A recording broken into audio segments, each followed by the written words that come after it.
that we are here tonight. The fact that Donald Trump survived an assassination attempt in Butler, Pennsylvania just days ago and is here tonight to accept his nomination is proof that we are all protected by the hand of a mighty God.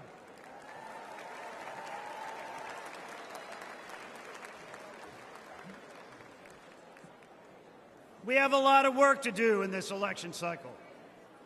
Tomorrow, we will all go back to our respective states, roll up our sleeves, and get to work to win this election. But first, we have some business to attend here tonight. Are you ready? Are you ready to hear from the man who has the vision and strength to make America wealthy again? To make America safe again? To make America strong again? And to make America great again? Are you ready to hear from the next President of the United States? Then let's get this show on the road. I hereby open the final session of the 2024 Republican National Committee.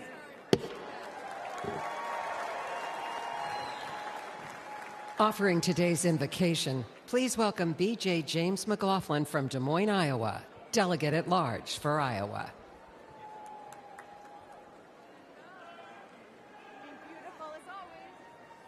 Good evening. If you bungle raising your children, nothing much matters. Jackie Kennedy's words speak louder today than when she said them over 60 years ago. And this is why we gather on this historic occasion, isn't it? We as parents and grandparents would move heaven and earth to protect our children and the opportunities that a strong, free America offers them. Raising our children is the single most important job we have, which is why we dedicate endless hours organizing, volunteering, and advocating on behalf of President Trump. We owe it to our children to give them the kind of America we all remember growing up in, the proud, patriotic, and safe America that President Trump wants for all of us. Thank you.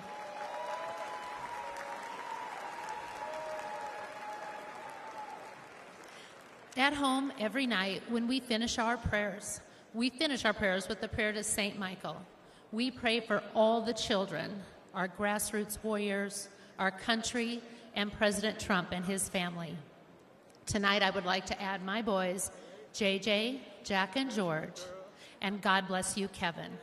And President Trump, St. Michael the Archangel, defend us in battle. Be our protection against the wickedness and snares of the devil. May God rebuke him, we humbly pray. And do thou, O Prince of the heavenly host, by the power of God, cast into hell Satan and all the evil spirits who prowl about the world seeking the ruins of souls. Amen, and God bless President Trump. Please rise for the presentation of colors. The colors are presented by Veterans for the Flag Honor Guard. Let's give them a warm welcome. Left, right, left, right, all left, right, left, right, all left, right, left, right. Color guard. Mark time, mark. Detail, halt. Left, peace.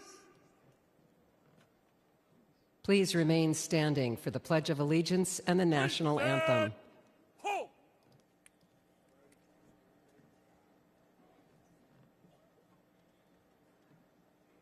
Please welcome Gabe Guidarini to lead us in the Pledge of Allegiance.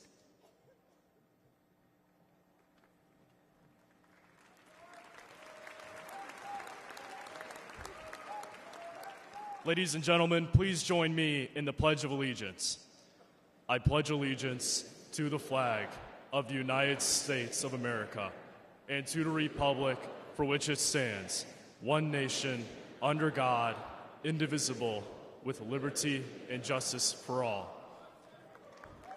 Thank you. Thank you. And may God bless our great nation. Now to perform the national anthem, please welcome award-winning international singer, Mary Milben.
Flag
Please remain standing while the colors are retired.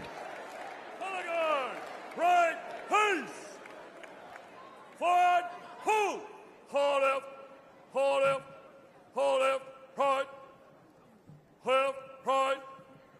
All left, hold left, hold left, right, left. Left, right. Left, right. All left, hold left, hold left, right, left. Ladies and gentlemen, please welcome Chairman of the National Republican Senatorial Committee, United States Senator Steve Daines of Montana.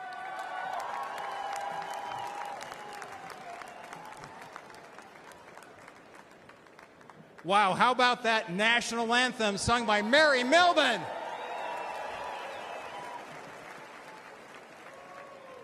I'm U.S. Senator Steve Daines, and I represent the great state of Montana, right over there. You know, when I was a kid growing up in Montana, my grandma taught me an important lesson, and that is to have a thankful heart, to count your blessings. So this morning, as I was headed down to breakfast, I thanked God for my sweet wife, Cindy, of 37 years. I thanked God for our 4 children and their spouses. I thanked God for our 6 grandchildren. And then I thank God that in 6 months, Joe Biden will no longer be president of the United States.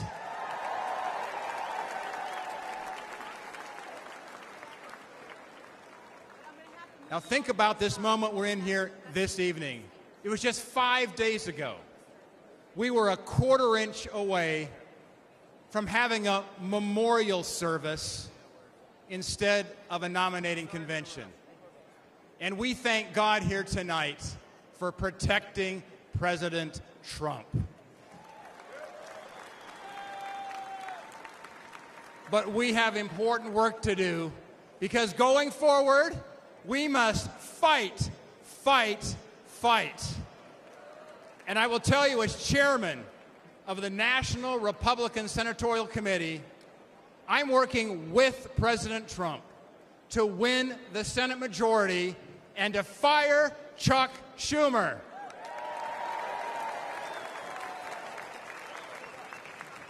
Back in early 2023, President Trump and I met at Mar-a-Lago.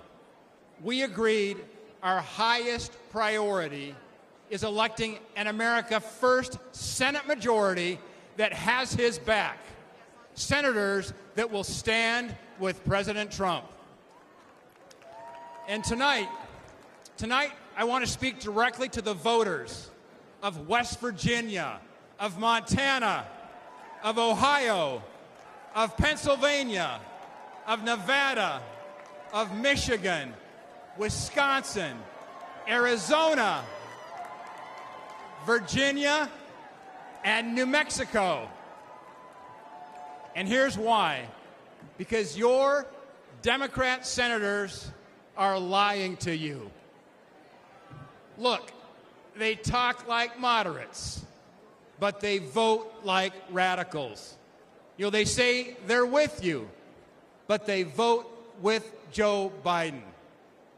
Never forget, these liberal senators voted to impeach President Trump twice. And I will tell you, an America First majority will stand with President Trump.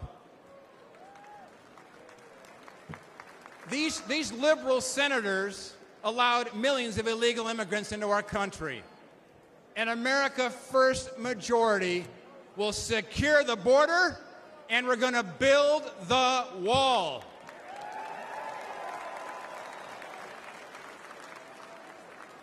These liberal senators shut down the Keystone Pipeline.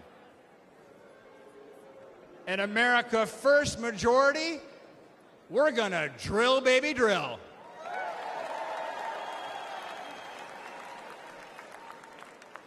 These liberal senators want to take away your Second Amendment rights. Those are fighting words back in Montana. An America First majority will protect your precious right to keep and bear arms. These liberal senators covered for Biden after 13 American service members were killed during his botched Afghanistan withdrawal. An America First majority, by the way, I'm the son of a U.S. Marine, an America First majority is going to stand with our military. These liberal senators stood with anti-Semitic mobs. An America First majority is going to stand with Israel. And look, these liberal senators want boys in girls' sports. I'm the father of 2 daughters. They want men in your daughter's and my daughter's locker room. And you know, they can't even define what a woman is. But let me tell you something. Back in Montana, we know the difference between a bull and a cow.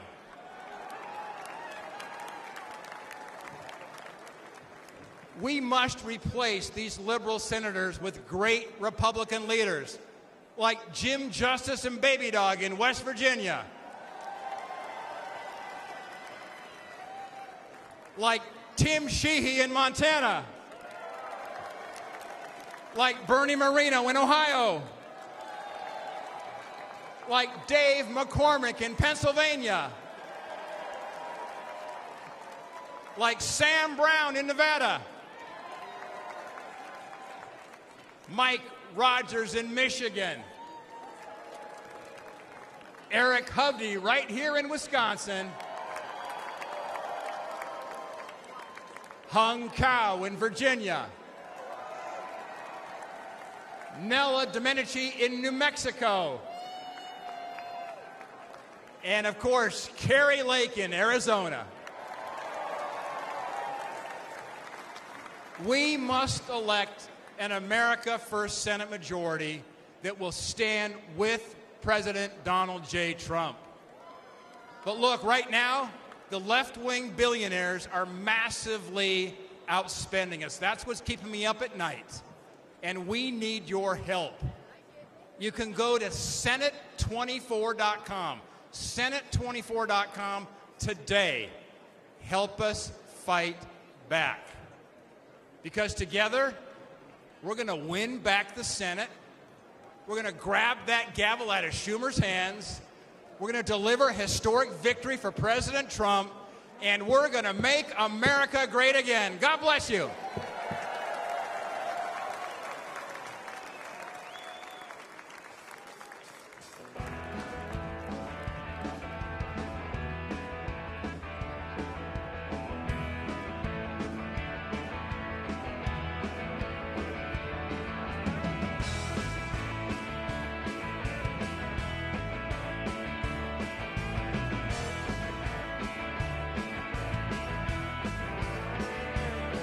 Well,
Yeah, there was Frankie Lamb and Bobby Fuller, Mitch Ryder, Jackie Wilson, Shingle as a young rascal, Spotlight on Martha Reed with Don't Forget James Brown, rocking in the USA.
Ladies and gentlemen, please welcome the chairman of the National Republican Congressional Committee, Congressman Richard Hudson of North Carolina.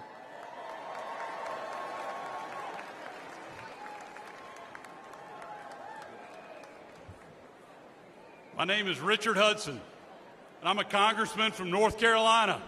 Great to see my North Carolina folks over here. Also want to acknowledge my brilliant, amazing, smoking hot wife, Renee, who worked 4 years in the Trump White House. She's here with us tonight. Love you. I love you too, AJ. I also want to acknowledge my son, Lane, who's at home watching us on TV. And finally, I want to acknowledge God above, who redeemed this center and on Saturday saved President Donald Trump's life.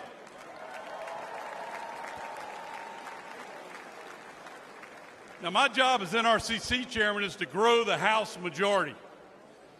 But in my district in North Carolina, we have the largest military base in the world, Fort Bragg, home of the Airborne and Special Forces. The men and women there, the men and women at Fort Bragg are willing to give their lives for the flag. And if they make that ultimate sacrifice, that same flag accompanies them home on that final journey. They deserve a commander-in-chief who respects them and who honors their service. Ladies and gentlemen, Donald Trump is that commander-in-chief.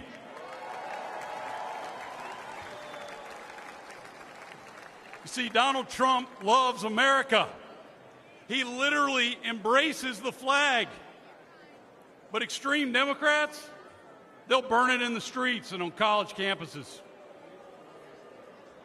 Joe Biden and Kamala Harris, they stand with those flag burners because they want to rule over you. But House Republicans, we stand with President Trump.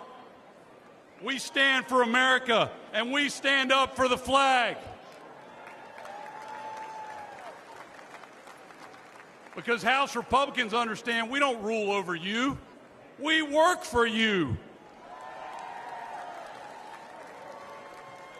In just the last 2 years, House Republicans have passed an historic border security bill that would lock down Biden's open border. We passed legislation to unleash energy production and lower cost. We passed legislation to remove woke indoctrination from our military. We passed the Parents' Bill of Rights because we think parents ought to make decisions about how their children are educated. And we impeached Biden's failed border chief, Alejandro Mayorkas. But Joe Biden and Chuck Schumer killed those bills and blocked any progress for the American people. For the last 2 years, House Republicans have fought alone. Ladies and gentlemen, we need backup. To save America, we need to grow our majority. And we need President Donald Trump back in the White House.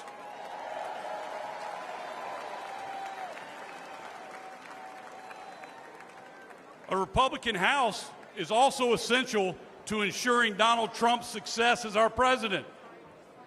Can you imagine? Can you imagine what Nancy Pelosi's protege, Hakeem Jeffries, would do if he was Speaker of the House to undermine Donald Trump? If Democrats control the House, they'll block every tax cut, budget, border bill, and crime bill that he proposes. They'll hold sham investigations and hearings to bog down his agenda. They'll impeach him for doing his job. But we're not going to let that happen.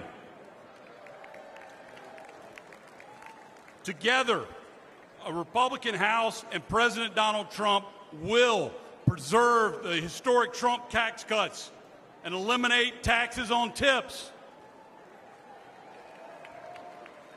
Together, a Republican House and President Donald Trump will fund the police. We will rebuild our military. We will stand up to communist China. And ladies and gentlemen, we will finish the wall.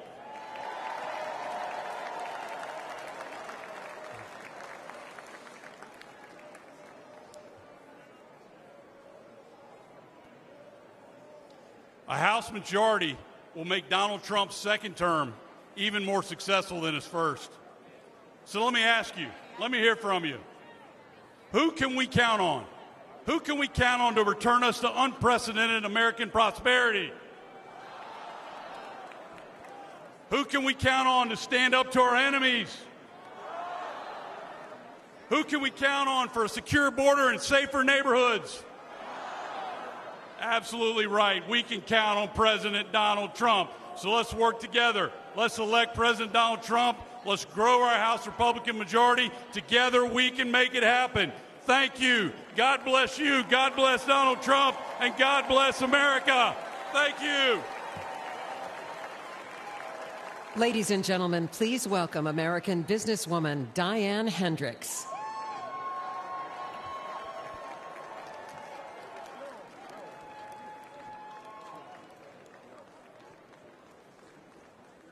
Good evening. My name is Diane Hendricks.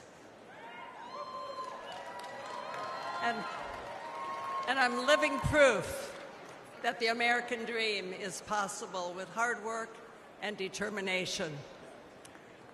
I grew up on a dairy farm in Wisconsin. I was one of 9 girls, no boys. I dreamed of moving to the city and wearing a blue suit. But at the age of 17, I became pregnant. That was not part of my plan. But I truly believe that every life is a sacred gift from God.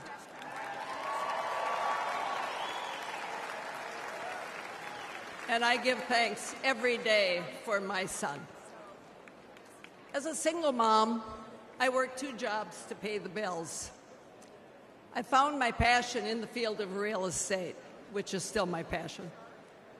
When I met my husband, Ken, he was a roofing contractor, and together we saw an opportunity and a need to develop a distribution chain.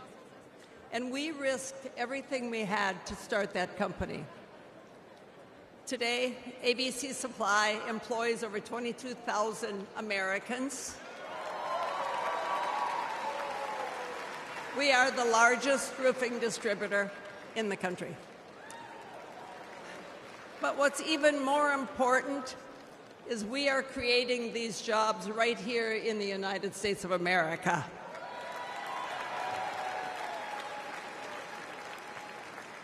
I lost my husband 16 years ago. It was the toughest time in my life. Thank God I had our 7 children to be my support. But I had to decide whether to fight or fold, and I chose to fight.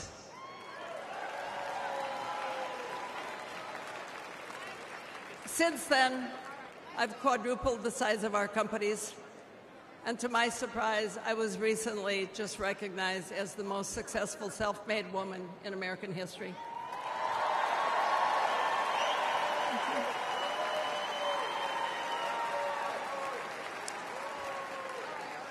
So to all of you aspiring entrepreneurs out there, if I can make it, you can make it too. My success story as a teenage mom without a college degree was only possible because I was so blessed to be born in the United States of America. But today, the American dream is under threat. Since Joe Biden and Kamala Harris took over the offices, prices have risen over 20%. Aspiring entrepreneurs can't afford to take out a loan at 7, 10, 15% interest. Regulations have surged, and the administration has proposed $7 trillion in tax increases.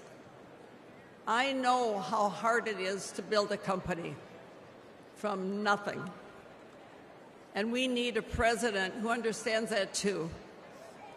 We need a builder back in the White House.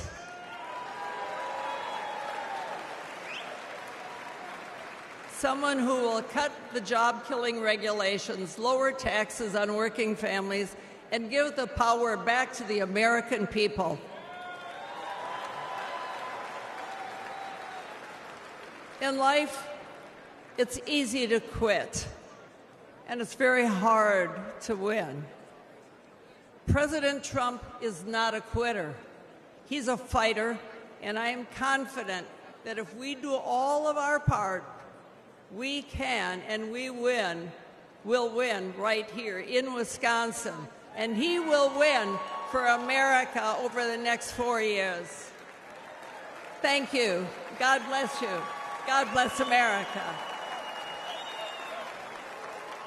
Ladies and gentlemen, please welcome Ms. Diane Evans, volunteer and Republican Executive Committee woman from Palm Beach, Florida.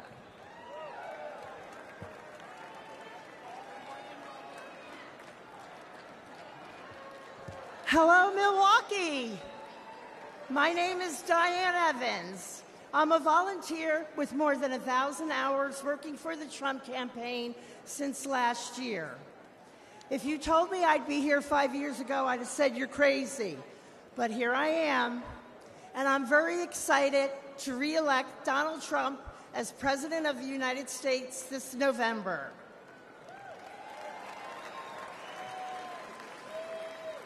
I've never spoken at a convention before. I've never used a teleprompter before. But I figure if Joe Biden can, I can manage all right.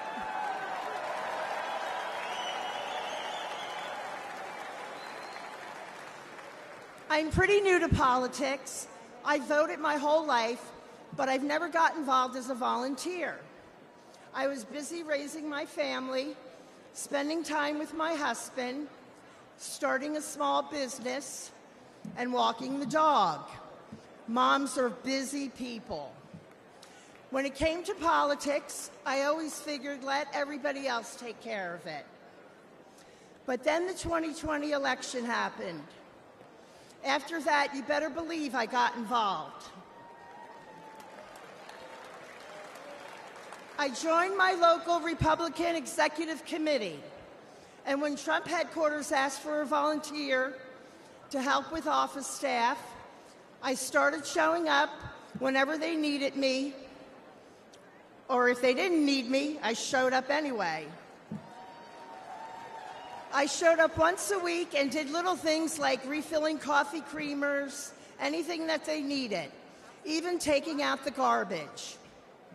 And now I'm helping to take out the garbage at 1600 Pennsylvania Avenue.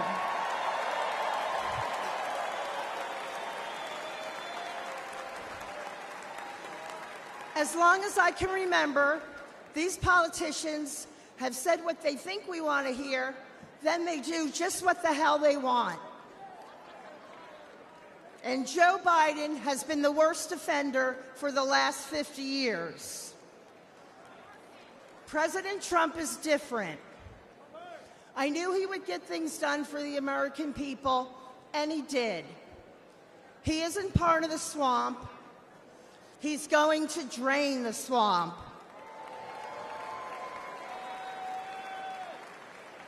The Democrats are going to do everything in their power to stop him. We can't rest for a minute. If you're not sure how to get involved, reach out to your local Republican Party. And most important, get out and vote Republican on November 5th. Tell 20 people to tell 20 people to vote. That's how we can get our landslide.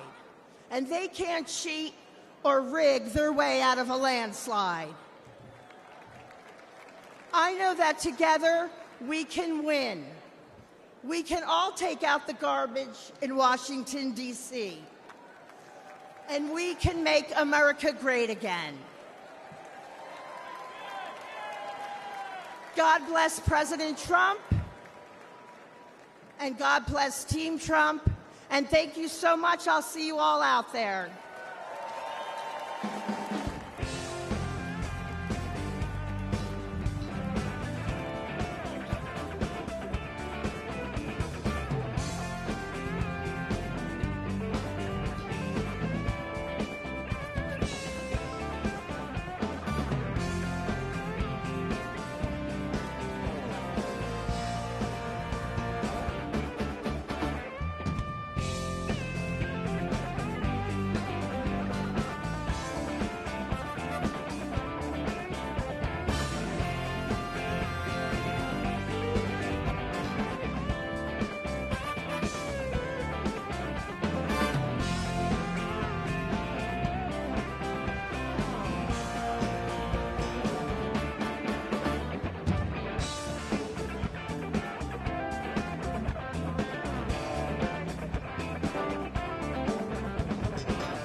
Ladies and gentlemen, please welcome the 25th Administrator of the United States Small Business Administration, Linda McMahon.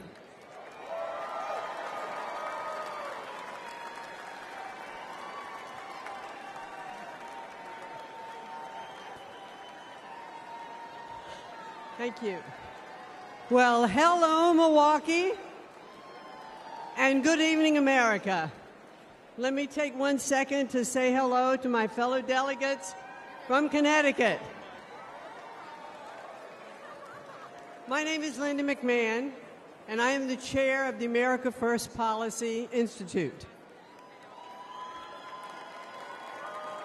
I'm perhaps one of the few people who's been privileged to call Donald Trump a colleague and a boss, but he's also a friend. Let me share a little story that's probably not the typical Donald Trump story. I had a meeting scheduled with him at Mar-a-Lago, and as he welcomed me, his little 4-year-old granddaughter ran up to him. He scooped her up with delight and asked her, "Who's the most beautiful girl in the world?" And she said, "Me." Then he asked, And who do you love the most in the world? And she said, you, Grandpa. And he kissed her on both cheeks. Then she whisked off his hat and mussed his hair. And he smiled with the love that only a grandfather could have given. I first met Donald Trump when I was the CEO of World Wrestling Entertainment. For fun, he became part of some of the most compelling and highest-rated storylines in the company's history. And when he became president, I was honored to serve in his cabinet, running the Small Business Administration. I traveled the country, talking to business owners and job creators. They knew they had a president who understood them and fought for them. He knew that small businesses are the engine of the American economy, and the Trump tax cuts proved to be like rocket fuel for them. Almost every business owner I spoke with was using their tax savings to grow their businesses. And ladies and gentlemen, the U.S. economy was flourishing. But at no moment during my time in the government was more poignant for me than one that happened in 2018. I traveled with the president to view the destruction which Hurricane Florence had levied on my hometown of New Bern, North Carolina.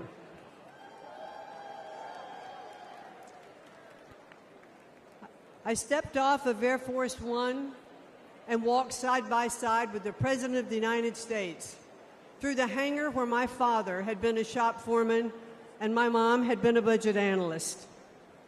I watched Donald Trump walk through neighborhoods of my childhood, comforting those who had suffered such great damages. Because he was a builder, he talked to them about what it would take to rebuild, what kind of materials they should use. And he didn't just show a personal interest, he was one of them. But now Joe Biden and the Democrats want to penalize small businesses again by hiking their taxes. But when he's reelected, Donald Trump will make those tax cuts permanent. And he will also offer new tax cuts like no taxes on tips. Instead of taxing American companies, Donald Trump put tariffs on China that raised billions of dollars and protected American industries. And if reelected, he'll do it again. President Trump is a job creator and the best friend American workers have ever had in the White House. He is a champion of the forgotten men and women, as I have experienced firsthand. But the media doesn't like to acknowledge that very often. Donald Trump is not only a fighter, ladies and gentlemen, he is a good man.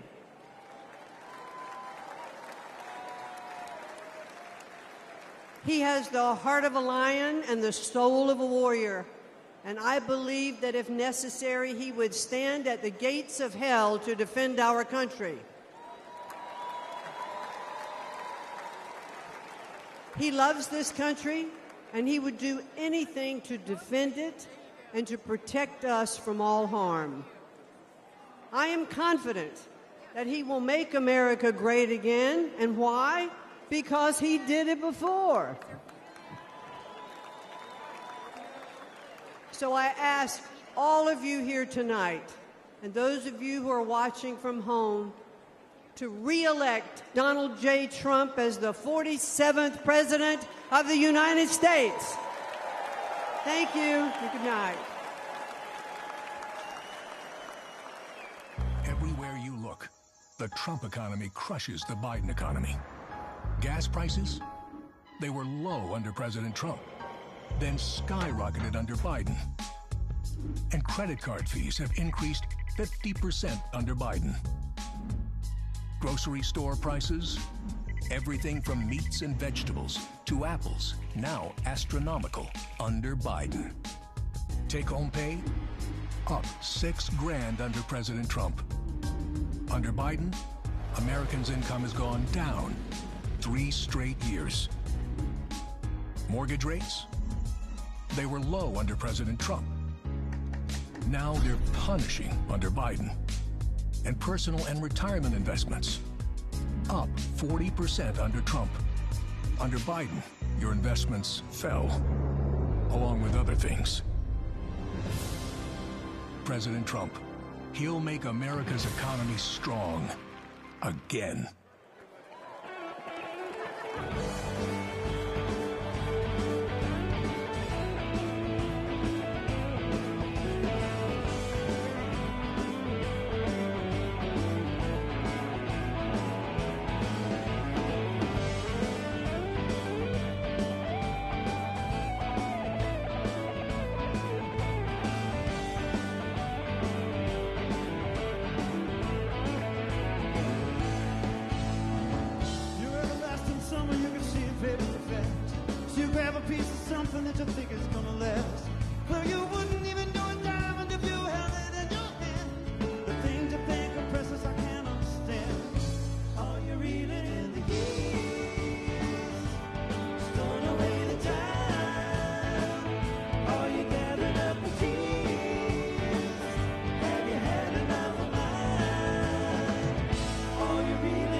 Since you were 17.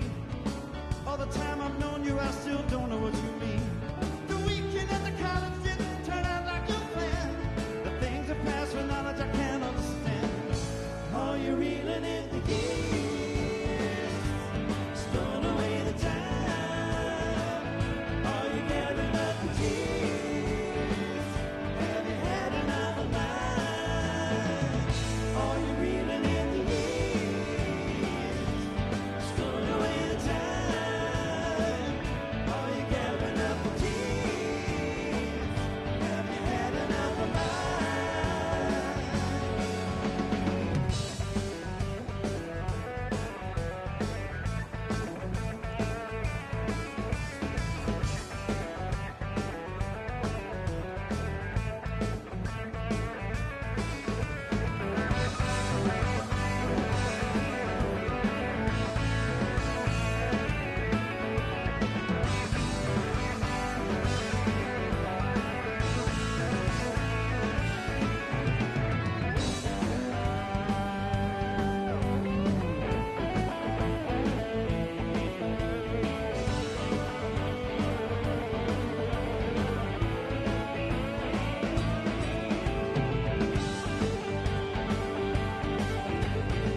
Spent a lot of time.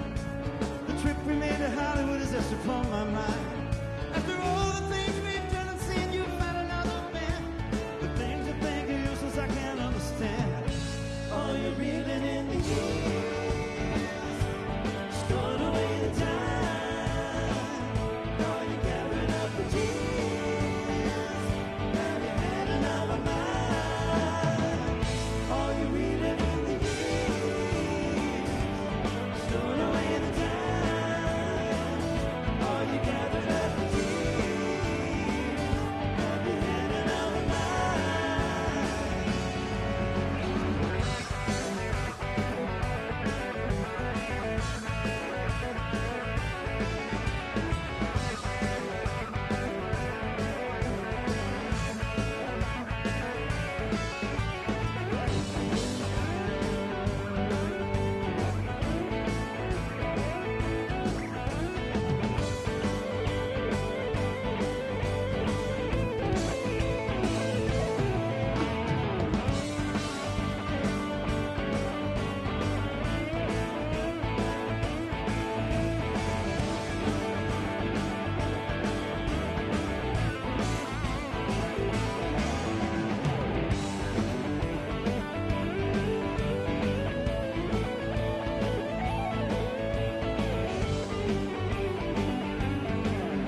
Ladies and gentlemen, please welcome the 70th United States Secretary of State, Mike Pompeo.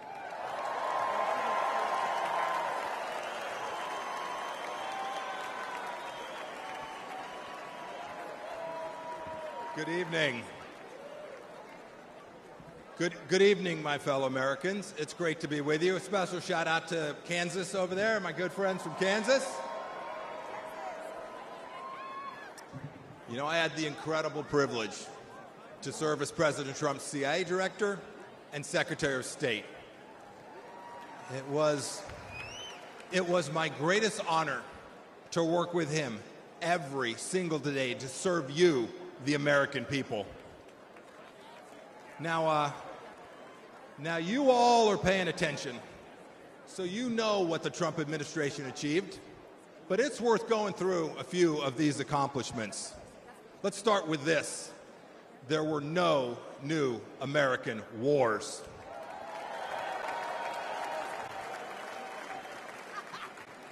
Our border, our southern border, closed.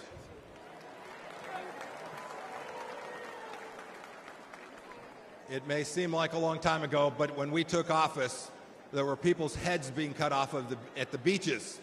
We destroyed ISIS and its caliphate. And you know, here's another fun fact. We never lost our Secretary of Defense for 2 weeks either.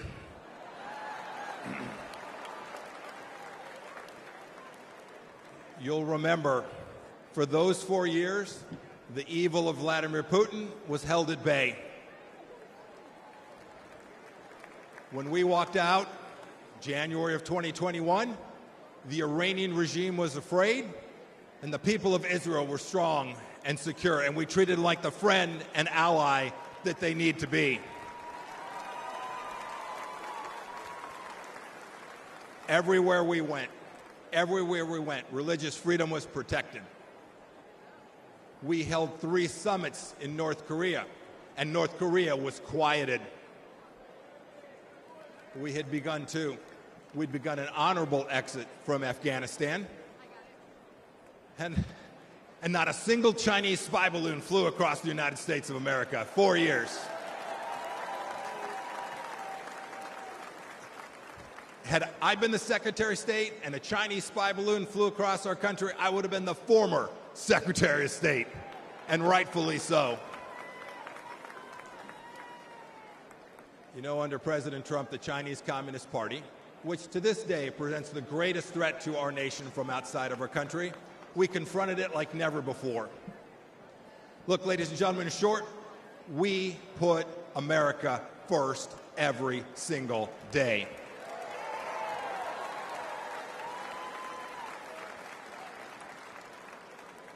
"42 months on, what has Joe Biden and Kamala Harris done?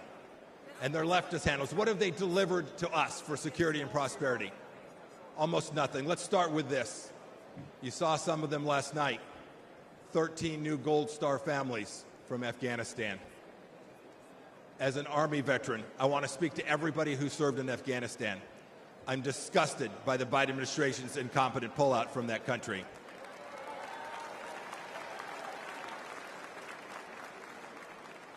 To those of you who served there, know this.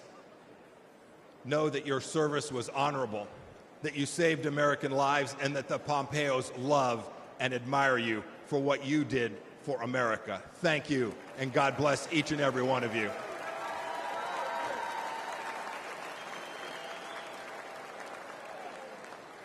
Every one of you has served in uniform, and the families of those, you deserve a president who will not check his watch while he is honoring our fallen brothers and sisters. It was indecent. And of course, it was that very weakness we saw in Afghanistan that prompted Putin's butchery in Ukraine. Last week, we saw what it meant. A children's hospital bombed, innocents killed. It did not have to be. And now, of course, a second war in Gaza. President Biden won't even talk about the fact that Americans are still being held there by the Iranian regime. Contrast that with what we did when Americans were wrongfully held. President Trump sent me to North Korea to bring home 3 American pastors. We brought them home.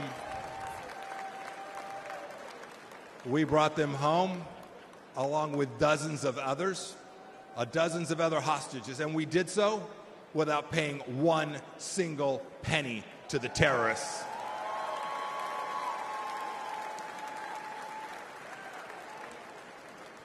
And what about Iran today?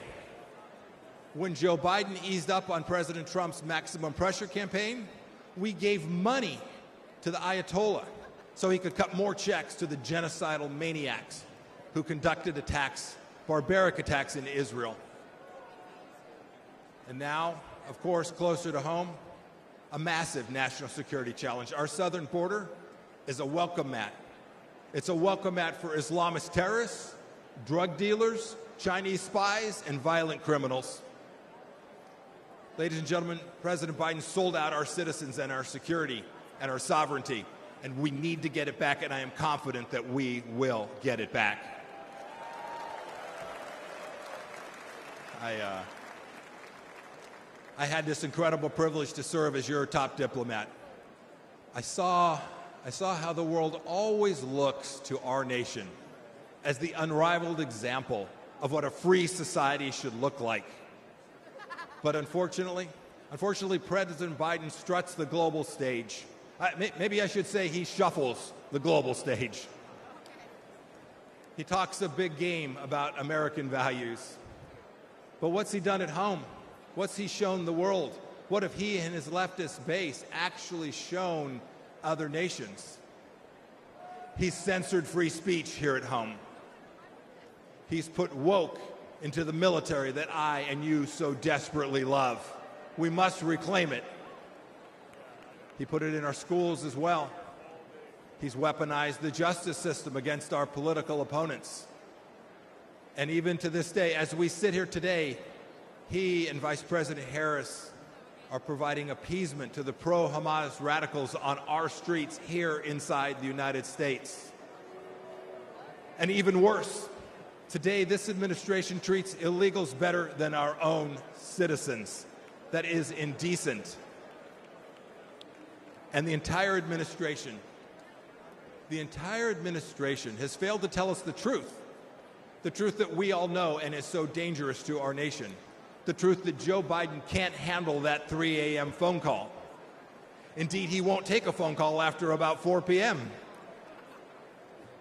My call to you tonight is really straightforward. It's really simple. We can't trust the Biden administration, and that means we have work to do to uphold American values. It is up to those of us in the room tonight and those of you watching tonight. Donald Trump will every day, I saw it firsthand, he will put America first. So let's do what's right and what's important. Let's elect a president who isn't ashamed of our nation and will never apologize for our country. And when we do, we will put a strong America First leader back in the White House. We'll re-elect Donald J. Trump, and we will make America special, exceptional, and of course, great again. Thank you. God bless you. God bless our veterans and the United States of America. Thank you all. Thank you so much. Ladies and gentlemen, please welcome Pastor Lorenzo Sewell from Michigan.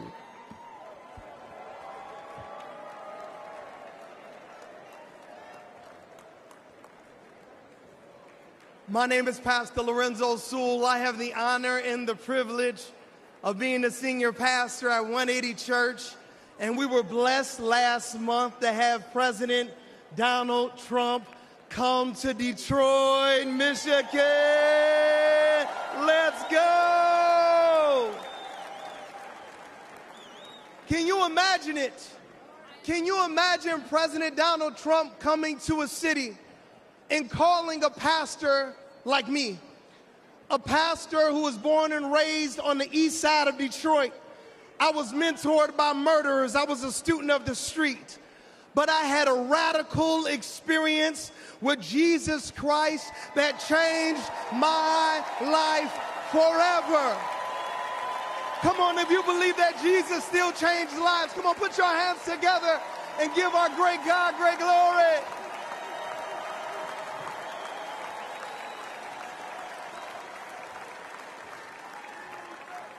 President Trump came to a church that is in a Democratic stronghold. He came to a church to listen to average, everyday Americans like you and like me. He came to a church not to speak to us, but to listen to us. He came into a church, and a lot of people, they were upset. A lot of people, they would ask me questions. Why would you allow Donald Trump to come into your church? How many know that the Bible says we are all sinners and we all need the grace of God? How many know that the Bible says, he who has not sinned, let him cast the first stone?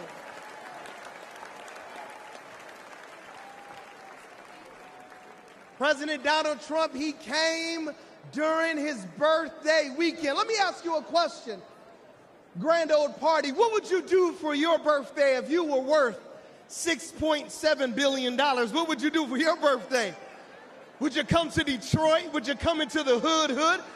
He came to the hood because he cares about average, everyday Americans.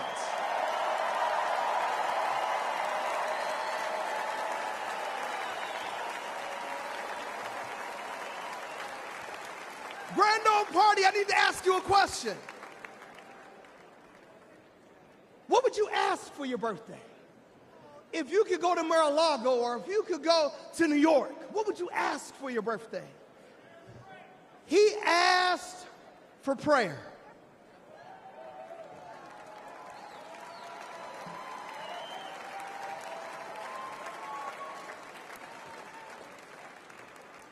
I believe that prayer is preventative and prayer is proactive. I believe that praying in the name of Jesus changes everything.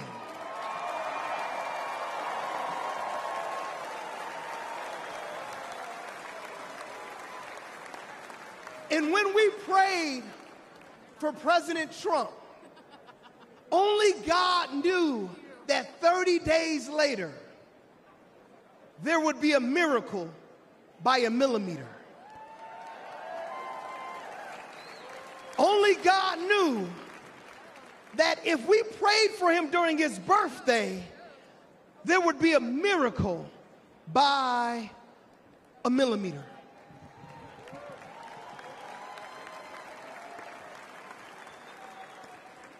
If President Trump had moved 1 millimeter, he wouldn't have been here on Monday to talk to us about how America was going to be made wealthy again. If President Donald Trump would have moved just a millimeter, he wouldn't have been here on Tuesday to talk about how he was going to make America secure again. If President Donald Trump would have moved just a millimeter, he wouldn't have been here on Wednesday to tell us how he was going to make America strong again. And if President Trump would have moved just a millimeter, we would not be hearing tonight how he was going to make America great again.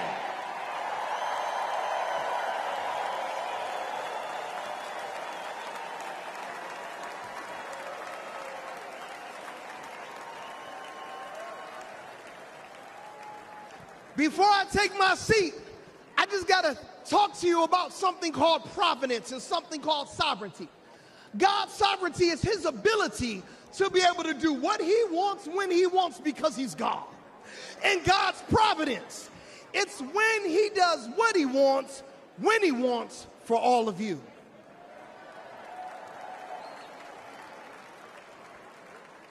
Did you know that President Trump was shot on 6/11? And do you know that Ephesians chapter number 6, verse number 11 says, be strong in the Lord and in his mighty power?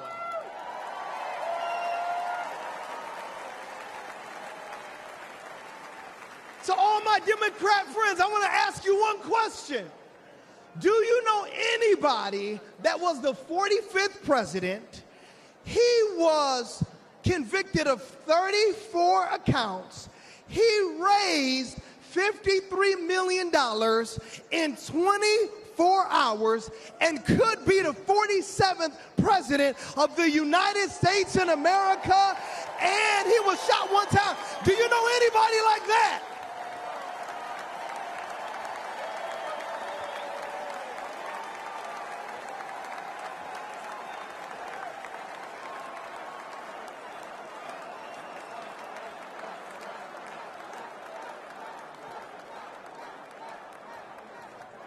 To all my friends back in Detroit who are Democrats, I want to ask you just one simple question. You can't deny the power of God on this man's life.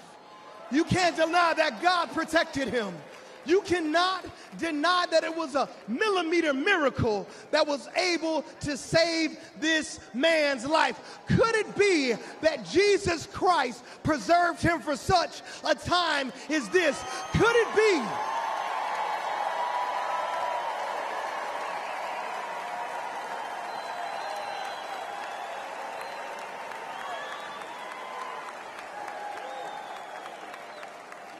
Could it be that when we prayed for him when he came to the round table in Detroit, that Jesus asked and he received, that we sought him and then he found protection?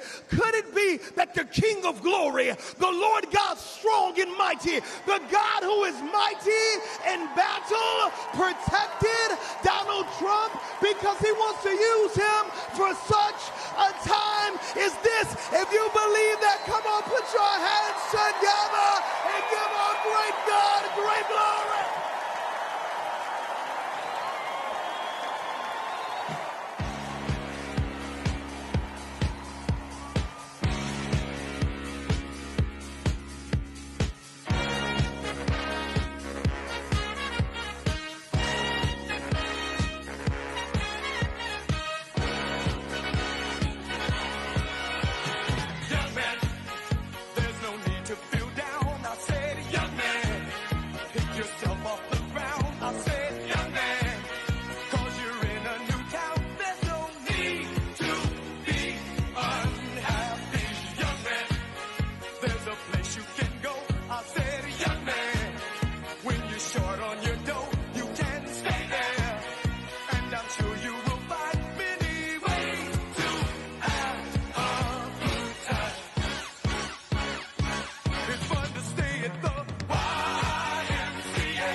And now, ladies and gentlemen, please welcome the next President of the United States, President Donald J. Trump.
Ladies and gentlemen, please welcome John Neaporte from Florida.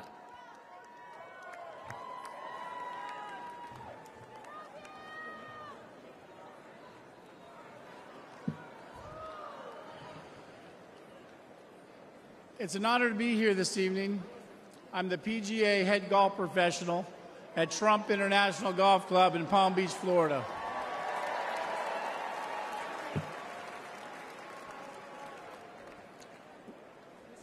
We all know that President Trump loves his family because we see that.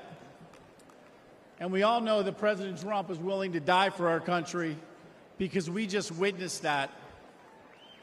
But what I'm here to tell you tonight is that Donald Trump is a great boss and one hell of a golfer.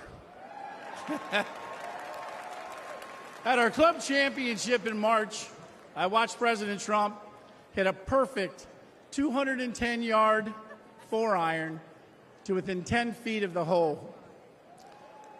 Yep. He needed to sink that putt to win. Do you think he sank it? You better believe you sunk that putt. Donald Trump, 21 club championships. Joe Biden, 0.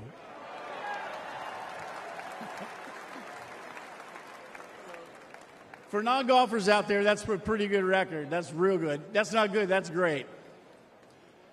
25 years ago, I was working multiple jobs, and one of those jobs was caddying at Trump International, and that's where I met Mr. Trump. My caddy job eventually would turn into a full-time job. One day, I was out caddying for Mr. Trump when he mentioned to me that he needed to find a teaching pro. He knew I could play, so he said, tomorrow, dress like a golf pro and come out and play golf with me. So in true Mr. Trump fashion, on the first tee the next day, he tees up his ball, whacks it right down the middle of the fairway. And I turned to him and I said, hey, I'm pretty nervous. And he said, John, you just relax and play your game.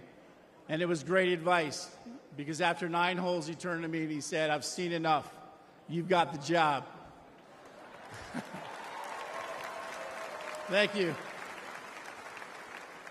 Later, I went on to become the head golf professional, and I'll never forget that moment with Mr. Trump. He truly changed my life. That's who Donald Trump is. For 25 years, I've seen his generosity and his remarkable character. Firsthand, his entire family reflects these values as well. With all the hate the president gets, I think to myself, how can someone go through all this? He could have chosen a quiet life. He could have played more golf. But he cares so deeply about America and our people.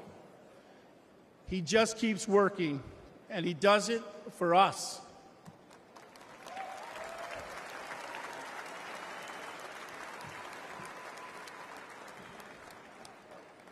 Now it's our turn to support him. So let's help him. Let's hear it. Make America great again. That's it. Thank you, President Trump, for believing in me and in our country. As much as I'll miss him in the White House or in the clubhouse, we need to vote him back in the White House. Thank you very much.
Ladies and gentlemen, please welcome Zach Witkoff from New York.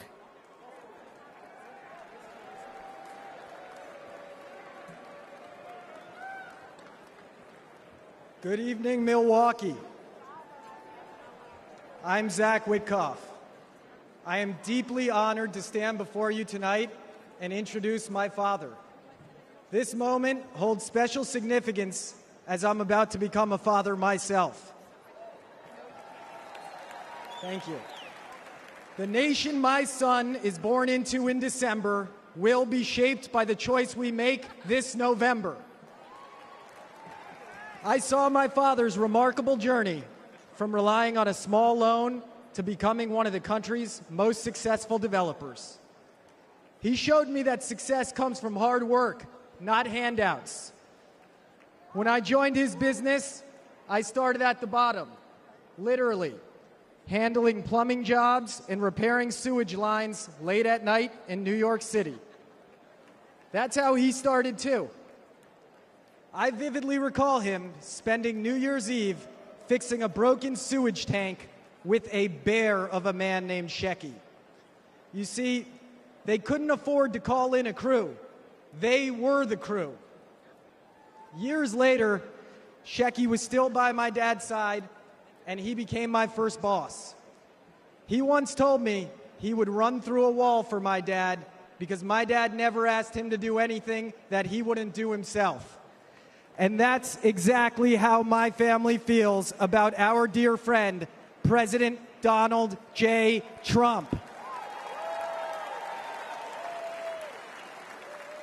We have seen him stand shoulder to shoulder with the American people, time and again, even when it wasn't easy, even when he could be doing something else. Even after getting hit by live sniper fire, he stood with us, my fellow Americans, and that is why we stand with him. And you know what? He makes it fun, too. President Trump and the First Lady were the guest of honor at my wedding at the beautiful Mar-a-Lago Club. The president tore up the dance floor until 3 in the morning with his signature moves. You guys know those moves.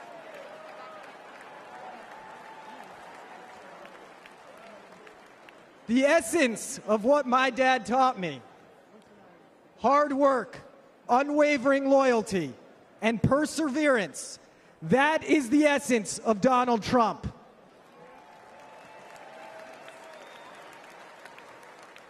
As long as we stand united with President Trump, it will remain the essence of the nation that my son and all of our children grow up in.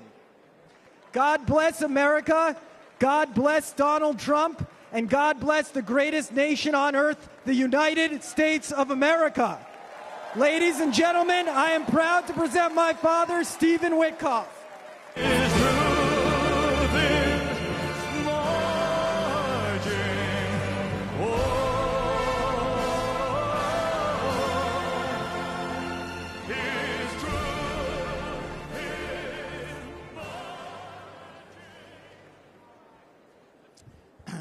Good evening, everybody.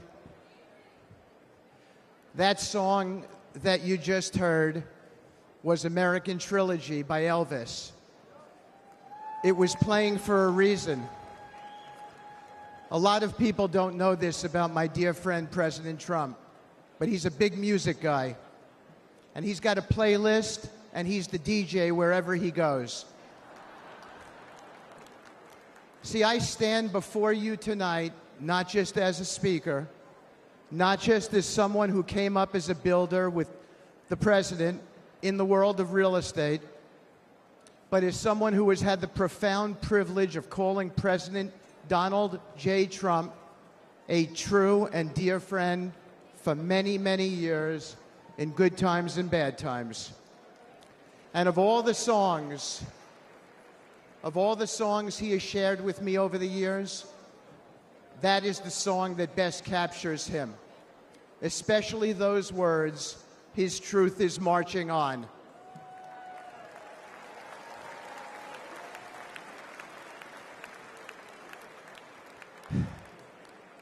I thought of that song after my dear friend was shot a few days ago.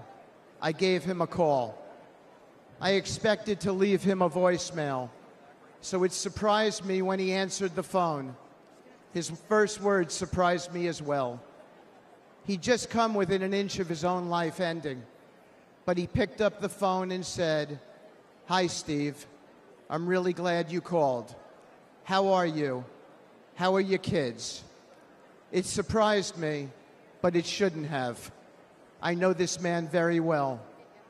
President Trump is as kind and compassionate a man as I've ever met in my lifetime.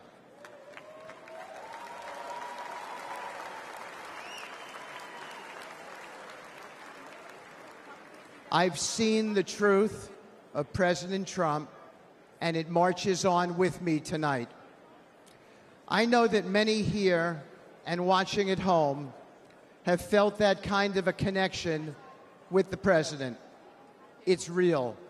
I have never seen him refuse a question from somebody, decline a photo, or ignore someone's story or concerns.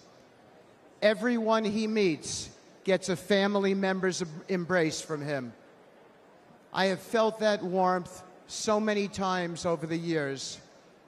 Just last week, I told the president about a moment I had with his 3 sons and how impressed I was with them. He looked at me with a wistful smile, blowing a kiss, and it was a special moment between us as fathers. When my dad fell gravely ill, President Trump didn't just send a note. He didn't just offer words of comfort. He showed up as he always does. He was there, treating my parents with kindness and respect.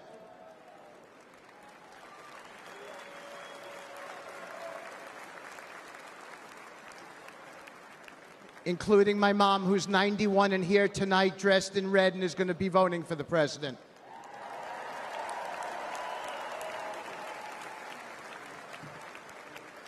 Many Americans have only witnessed his leadership on TV, but I have seen his humanity in the quiet moments, away from the spotlight, in hospital rooms he didn't have to be in, where his presence brought real solace in a dark hour for my family and many other families.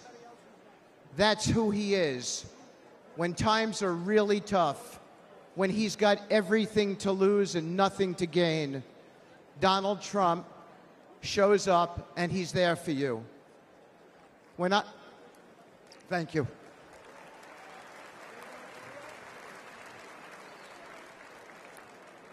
When I lost my boy Andrew to an opioid overdose, the pain was unbearable. But as usual, Donald Trump showed up. After he became the President Trump, even amid all the responsibilities of his office, he reached out and invited me to speak about Andrew at a conference on opioids hosted by the First Lady, providing a platform to honor my son's memory.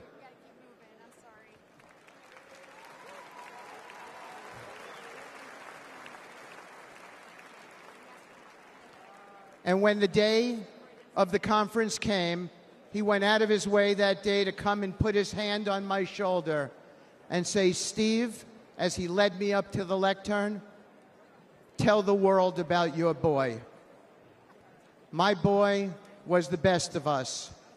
Where we lived in New York City, a Trump building, 502 Park Avenue, there were 12 homeless people who stayed outside by the church next to the property. My son got to know them all. He fed them every evening. He became their friend. When he passed away, all 12 came to his funeral. He and President Trump shared something in common. My boy stood up for people, no matter which side of the train tracks they came from, exactly as the president does for everybody.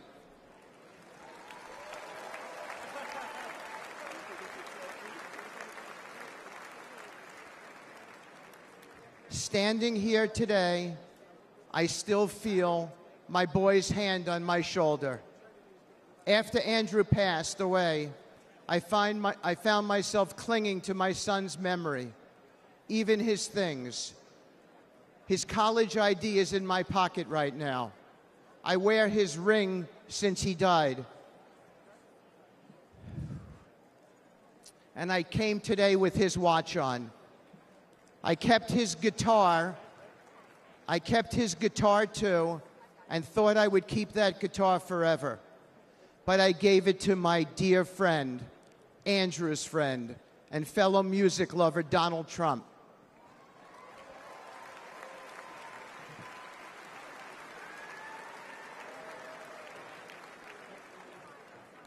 I wanted President Trump to have something with which to remember my son.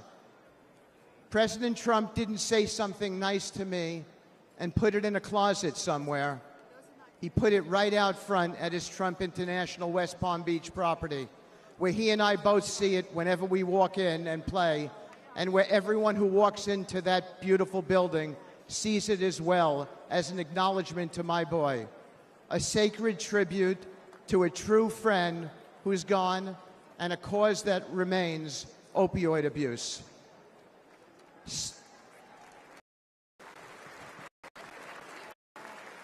Thank you.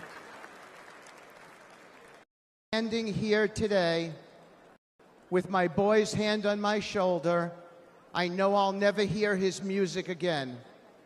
His mom and I can only hear the chords of memory now, and we will always hear them. But I know my dear friend, President Trump, hears them too. You don't see this man's reverence, his steady loyalty, his true empathy in the TV coverage. But this is the truth about President Trump, the man I have come to know and admire and love, a man whose truth is marching on. It is a dark hour for America, but there's nobody I trust more in this moment than this man. A man who in the darkest hours shows up, listens, cares, and always acts. The kind of man we need now to be the 47th President of the United States.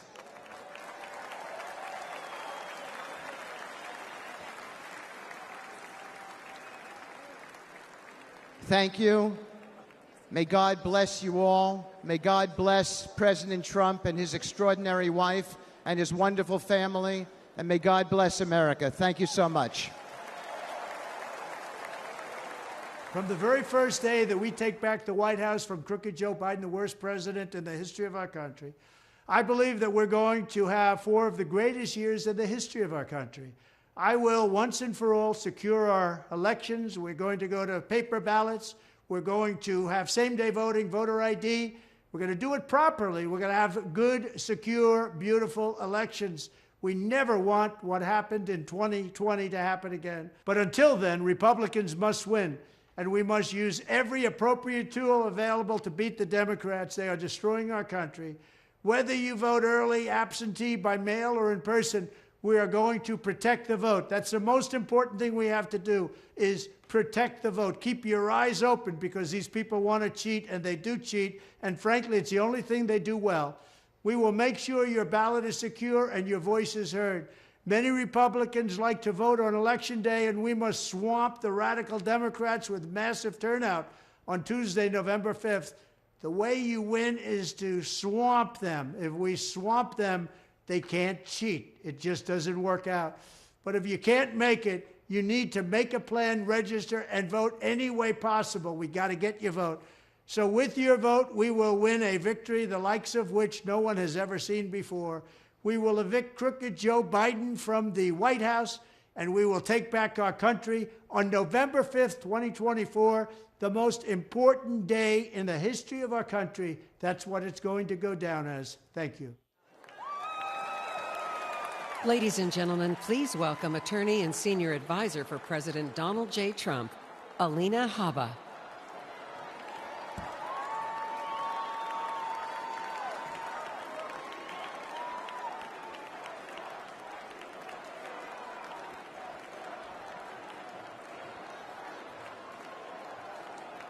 Good evening, America.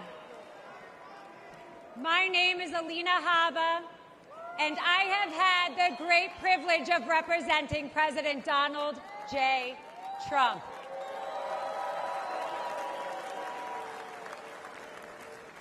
Now, I know you're all used to hearing me shouting outside a courthouse, but tonight, I want to take you behind the law and behind the headlines and share with you a side of President Trump that reveals his character, his kindness, and his commitment to saving this great country.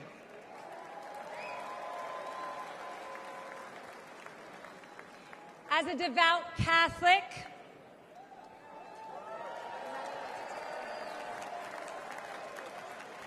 a proud first-generation Arab-American woman,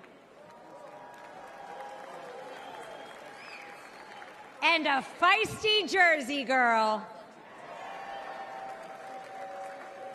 who is fed up with far-left corruption in Washington. President Trump championed my journey, empowering me to be who I became today. His unwavering support not only shaped my career, but has inspired other young women with big dreams. President Trump loves this country. He does. And he lifts up those around him. To my children, Luke, Chloe, and Parker, he's the man with one heck of a golf swing that lets them ride in a golf cart with some of the world's most famous golfers so they feel included in mom's job. And by the way, he can kick some of those guys' butts. Ken. To my husband, whose family members have survived the Holocaust, he is a champion of the Jewish faith. To my Iraqi parents, he is a mentor to their daughter. But to me, he is my friend.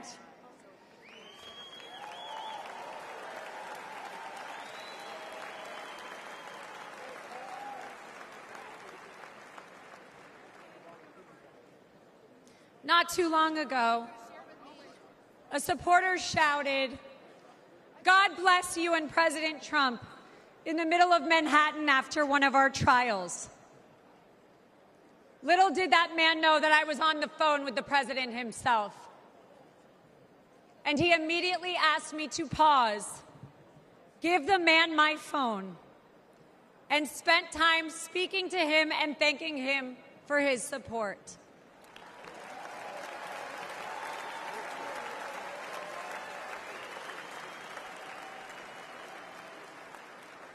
Despite the lawfare and the politics President Trump loves the American people, and he loves this country.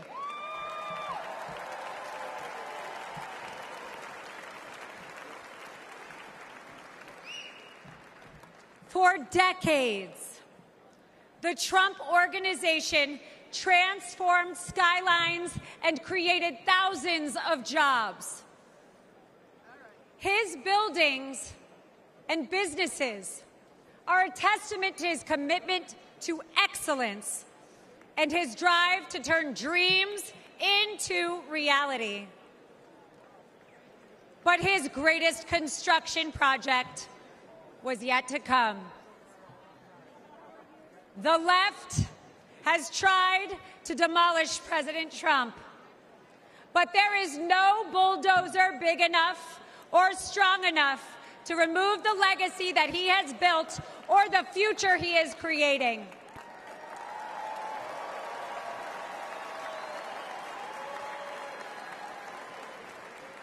As the 45th President of the United States, Donald Trump built a legacy of putting America first.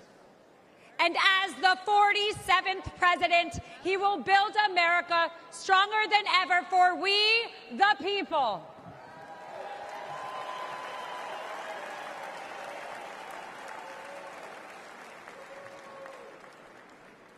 As we stand on the brink of a new chapter in America's story, I am reminded of the country my family fled 4 decades ago. A place marked by religious persecution, oppression, and a lack of freedom. They came here because America is a beacon of liberty and opportunity.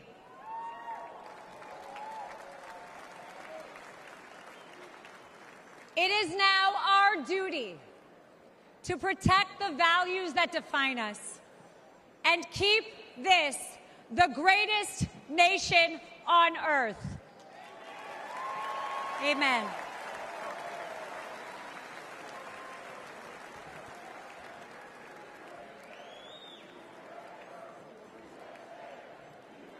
That's right.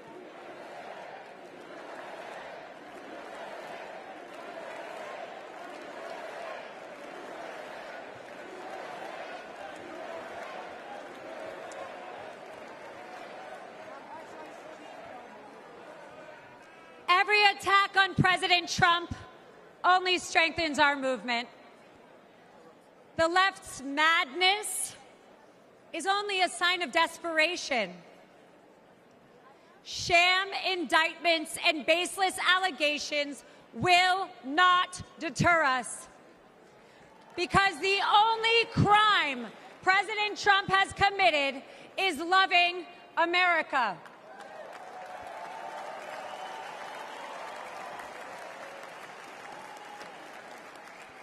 And America, we are winning.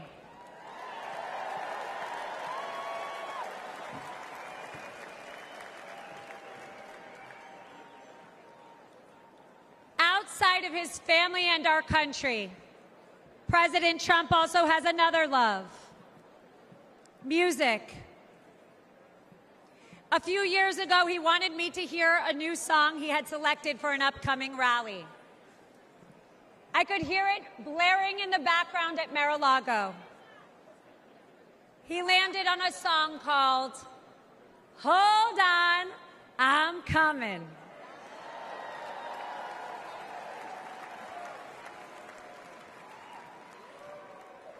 America, we no longer have to hold on. We just have to show up.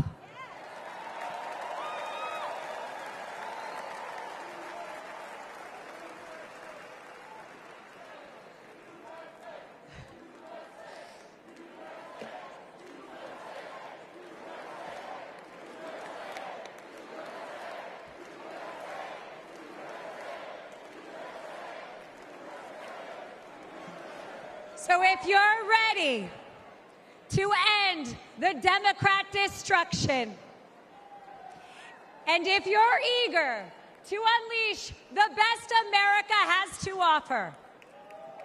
Then let's send Donald Trump and J.D. Vance to the White House in November.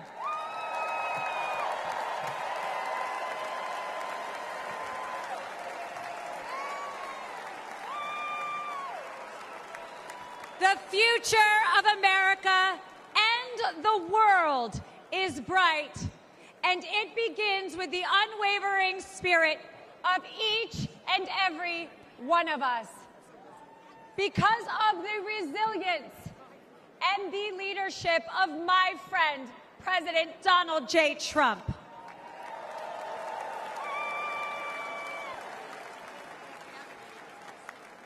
So let us not forget that President Trump did not just take a bullet in Butler, Pennsylvania. He has and will continue to take them for each and every one of us. God bless President Trump. God bless you all. And God bless the United States of America.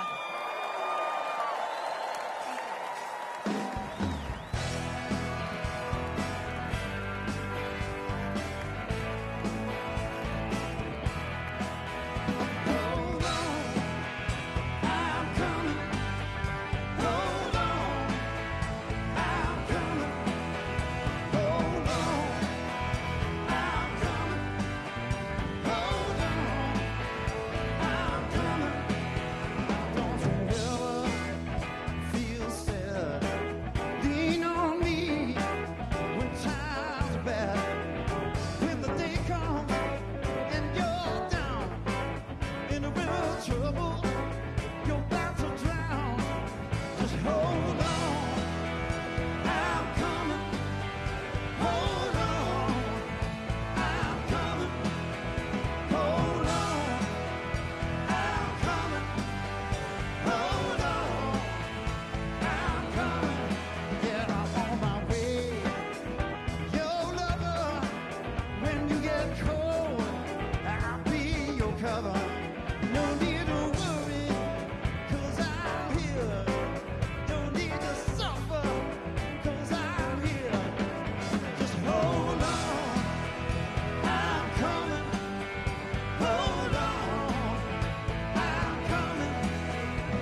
Please welcome President Ronald Reagan, who has a few questions for you. All of you will go to the polls, will stand there in the polling place and make a decision. I think when you make that decision, it might be well if you would ask yourself, are you better off than you were 4 years ago? Is it easier for you to go and buy things in the stores than it was 4 years ago? Is there more or less unemployment in the country than there was 4 years ago? Is America as respected throughout the world as it was?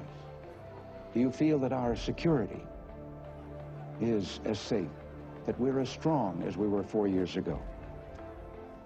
If you don't think that this course that we've been on for the last 4 years is what you would like to see us follow for the next 4, then I could suggest another choice that you have. President Trump. He'll make America great again.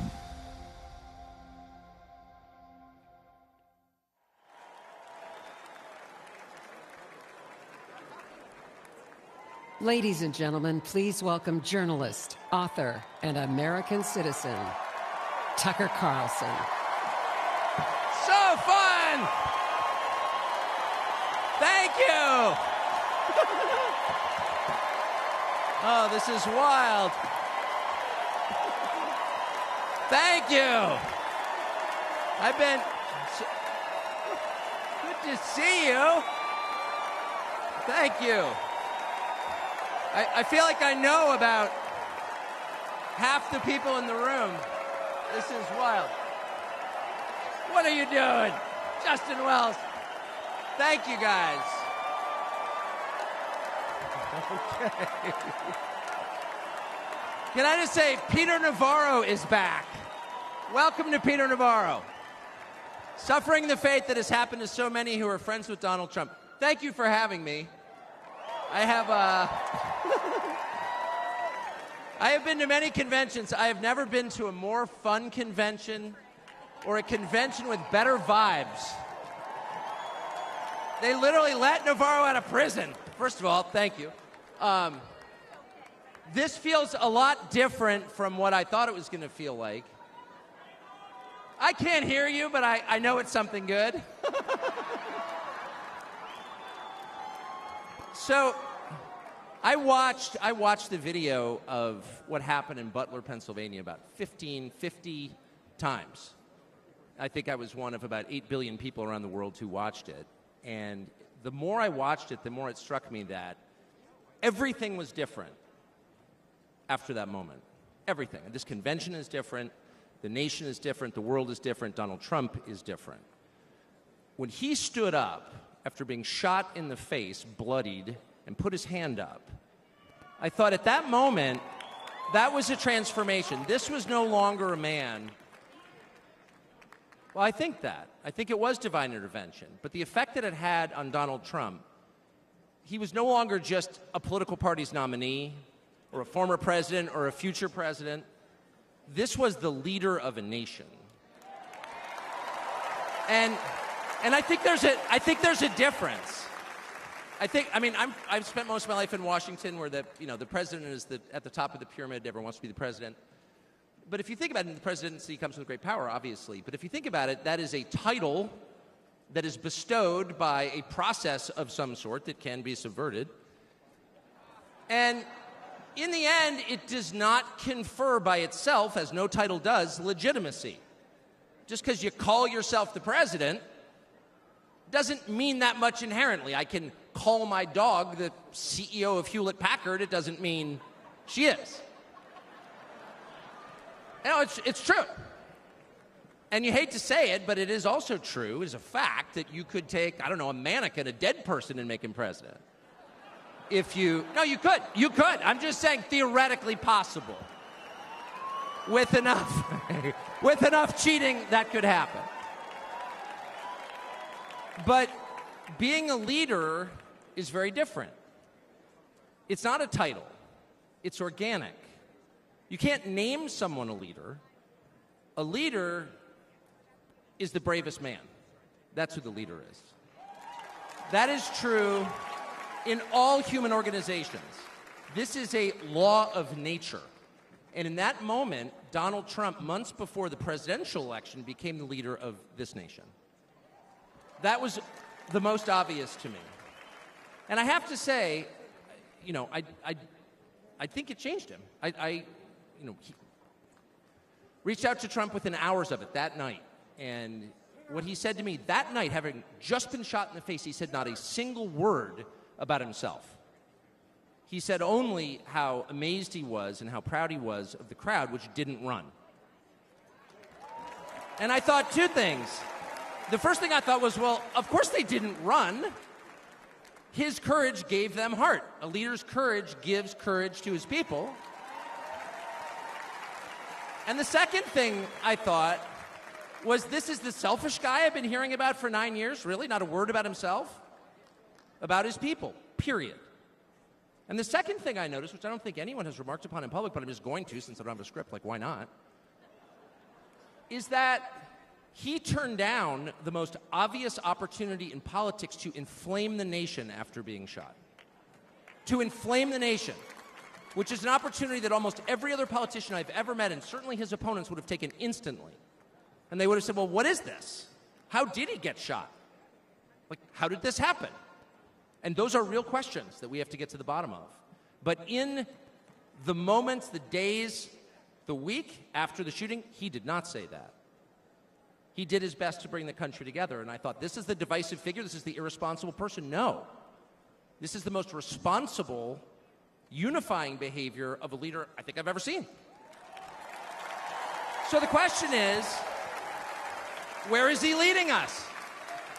And I could go on for hours, but let me just sum it up. I do think the entire point from the famous escalator ride 9 years ago until today of Donald Trump's public life has been to remind us of one fact, which is a leader's duty is to his people, to his country, and to no other. That's the point. That's the only point. And another word for this is democracy. Democracy, in case you're a little sick of being beaten in the face with democracy on television, actual democracy is the proposition that the citizens of a country own that country. They're not renters, they're not serfs, they're not slaves, they are the owners of the country. And for that to be true, their leaders have to represent them, which is another way of saying they have to do what the people want them to do, or a close approximation thereof. But if they completely ignore what people want, not just 1 year, but generationally, say for 50 years, then it may be, I don't know what, it's not a democracy. And so I think the entire Trump project, paradoxically, he's attacked as an enemy of democracy, is to return democracy to the United States. Hey, let's pay attention to what people actually want. And the lack of interest in that question in Washington is something that ultimately drove me out of the city after 35 years. Lawmakers stepping over the prostrate bodies of their fellow citizens ODing on drugs to go cast votes to send money to some foreign country. Yeah, actually, we've lost more Americans from drugs in the past 4 years than we lost in World War II. Yeah. Our bloodiest war, more than we lost in World War II. Does anybody care? It is pathetic. It is pathetic. And do you hear a single word from Washington about doing anything about it? We know where the drugs are coming from. We know the supply routes. The U.S. military spent billions bombing the Ho Chi Minh Trail. You don't see our commander-in-chief suggesting that we use our military to protect our country or the lives of its citizens. No. That's for Ukraine. And it's too much, actually. It's too insulting. It's too insulting. It's a middle finger in the face of every American. It's a very clear statement, which is unmistakable. And that is, we don't care about you. And Donald Trump, whatever you say about him, and I think he's a wonderful person. I know him well. By the way, the funniest person I've ever met in my life, actually. You can't be funny without perspective. Or without empathy, which is true. But everything else about Trump aside, he actually cares.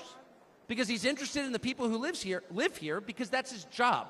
A father's job, his duty is to his family. An officer's duty is to his men. A president's duty is to his citizens. And he seems to be the only one who thinks that. And in his choice for vice president, J.D. Vance, he's made that really clear. J.D. Vance, I'll say this about him, is a thoroughly decent man, and I'll just admit it, a friend of mine, one of the very few politicians in Washington who actually is very close to his own wife, which is wonderful to see. And she's wonderful, actually. But J.D. Vance has views that are closer to Trump's voters than anyone else in Washington in office. Therefore, he's the vice president. That's called democracy. So I will stop on just one point, and that is what's happened over the past month since the debate, and particularly on Saturday in Butler. I think a lot of people are wondering, what is this? This doesn't look like politics. Something bigger is going on here. I think even people who don't believe in God are beginning to think, well, maybe there's something to this, actually. And I'm starting to think it's going to be okay, actually. I do think that. In the day after the midterm elections in 2018, Antifa came to my house. The Democratic Party's militia, okay? I was at work. It was obvious when I was at work because it was public. My wife was home alone. They tried to come in through the front door. They terrorized her. She hid in our pantry. It was on television. It was horrible, actually. It was, I mean, I'm not whining about it. I wasn't getting shot in the face, but it wrecked our day. And the next morning, we're lying in bed, and the phone rings for my wife, and it's Donald Trump, who's not like a regular text buddy of Donald Trump's. She picks it up. Hello? Susie, it's Donald Trump. And it's coming through. I could hear it. You know, I'm lying in bed. Whoa. And the first thing he says is, I'm going to stand guard outside your house. And she goes, oh, it's so nice. And he says, I'll never forget this as long as I live. He says, you know, there's a lot of hate out there. And she said, you know, there is, Mr. President. And then he says, but there's a lot of love. There's a lot of love. And we are seeing that love. I don't think it's human love.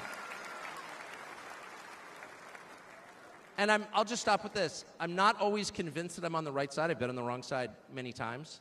You'll never hear me say, I'm on God's side, or God's with me, or even I'm with God.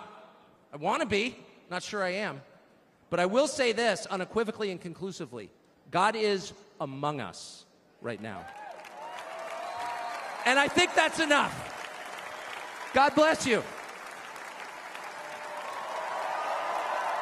Ladies and gentlemen, please welcome Golf General Manager, Trump National Doral, Carrie Tomasco Ruiz.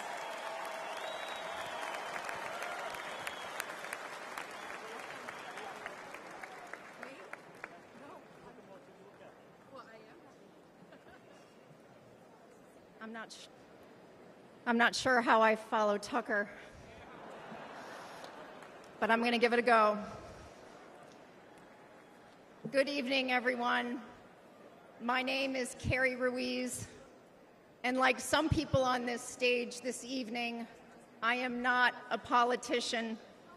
I am not a public figure. I'm a mom of 3 and a woman of faith who's been fortunate to work side by side with Donald Trump and his amazing family.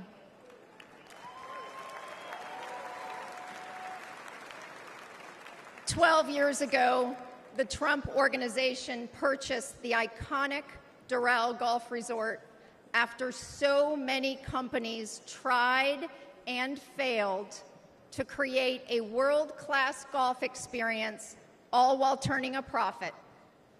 With his keen eye for business and uncanny ability to make things better, Donald Trump got to work. He poured hundreds of millions of dollars and his own sweat and tears into the property. He had a hand in virtually everything, and no detail was too small. He didn't just change the carpet or apply a fresh coat of paint. He stripped this legendary resort to its core and rebuilt it the right way.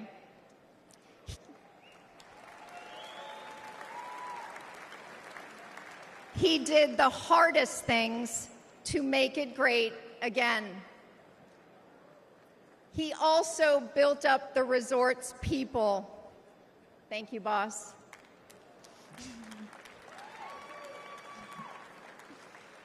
He empowered us. He listened to us, all of us, and he still does. No matter your role, he asks questions. He wants different opinions. He never demands more of us than he is willing to give. He is as generous as he is brave.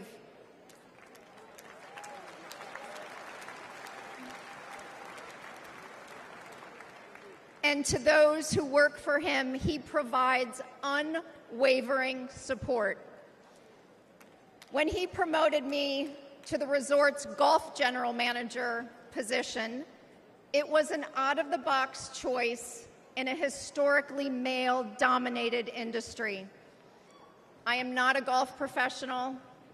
I cannot break 90 yet. But none of that mattered to President Trump. He looks at things differently. He welcomes the unconventional.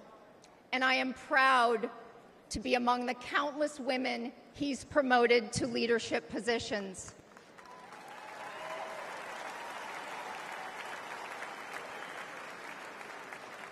I might add, he did it all while no one was looking. The simple truth is, no one can match President Trump's vision and unrelenting drive to make things better.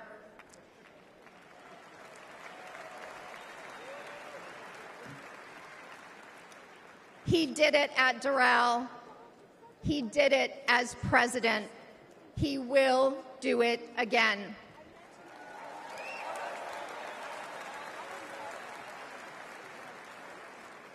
May God continue to bless President Trump, and may God bless the United States of America. Thank you.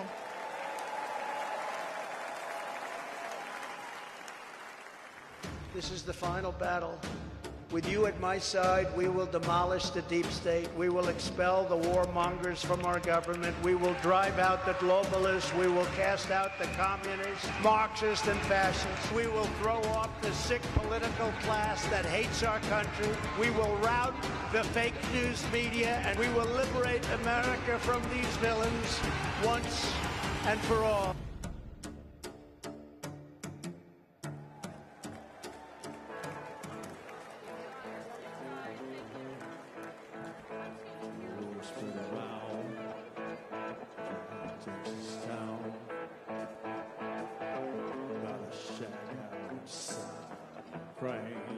You know what I'm talking about? Just let me know if you want to go to that whole out range. They got a lot of nice girls out there.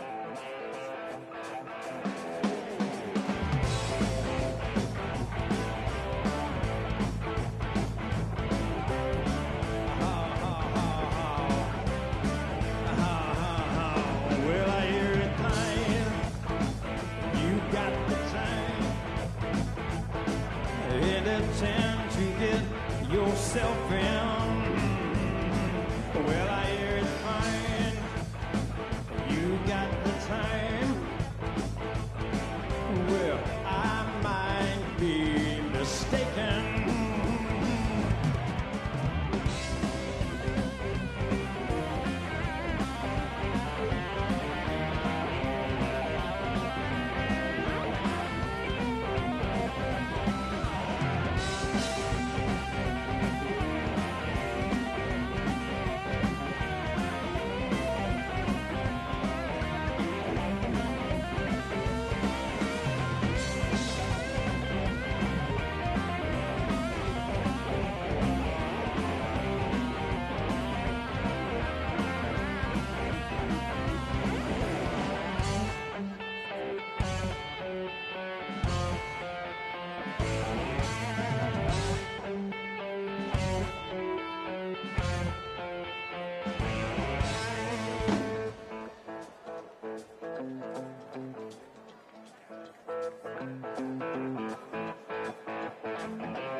Ladies and gentlemen, please welcome Advocate for Safe Schools, Annette Albright from North Carolina.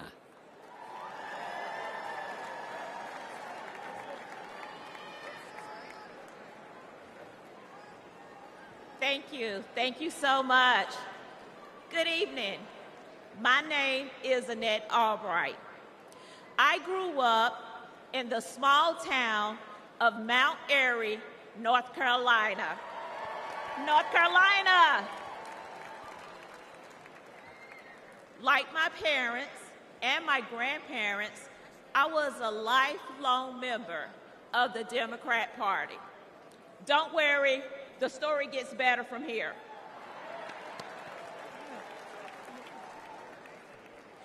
After completing a degree in criminal justice, I started a career working with the North Carolina Department of Corrections. I left my job in the criminal justice system to work for Charlotte-Mecklenburg School District to engage our youth before they got stuck in the system. It didn't take long for me to realize that public schools are a part of the problem.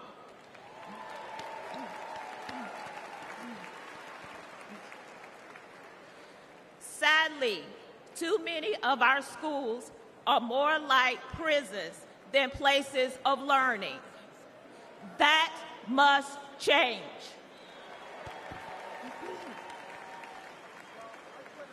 In one public high school, I witnessed a full-blown riot. I saw many violent altercations between students and physical attacks on staff. During my 14 years working with the Department of Public Safety, offenders never laid a hand on me.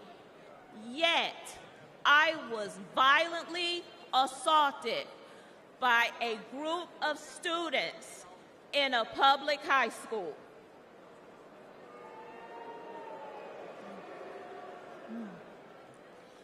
The uptick in school violence was related to an Obama-Biden policy that directed schools to reduce suspension rates and keep dangerous students in the classroom.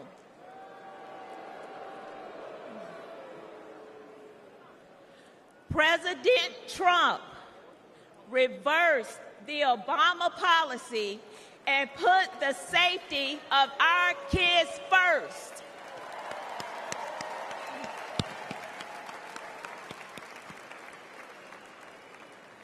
Violence on public school campuses should not be a Democrat issue. It should not be a Republican issue. It is an American people issue.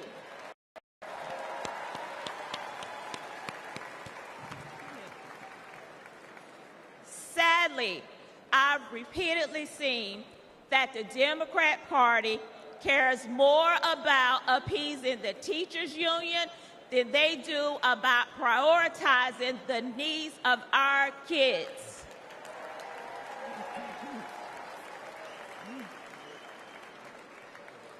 They champion safe spaces instead of safe schools. This is completely wrong.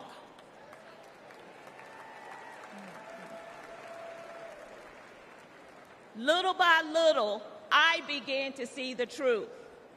While Democrats spend more money on a broken system, Republicans are empowering parents and fighting for school choice.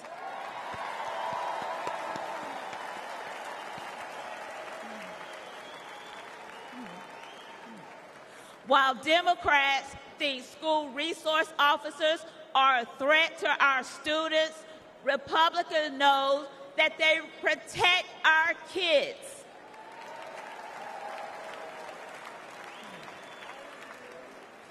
While Democrats won't admit that our schools are failing, Republicans will fix the system and make our schools safe.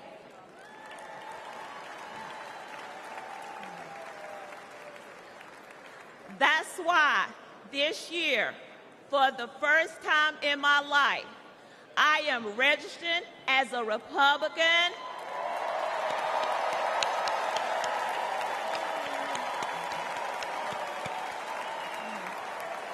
Thank you. Thank you. And in November, I will proudly cast my vote for Donald J. Trump.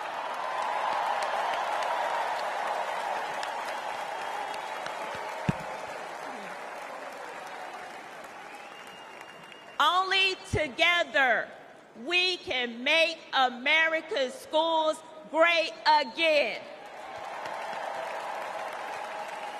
Thank you, and God bless America.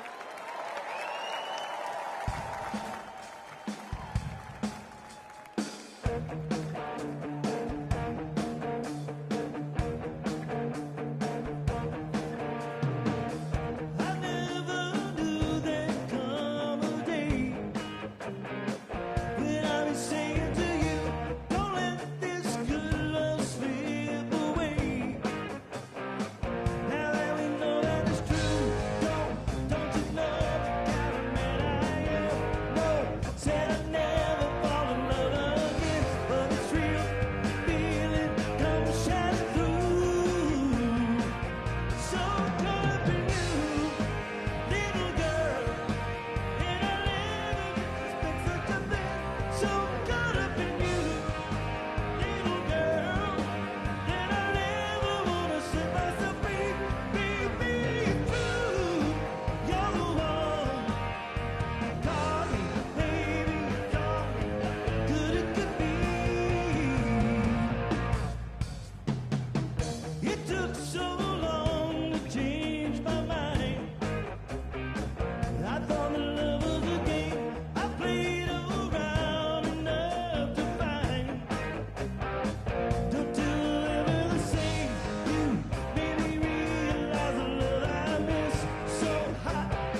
see a man getting mean. She's my sweet little thing.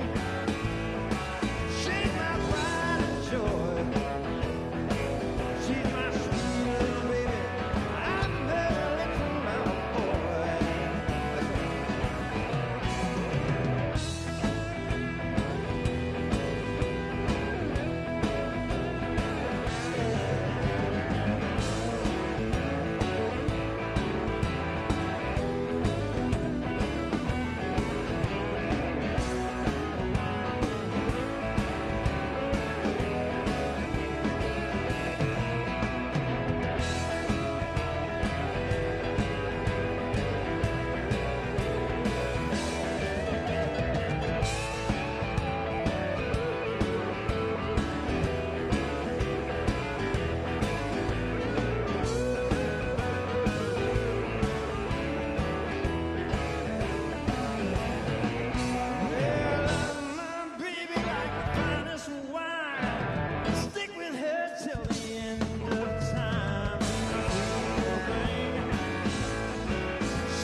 Well, let me tell you something, brother.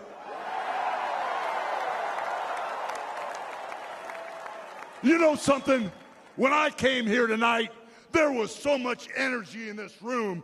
I felt maybe I was in Madison Square Garden getting ready to win another world title. Or maybe I thought the vibe was so intense, the energy was so crazy, it felt like maybe I was going to press that no-good, stinky giant over my head and slam him through the mat, brother. But what I found out was I was in a room full of real Americans, brother. And at the end of the day, with our leader up there, my hero, that gladiator, we're going to bring America back together. One real American at a time, brother.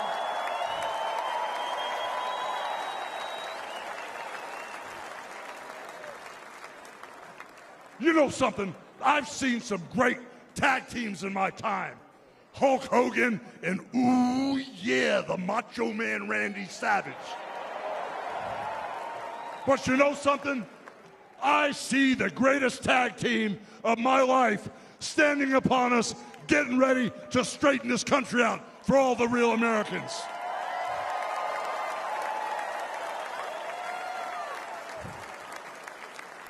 You know, even though you guys are real Americans, you better get ready. Because when Donald J. Trump becomes the President of the United States, all the real Americans are going to be nicknamed Trumpites. Because all the Trumpites are going to be running wild for 4 years. So with the power of Donald J. Trump and all the Trumpites running wild, America is going to get back on track. And like Donald J. Trump said, America is going to be great again.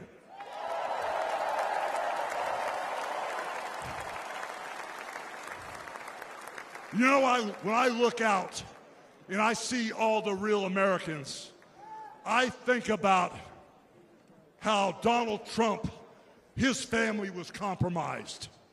When I look out there and I see Donald Trump, I think about how his business was compromised.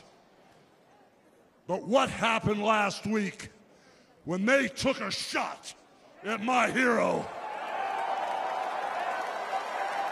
and they tried to kill the next President of the United States? Enough was enough. And I said, let Trumpomania run wild, brother. Let Trumpomania rule again. Let Trumpomania make America great again.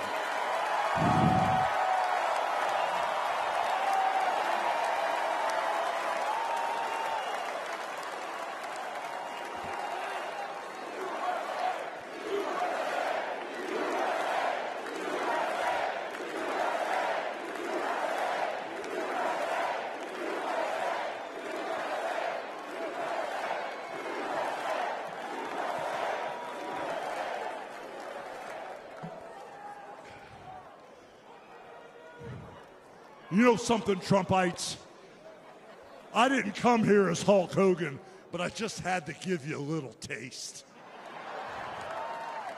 You know, my name is Terry Bollea. And as an entertainer, I love you too. And as an entertainer, I tried to stay out of politics. But after everything that's happened to our country over the past 4 years, and everything that happened last weekend, I can no longer stay silent.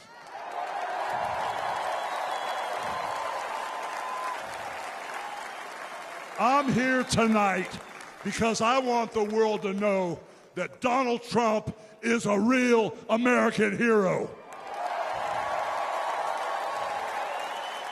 And I'm proud to support my hero as the next President of this United States.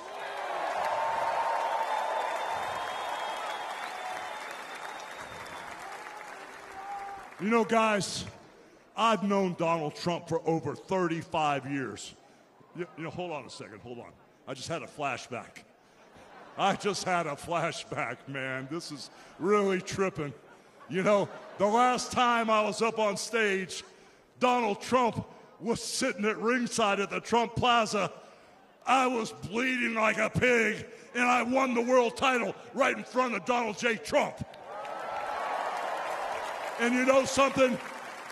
He's going to win in November, and we're all going to be champions again when he wins.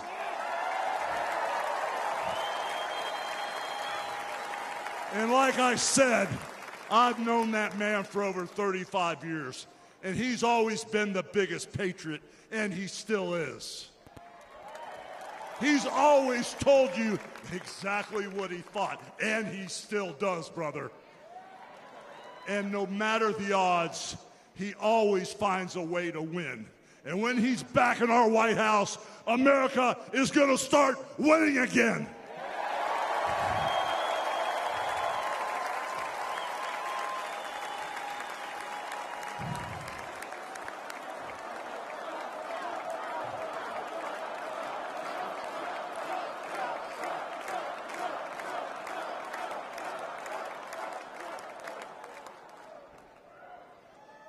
You know, guys, over my career, I've been in the ring with some of the biggest, some of the baddest dudes on the planet.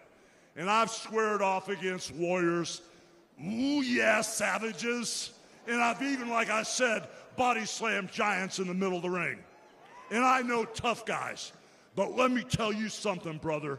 Donald Trump is the toughest of them all.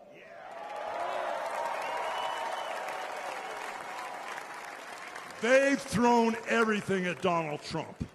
All the investigations, the impeachments, the court cases, and he's still standing and kicking their butts.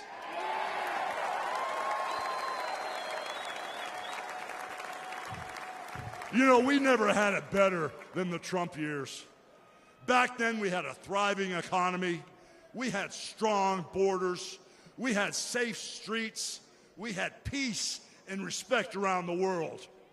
But then we lost it all in a blink of an eye. Crime is out of control. The border is out of control. The price of food and gas and housing is out of control. And the only person who can clean this up is Donald Trump.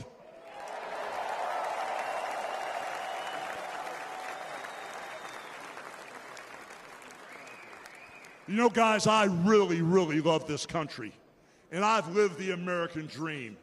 And I want my kids, your kids, and all those little teeny Hulkamaniacs out there to live the American dream too.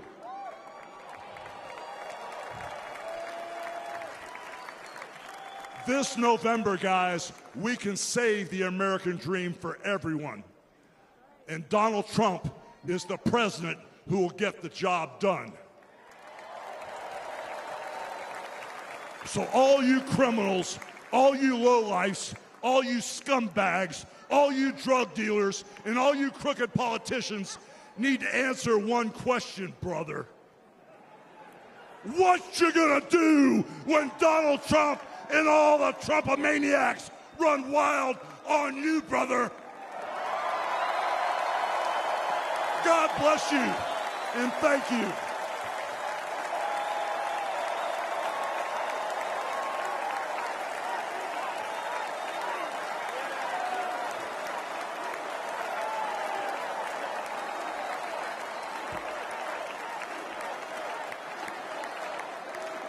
Ladies and gentlemen, please welcome the President and CEO of the Billy Graham Evangelistic Association and President of Samaritan's Purse, the Reverend Franklin Graham.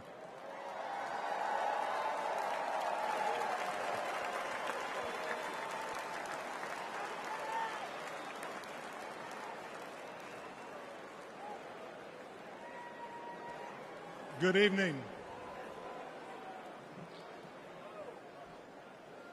I've got the hardest job tonight. I have to follow Hulk Hogan. But I stand here tonight as a private citizen who loves this country. I've been asked to say a few words and then to pray, and we're going to do that. Last Saturday, In Butler, Pennsylvania, President Trump had a near-death experience. No question. But God spared his life.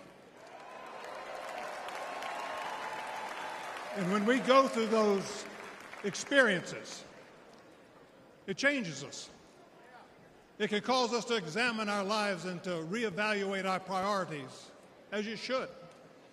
When President Trump rose from that platform, he rose with his fist raised in strength, showing America his unshakable resolve to fight for them in this nation.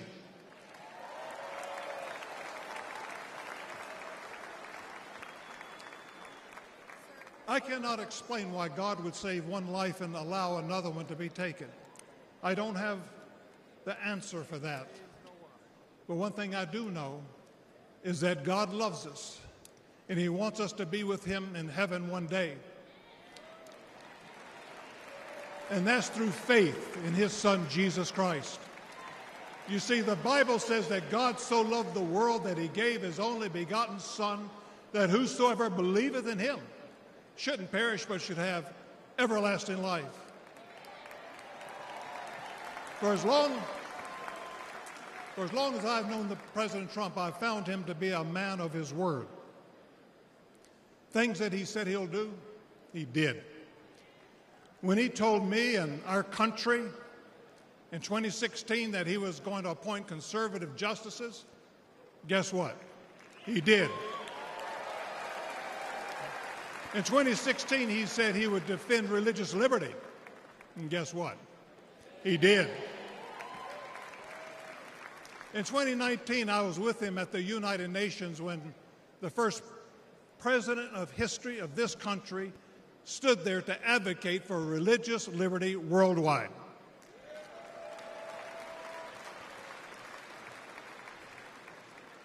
When American citizen and Pastor Andrew Brunson was being held in a Turkish jail on false accusations, President Trump demanded that he be released. And he applied economic pressure and sanctions until they did that. I'm grateful and thankful for what he did as a 45th president of the United States. And I know that as the 47th president, he will keep his word to the American people to make America great once again.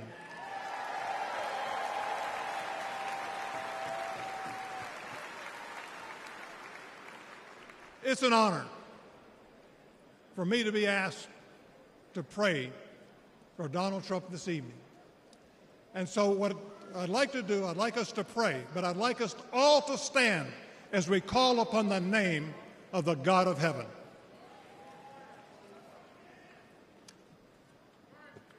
Our Heavenly Father, we come before you this evening with grateful hearts. Thank you for saving the life of President Donald J. Trump. In his own words, it was you and you alone who saved him. We pray for the others that were injured on Saturday, for the family who lost their loved one. Put your loving arms around them. Comfort them, and may they sense your presence. We stand before you tonight. We say thank you for the provisions you have given to the United States of America. You have blessed this country more than any country in the world. Sadly, as a nation, we have forgotten who is responsible for all the freedoms, the liberties, and the bounty that we enjoy. It has all come for you. Thank you. This evening, our nation is in trouble. We're divided politically, racially, economically, with millions of people seeking refuge and hope in our dry and thirsty land. You're the only one who can fix the complexity of the problems that we face today. We pray for President Trump that you would give him wisdom, strength, and a clear vision for the future of this nation and the task that is at hand. Continue to protect him from his enemies. I pray that you would surround him with men and women who will give him sound counsel and guidance. We pray for Melania, for Barron, and for all the President Trump's children and grandchildren. We pray for Senator J.D. Vance, his wife Ulsa, along with their young family. We're thankful for his strong stand for defending life. As your word instructs, we also pray for the leaders of our nation, whether they're Republican, Democrat, or Independent. We know that all authority comes from you. You are a great God, and we ask that if it be thy will that you will make America great once again. And we ask that you'll unite our hearts, bring us together, one nation under God, indivisible, with liberty and justice for all. And we pray this in the mighty name of my Lord and Savior, Jesus Christ, the King of Kings and the Lord of Lords. Amen.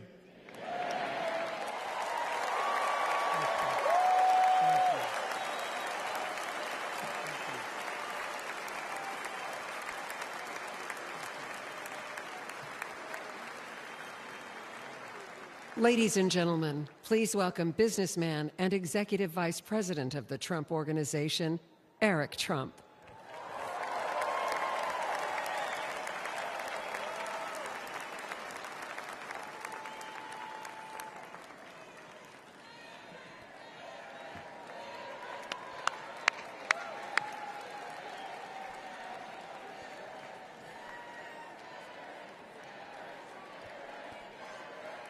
Good evening, America.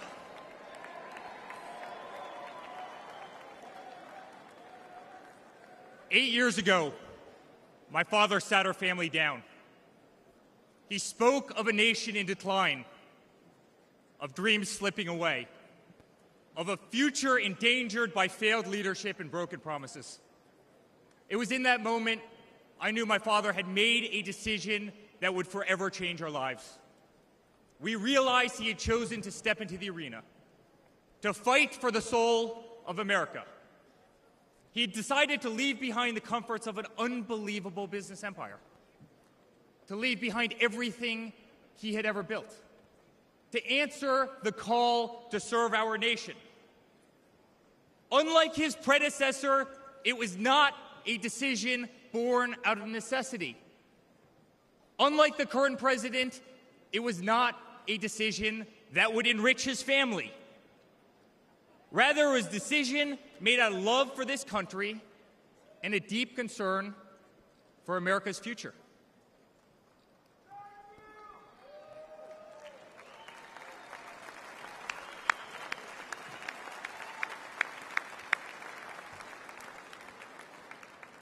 My father was clear it would not be easy, that there would be a huge price to pay, and that the attacks would be vicious. Looking back, that was an understatement.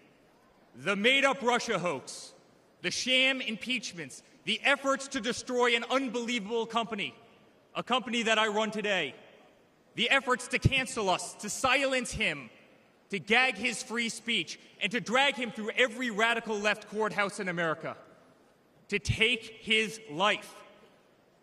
Yet through it all, he's shown unwavering courage and determination, not just in public, but in every private conversation with me and our family.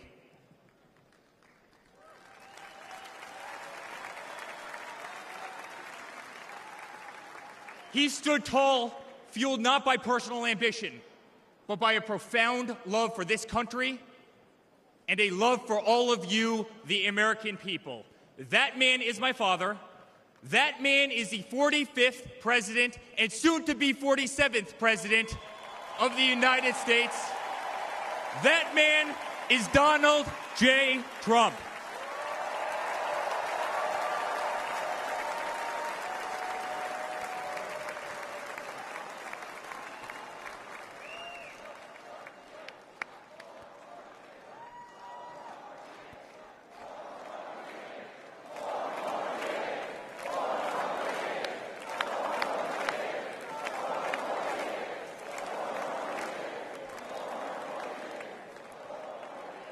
Each time I've stood on this stage, America has been at a dire crossroads. In 2016, many people began to doubt the promise of America. Our economy was struggling. Jobs were scarce. Our standing on the world stage was weak at best. Veterans were forgotten. Our military was in shambles. Our educational system was broken, ranked 30th in the world. He could no longer tolerate an inept administration that handed $150 billion to Iran, a country that chants death to America, or witness the continued attacks on our Constitution and our religious liberty, or see the disrespect shown to our unbelievable law enforcement officers who are being disarmed, defunded, and persecuted each and every day. He could no longer stand to see words like Christmas stripped from public use or the Pledge of Allegiance removed from our schools. But my father saw potential where others saw despair. Donald Trump built the New York City skyline. He did so during a time when businesses were turning away from the city he loved. Crime was rampant. The streets were dirty. But he had the Midas touch, and he turned those streets and neighborhoods into gold. He faced every challenge with tremendous vision and grit. As he did during the 2016 election, he rolled up his sleeves. He remained unapologetic. He did not care to be politically correct.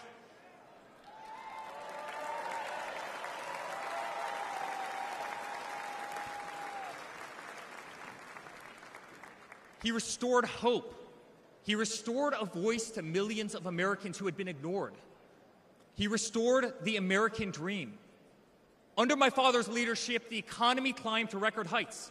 Jobs were created at an unthinkable pace.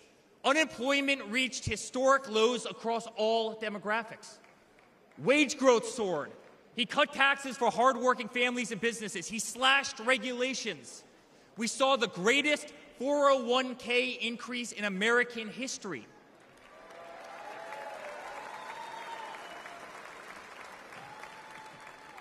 People bought their first homes in an environment that saw 2 to 3% interest rates. They started their families. My father made the United States energy independent with the lowest gas prices in decades.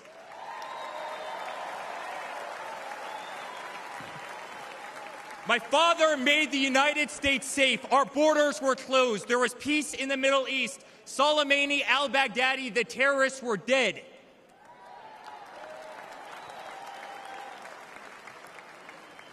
My father made the United States respected again, with the courage to walk into countries like North Korea, with the courage to impose tariffs on China, and with the courage to tear up trade deals that cost Americans their jobs.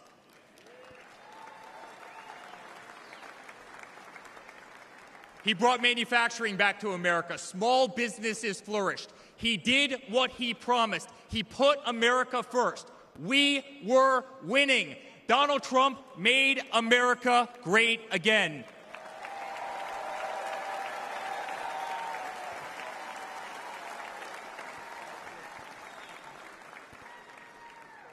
But he also created a movement that threatened the special interests in the political elites.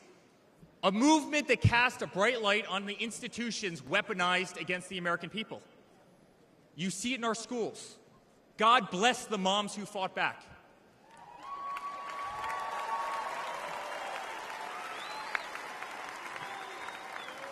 You see it in your workplace. You see it on every news station, in every newspaper. You see it in the military. The most iconic military installations on planet Earth are stripped of their identity and renamed. Fort Bragg, Benning, Fort Hood. You see it in Hollywood. You see it in our two-tier judicial system. They don't even hide it anymore. My father has been censored. The former president ripped off Twitter, Instagram, and Facebook while terrorist organizations remain intact. My father has been persecuted, targeted by far-left Democrats funded by special interest groups and hand-picked judges.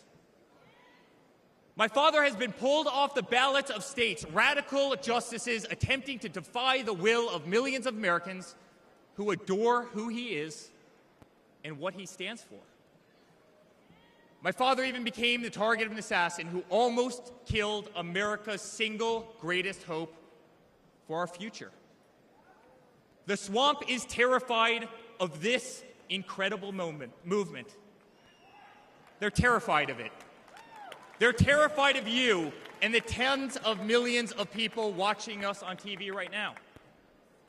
They've tried everything to keep him from you, everything, to destroy his legacy, to destroy his family. They have failed, and they will not win.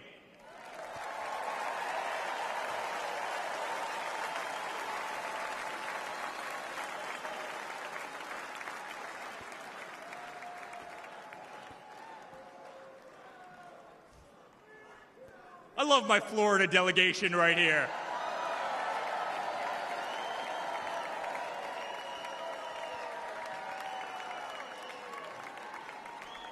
Thank you.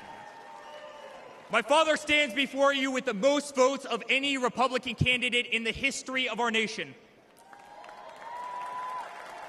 He has defied the predictions of every political pundit. He fills stadiums across our country. He energizes Americans to the issues facing this nation and does so with unvarnished honesty. He is not a threat to democracy. He is a threat to those who despise our republic, many of whom are bought and sold, bribed and coerced, people who have never signed the front of a check and who have been dependent on the government their entire adult lives.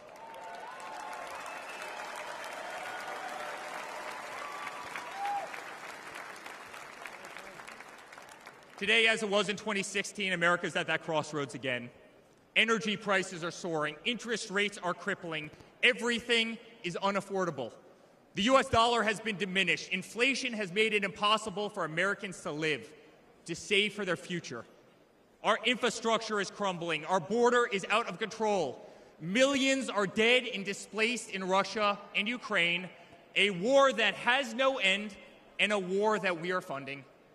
The Middle East has become a hornet's nest. Our greatest ally, Israel, totally under siege. Fentanyl is killing our youth and destroying families, while the current administration stands idly by, hoping their inaction will import illegal votes. Crime terrorizes our cities and our suburbs as far-left policies handcuff police. Male athletes, guys my height, 6'5", are swimming in women's sports.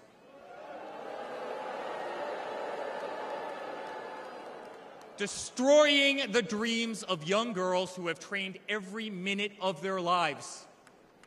We no longer trust our elections. We no longer trust our judicial system.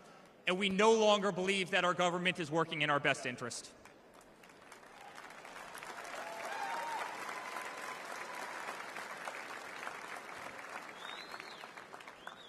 In spite of where we are today as a nation, I'd like to speak to every American. To the homeless veteran sleeping under a bridge as illegal immigrants are housed in the most expensive hotels in New York. I'm sorry. We know it's wrong, and we will fix it.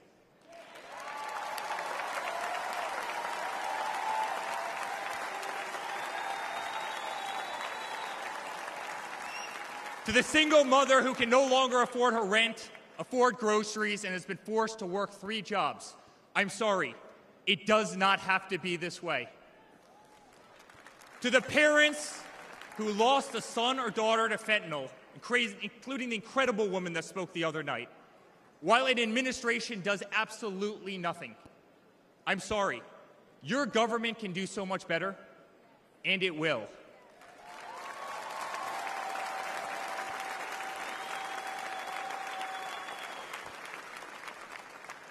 To the children who are being brainwashed instead of learning the fundamentals in school, I'm sorry. There are teachers who care, and my father will empower them.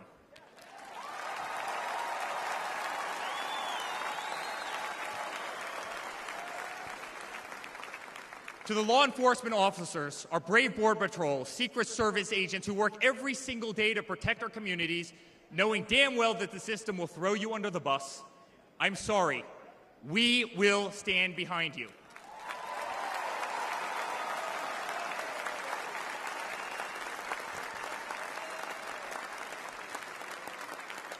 To commuters often petrified to take a bus, take a train, or walk the streets in cities across our nation, I'm sorry. That man right there will fix this.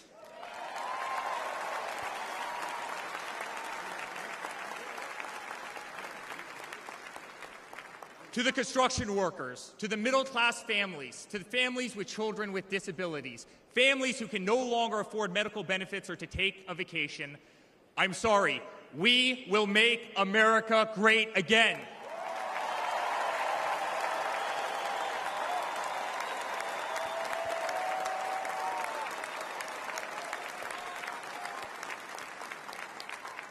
And to my father, who has been ruthlessly silenced, slandered, and attacked by a corrupt administration, I'm sorry. We know, and America knows, that they're not just after you, they're after all of us, and you just happen to be standing in their way.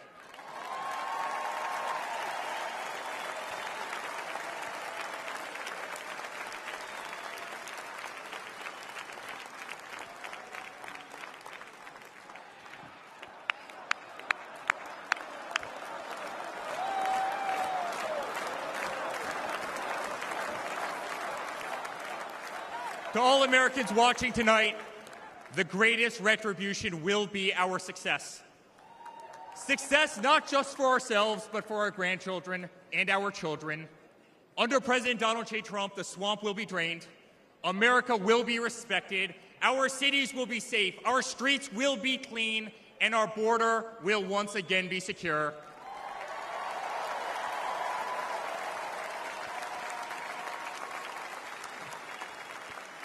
We will have peace.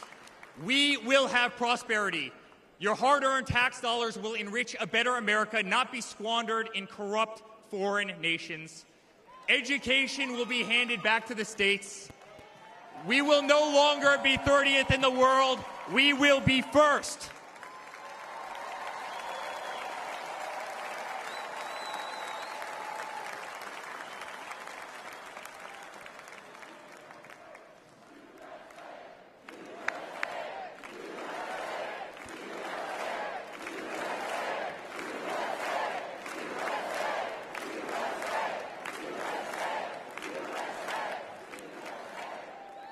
Our children will understand family, our children will have values, and our children will love God.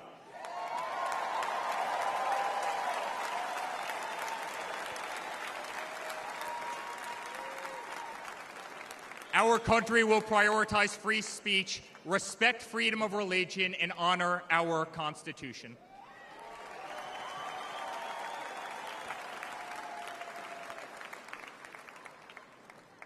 As his son, I've never been more proud of a person in my life.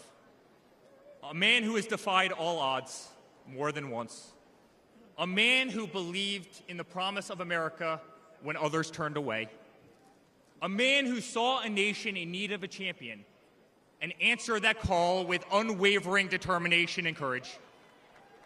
A man who survived a bullet that was intended to eliminate him permanently from our future and from our family. Never have I been more proud to be a Trump.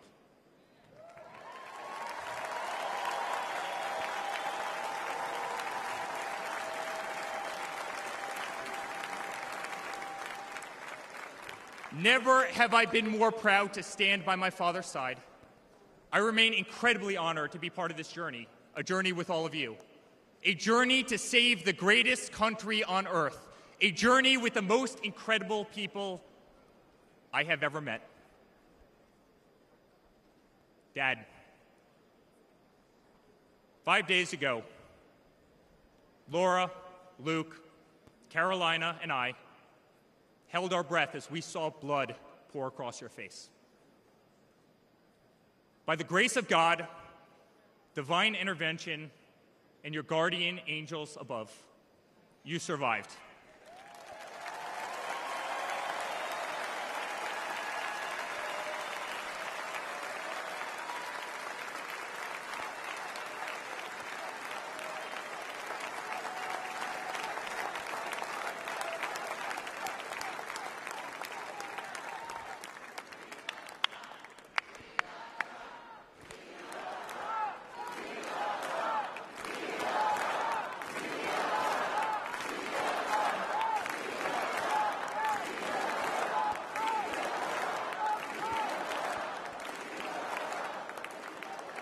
You are the greatest fighter I have ever seen. You are strong, you are full of life, and you are unapologetic. Your optimism is contagious. Your backbone is unbreakable. Your conviction to fight for what is right and against all that is wrong is truly next level.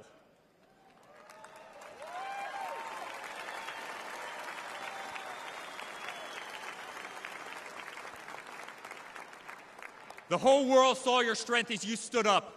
You wiped the blood off your face, and you put your fist in the air in a moment that will be remembered as one of the most courageous acts in the history of American politics. You shouted, "Fight! Fight! Fight!"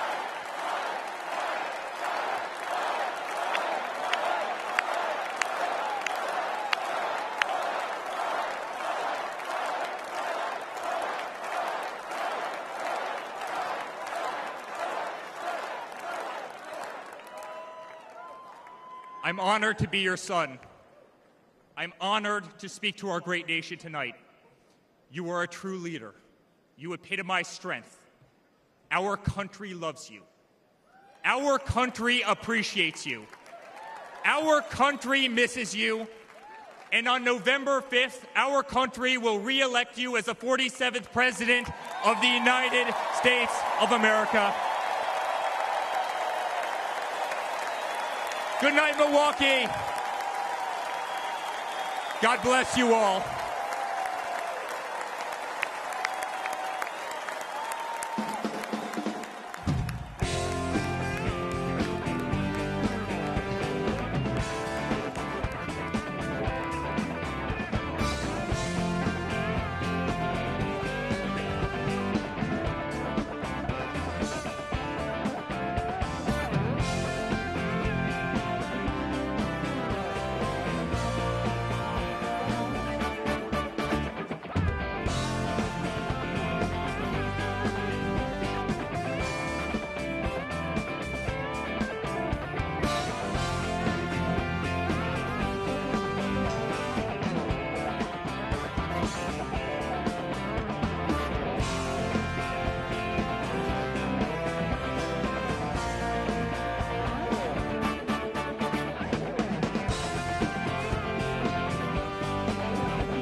Ladies and gentlemen, the next First Lady of the United States, Mrs. Melania Trump.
This is a story as uniquely American as the ideals and freedoms we all cherish.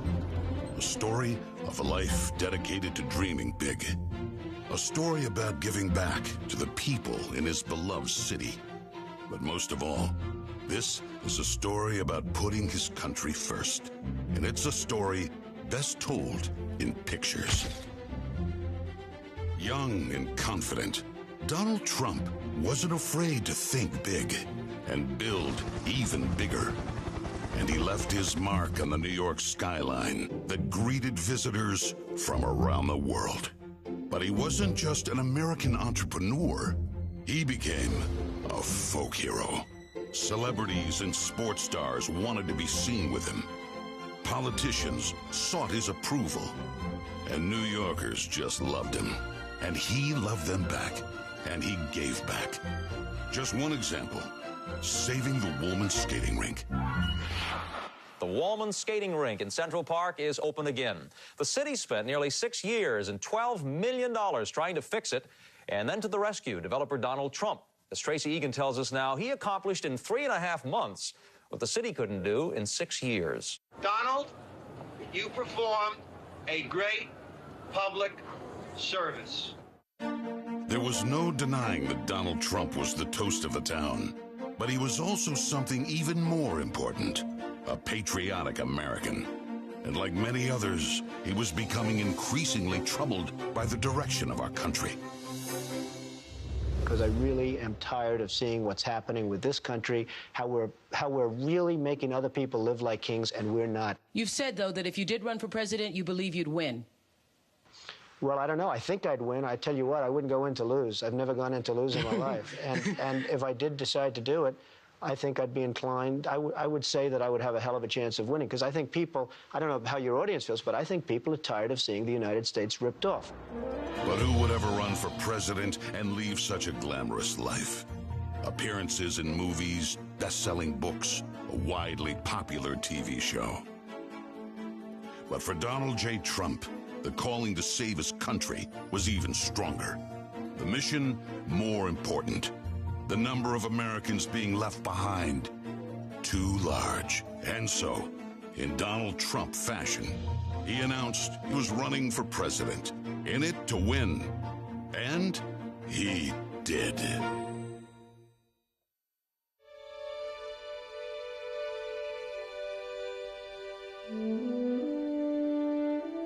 From his first day in office, the Washington politicians learned something about President Trump. He's not afraid to fight for what he believes in. They call that having the courage of your convictions. First up, the Trump tax cuts, largest in America's history, and it led to higher take-home pay for working families. Unfortunately, today, taxes are up and incomes down. The politicians just never learn. Next for President Trump, secure our border. Check. Miles and miles of wall built. ISIS and other terrorists deterred. But now, we have the Barney Fife of border security, leading to 250,000 Americans dead from fentanyl coming in. Brutal migrant crime spreading across America. And ISIS now here. President Trump promised he'd keep America out of endless wars. Welcome words to the families of our young men and women who serve. And another promise kept. He started by strengthening our military, then traveled the world, meeting with our allies, and even with our main adversaries, just so they understood that America's strength and resolve was back. Because that's what a strong commander-in-chief does.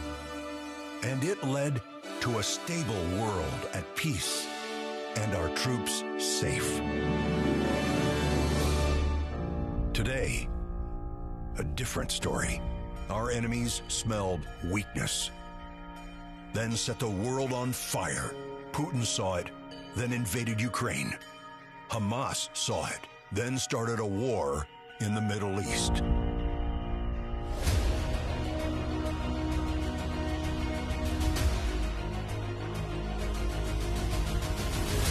There's one more thing we've learned about President Trump. He believes so strongly in America, so optimistic for our possibilities, and so committed to fighting to once again make our country great, that there is nothing that is going to stop him.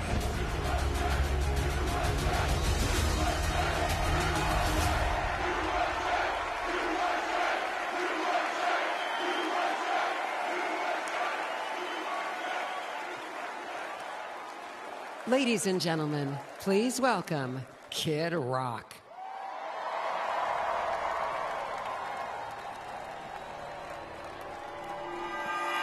What up, America? If you're ready for President Trump to take the stage, I need everybody to stand up. I need everybody to put a fist up in the air. Everybody, get a fist up in the air. Now follow me.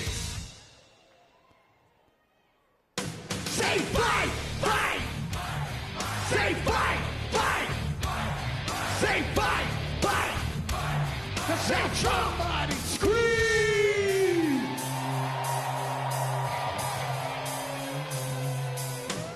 The devil without a cause. I'm back with the beaver hats and Ben Davis slacks. 30-pack of stroll, straight rock and roll. No Rogaine in the propane flow. The chosen one, I'm the living proof. With the gift to gab from the city of truth. You know I jab, stab, and knock critics back. And I did not start when I said that. I'm going platinum, selling rhymes. I went platinum 7 times. Still they ill and wanna see us fry. I guess because only God knows why. Why? Oh, they call me cowboy. I'm the singer of black. Throw a fist in the air. Let me see where you're at. Say fight, fight. Say fight, fight. Say fight, fight. And say Trump, Trump.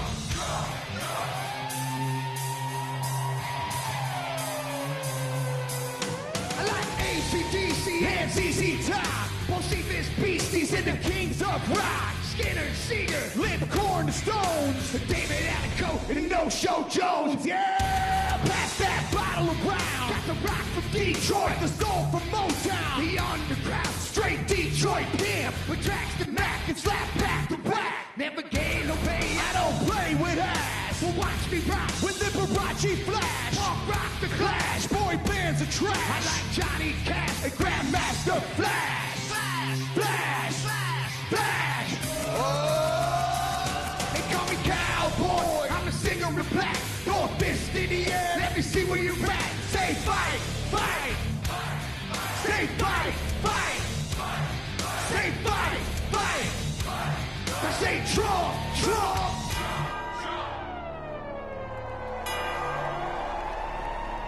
I'm an American badass. Watch me kick. You can roll and rock, or you can. I'm the ultimate. I'm like Amazing Grace. I'm on rock and roll. Like a rock this place. All super fly. Living double wide. Psychom fly. It's a big dog can ride. They'll sack to share. Bring it flash to flare. Black and long hair swinging middle finger in the air. Skin boots, 65 Chevelle. See me ride and sit and hit a rebel, yeah. I won't live to tell. So if you do, rock for freedom and rock for truth. Who knew I'd blow like Oklahoma, Florida, Georgia, Arizona. Smell the aroma and check my hits. I know it stinks in here, cause Trump's the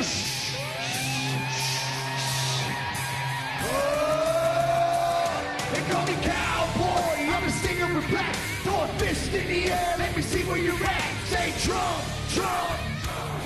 Say Trump, Trump. Say Trump, Trump. Say Trump, Trump. I need to hear you louder than that. One more time. I'm a cowboy, badass and black. You saying Trump, Trump. From side to side, from front to back. Come on, Trump, Trump. I put Detroit City back on the map. We singing Trump, Trump. Kid Rock's in the house. This is where I'm at. Ladies and gentlemen, get ready for the most patriotic American badass on earth, President Donald J. Trump. But first, another American badass, my brother, Dana White. God bless America.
Good evening, ladies and gentlemen.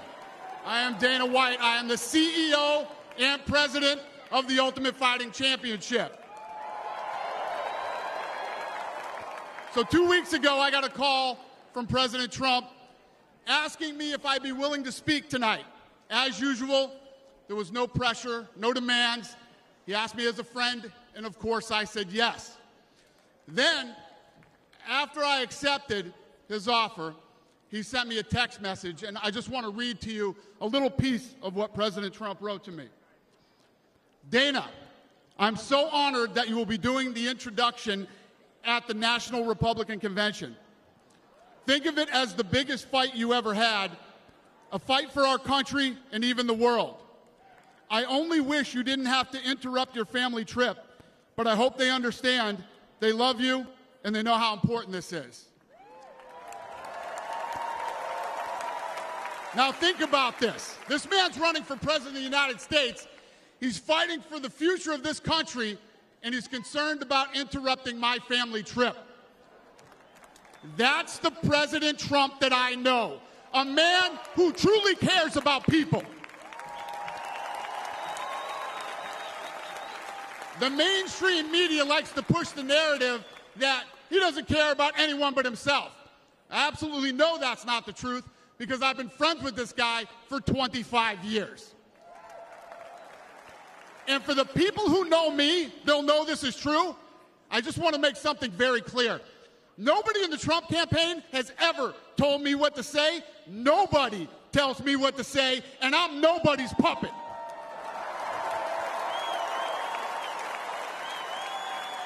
And I'm not telling you what to think. I'm telling you what I know. And I know President Trump. I know President Trump is a fighter. I've been saying this since 2015. Now look at what's happened over the last 10 years. We have all seen it with our own eyes. I'm in the tough guy business, and this man is the toughest, most resilient human being that I've ever met in my life. The higher the stakes, the harder he fights, and this guy never, ever gives up. So what's at stake here? The answer is in President Trump's text, and I quote, "A fight for our country." I know why he's running for president again.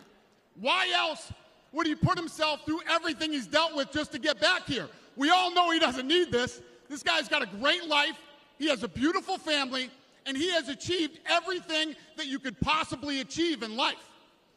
I know President Trump is literally putting his life on the line for something bigger than himself, and he's willing to risk it all because he loves this country.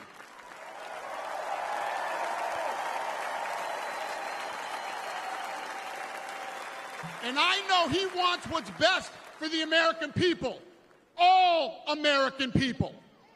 I know he's running for president to save our American dream. I'm living the American dream, and I know the American dream is very real. Whether you were born in this country or came here from someplace else, this is the last real land of opportunity. President Reagan once said, "Government's first duty is to protect the people, not run their lives." And if you're buried in government red tape, how will you ever start your own business? If you're struggling to pay your bills, how can you ever afford to start a family? And if you don't feel safe in your own town, why would you ever buy a house? I know that President Trump is fighting to save the American dream, and that's what's at stake in this election. We are choosing who we want to lead us in this fight. I know President Trump is a proven leader, a fearless leader, and this country was in a much better place when he was in the Oval Office. In my mind, the choice is clear. But this election, we all get to choose. I know I'm going to choose strength and security. I know I'm going to choose opportunity and prosperity. I know I'm going to choose real American leadership and a real American badass.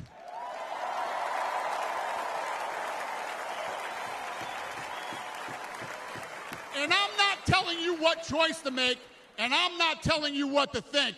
I'm telling you what I know.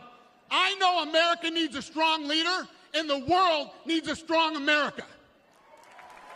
I know Donald J. Trump is the best choice for President of the United States. My fellow Americans, it is my honor to introduce the 45th and soon-to-be 47th President of the United States, Donald J. Trump.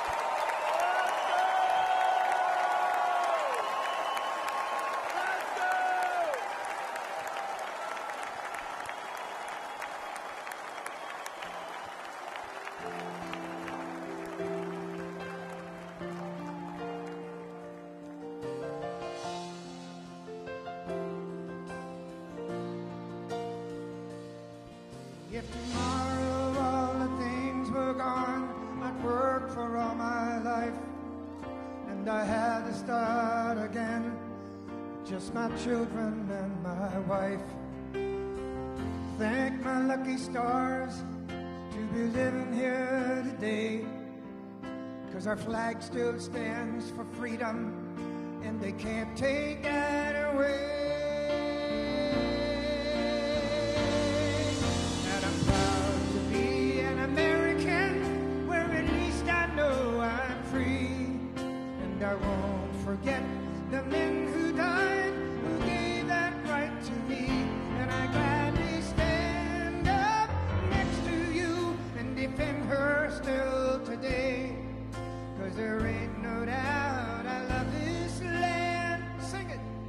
God bless the USA.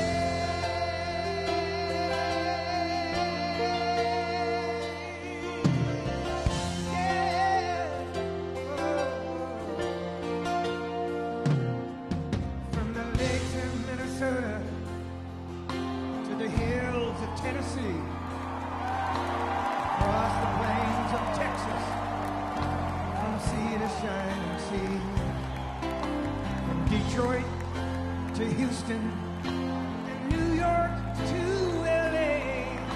There's pride in every American heart, and it's time we stand and say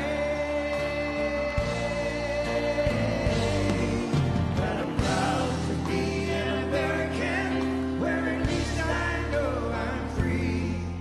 And I won't forget the men who died, who gave that right to me. And I gladly stand up next to you and defend her still today. 'Cause there ain't no doubt I love this land. God bless the USA.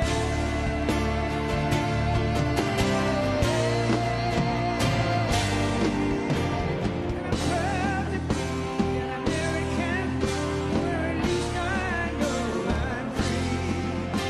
And I won't forget the men who died, who gave that right to me. And I gladly stand up next to you and defend her still today. 'Cause there ain't no doubt I love this land. God bless the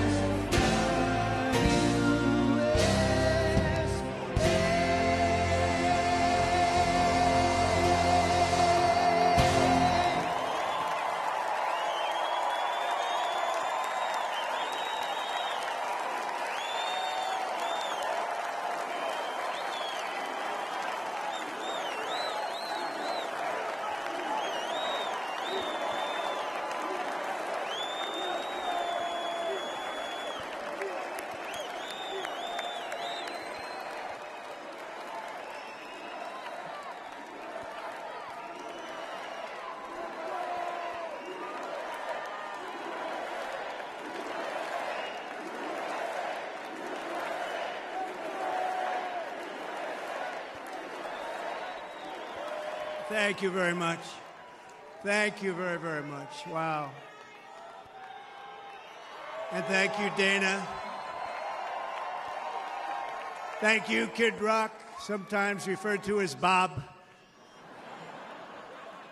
And thank you, Lee, right from the beginning. Thank you very much. What a talent. What a beautiful, beautiful song. Thank you. Friends, delegates, and fellow citizens, I stand before you this evening with a message of confidence, strength, and hope. 4 months from now, we will have an incredible victory, and we will begin the 4 greatest years in the history of our country. Together, we will launch a new era of safety, prosperity, and freedom for citizens of every race, religion, color, and creed. The discord and division in our society must be healed. We must heal it quickly. As Americans, we are bound together by a single fate and a shared destiny. We rise together or we fall apart.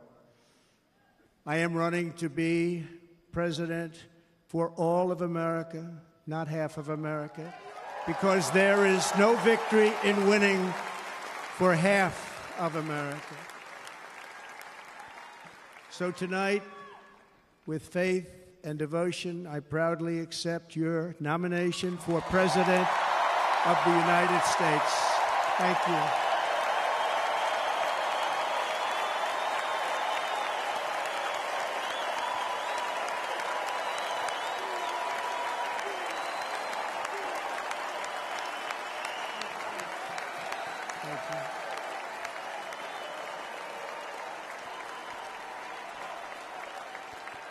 Thank you very much.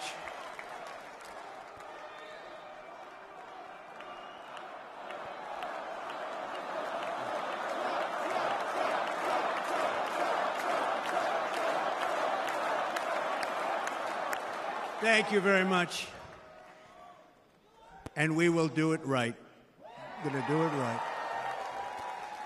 Let me begin this evening by expressing my gratitude to the American people for your outpouring of love and support following the assassination attempt at my rally on Saturday.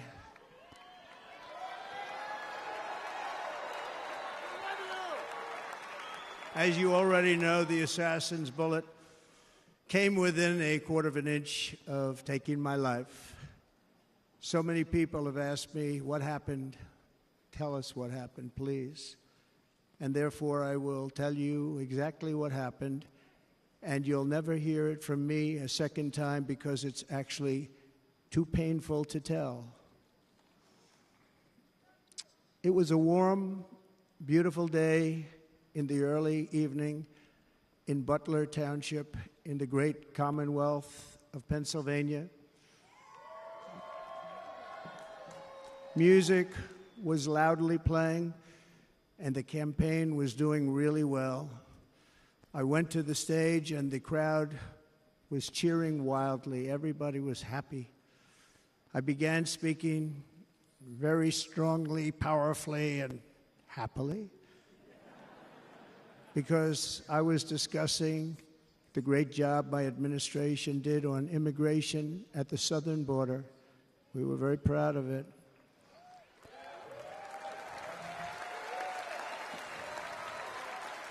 Behind me and to the right was a large screen that was displaying a chart of border crossings under my leadership. The numbers were absolutely amazing. In order to see the chart, I started to, like this, turn to my right and was ready to begin a little bit further turn, which I'm very lucky I didn't do, when I heard a loud whizzing sound and felt something hit me really, really hard on my right ear. I said to myself, wow, what was that? It can only be a bullet. And moved my right hand to my ear, brought it down. My hand was covered with blood, just absolutely blood all over the place. I immediately knew it was very serious, that we were under attack, and in one movement proceeded to drop to the ground. Bullets were continuing to fly as very brave Secret Service agents rushed to the stage, and they really did. They rushed to the stage.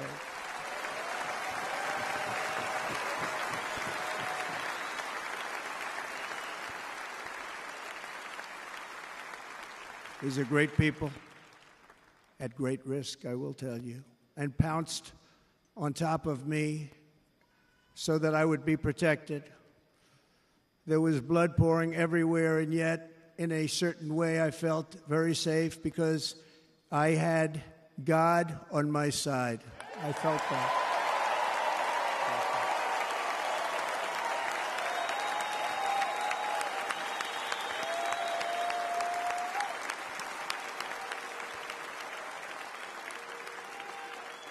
The amazing thing is that prior to the shot, if I had not moved my head at that very last instant, the assassin's bullet would have perfectly hit its mark, and I would not be here tonight. We would not be together.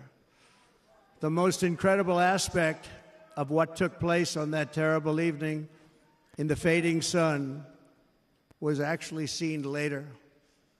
In almost all cases, as you probably know, and when even a single bullet is fired, just a single bullet, and we had many bullets that were being fired, crowds run for the exits or stampede, but not in this case. It's very unusual.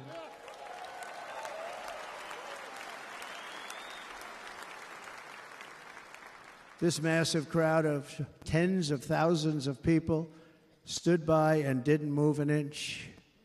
In fact, many of them bravely but automatically stood up looking for where the sniper would be. They knew immediately it was a sniper. And then began pointing at him. You can see that if you look at the group behind me. That was just a small group compared to what was in front. Nobody ran, and by not stampeding, many lives were saved. But that isn't the reason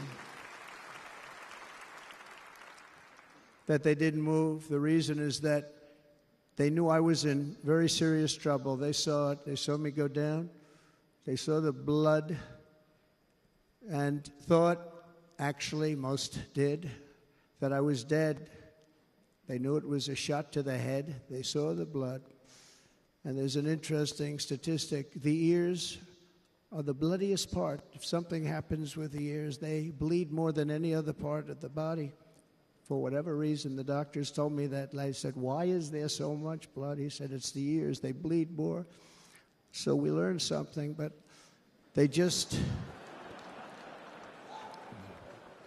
this beautiful crowd, they didn't want to leave me. They knew I was in trouble. They didn't want to leave me. And you can see that love written all over their faces. Incredible people. They're incredible people. Bullets were flying over us, yet I felt serene. But now the Secret Service agents were putting themselves in peril. They were in very dangerous territory. Bullets were flying right over them, missing them by a very small amount of inches. And then it all stopped. Our Secret Service sniper, from a much greater distance and with only one bullet used, took the assassin's life, took him out.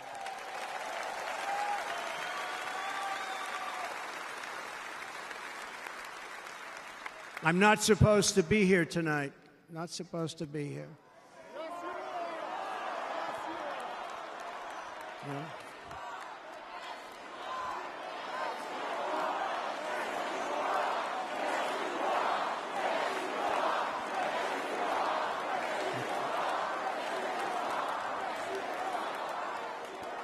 Thank you. But I'm not. And I'll tell you, I stand before you in this arena only by the grace of Almighty God.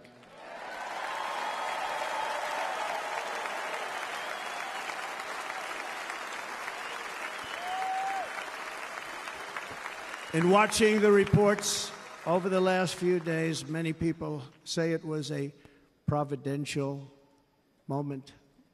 Probably was. When I rose, surrounded by Secret Service, the crowd was confused because they thought I was dead, and there was great, great sorrow. I could see that on their faces as I looked out.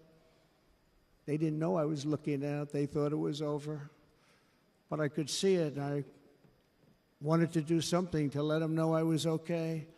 I raised my right arm, looked at the thousands and thousands of people that were breathlessly waiting, and started shouting, "Fight, fight, fight."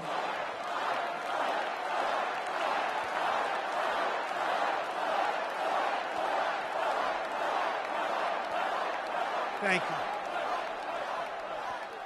you. Once my clenched fist went up, and it was high into the air. You've all seen that.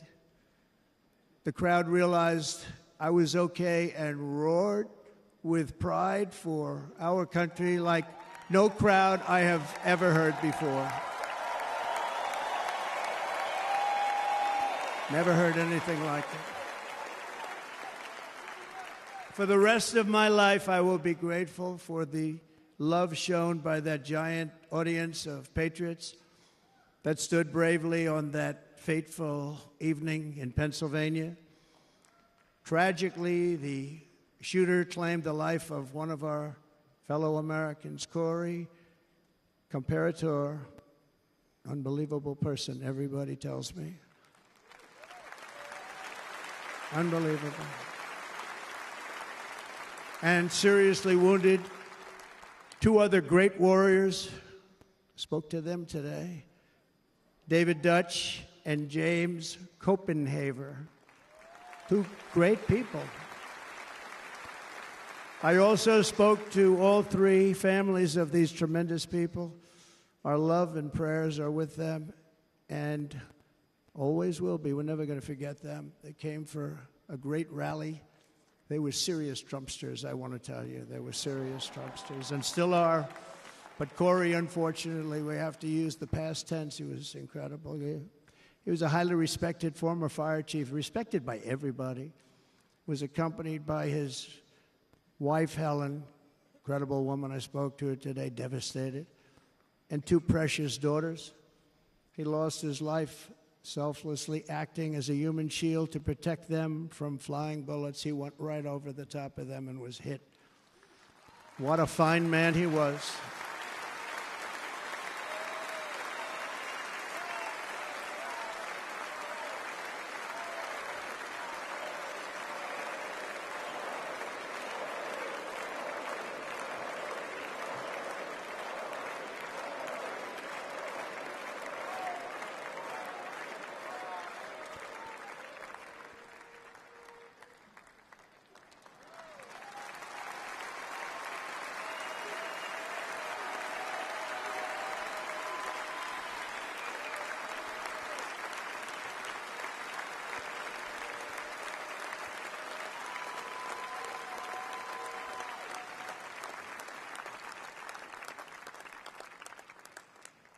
I want to thank the fire department and the family for sending his helmet, his outfit, and it was just something, and they're going to do something very special when they get it. But we did something which cannot match what happened, not even close.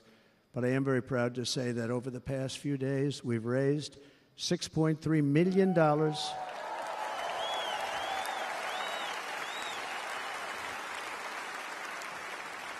for the families of David, James, and Corey, including from a friend of mine just called up. He sent me a check right here. I just got it. $1 million from Dan Newland. Thank you, Dan. And again, when speaking to the family, I told them, I said, well, I'm going to be sending you a lot of money, but it can't compensate. They all said the same thing. You're right, sir. We appreciate so much what you're doing, but nothing can take the place in the case of Corey. And the other two, by the way, they were very, very seriously injured, but now they're doing very well. They're going to be okay. They're going to be doing very well.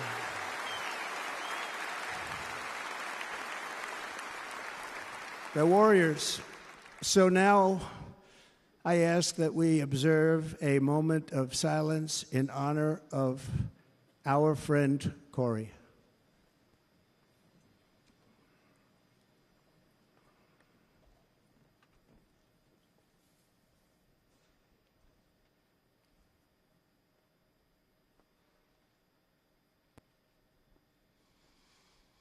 There is no greater love than to lay down one's life for others. This is the spirit that forged America in her darkest hours, and this is the love that will lead America back to the summit of human achievement and greatness. This is what we need. Despite such a heinous attack, we unite this evening more determined than ever. I am more determined than ever, and so are you. So is everybody in this room.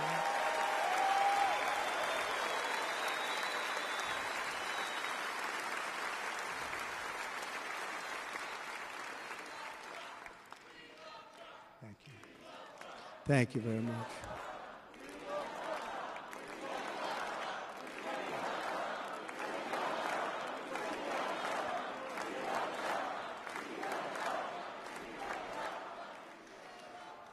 Our resolve is unbroken and our purpose is unchanged to deliver a government that serves the American people better than ever before.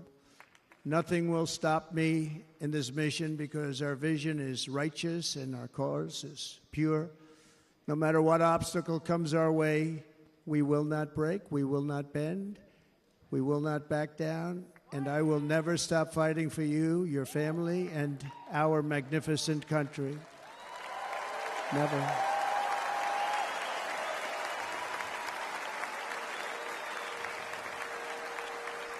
And everything I have to give with all of the energy and fight in my heart and soul, I pledge to our nation tonight. Thank you very much. I pledge that to our nation. We're going to turn our nation around, and we're going to do it very quickly. Thank you.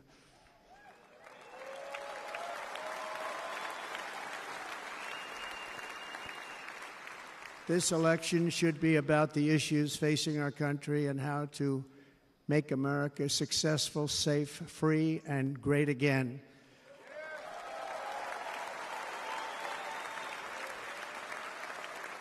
In an age when our politics too often divide us, now is the time to remember that we are all fellow citizens. We are one nation under God, indivisible, with liberty and justice for all.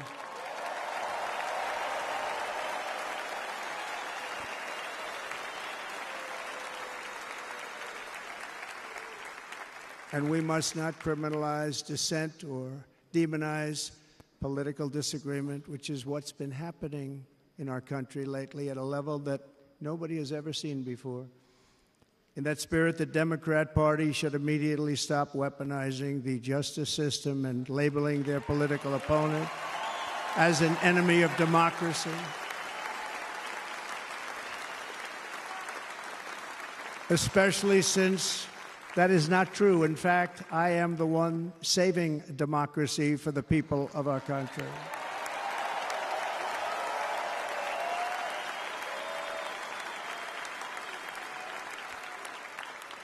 And very big news, as you probably just read, on Monday a major ruling was handed down from a highly respected federal judge in Florida, Alina Habba, finding that the prosecutor and the fake documents case against me were totally unconstitutional, and the entire case was thrown out of court.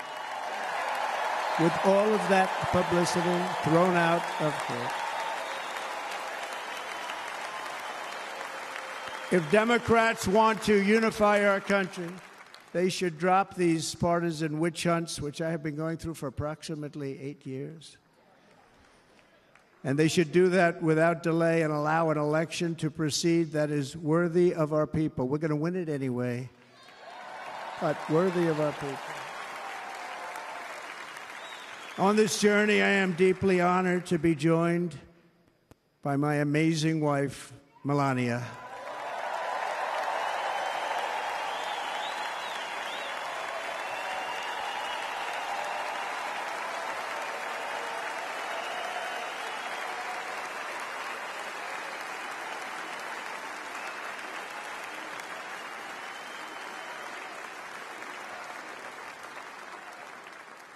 And Melania, thank you very much. You also did something really beautiful, a letter to America calling for national unity, and it really took the Republican Party by surprise. I will tell you, it was beautiful.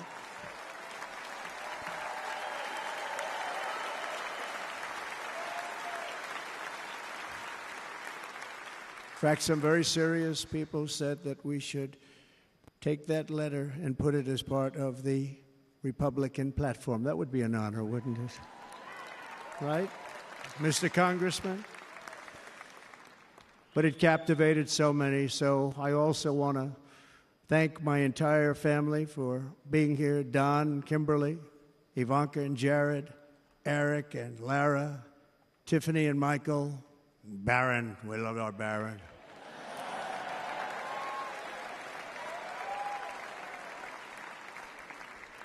And of course, my 10 wonderful grandchildren. You saw a few of them up there on my lap before.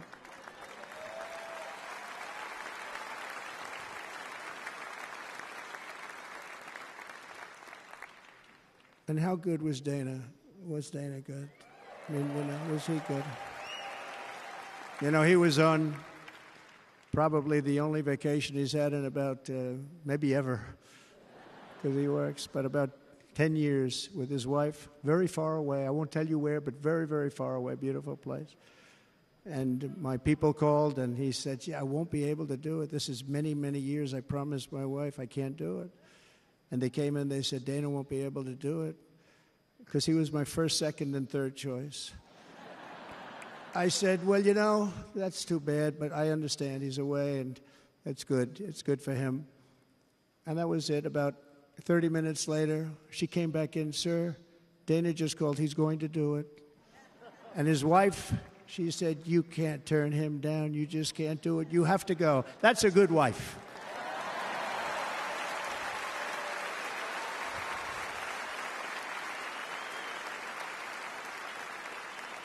So he got on a plane. He got here a little while ago. Now he's going to get on the plane in a little while, and he's going to go back home to his wife.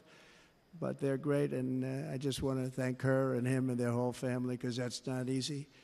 And Kid Rock, same thing. Called, he said, I want to be a part of it. I want to be a part, because, Kid does his great song, Big, Big Monster song. I had no idea. He became a friend of mine over the last 10 years. And he's amazing. Everyone loves him. I didn't even know how big he was. He has rallies, 35,000, 40,000 people he gets every time he goes out.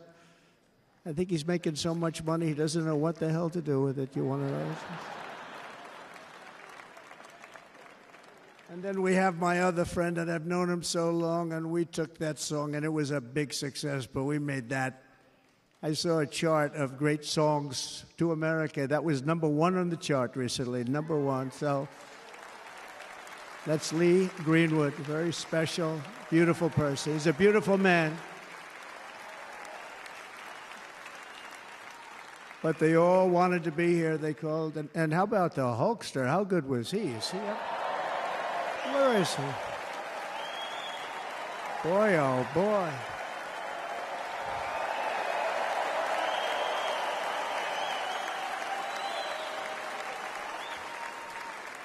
They may call that entertainment. I know about entertainment, but when he used to lift a 350-pound man over his shoulders and then bench press him 2 rows into the audience, I say, maybe entertainment, but he is one strong son of a gun. I will tell you, I watched it many times. There aren't a lot of entertainers that can do that, right? You were fantastic. Thank you very much. Followed by Eric. What was that all about? Boy, that was good. I didn't want to really come up here. But he was so great, and he's such a good young man. He went through a lot of trouble, and Don last night was incredible. They went through so much trouble. They got subpoenaed more than any people probably in the history of the United States. Every week they get another subpoena from the Democrats, crazy Nancy Pelosi, the whole thing, just boom, boom, boom. They've got to stop that because they're destroying our country. We have to work on making America great again, not on beating people. And we won. We beat them in all. We beat them on the impeachments. We beat them on indictments. We beat them. But the time that you have to spend, if they would devote that genius to helping our country, we'd have a much stronger and better country.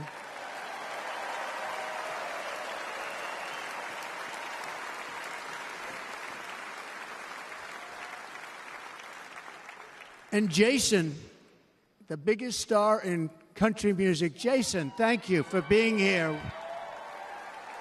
Jason, thank you very much. Jason Aldean, he's good. I like his wife even better, by the way. She's here. Thank you, Jason. But I'm thrilled to have a new friend and partner fighting by my side. The next Vice President of the United States, the current Senator from Ohio, J.D. Vance, and his incredible wife, Usha.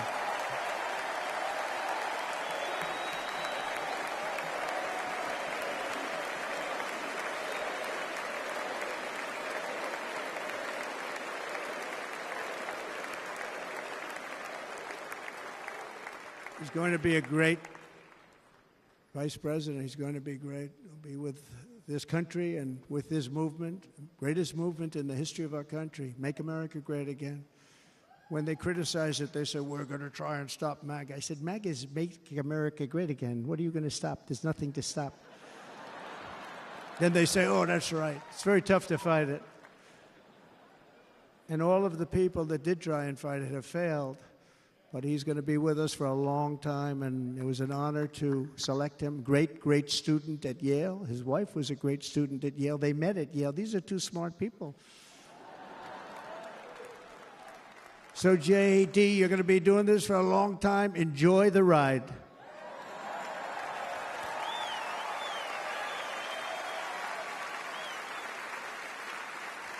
And a very special thank you to the extraordinary people of Milwaukee and the great state of...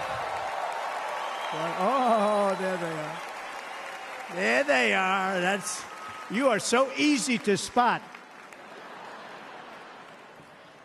And Green Bay's going to have a good team this year, right? They're going to have a good team. They're going to have a good team.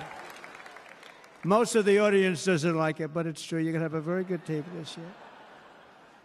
And by the way, Wisconsin, we are spending over $250 million here creating jobs and other economic development all over the place. So I hope you will remember this in November and give us your vote. I am trying to buy your vote. I'll be honest about that.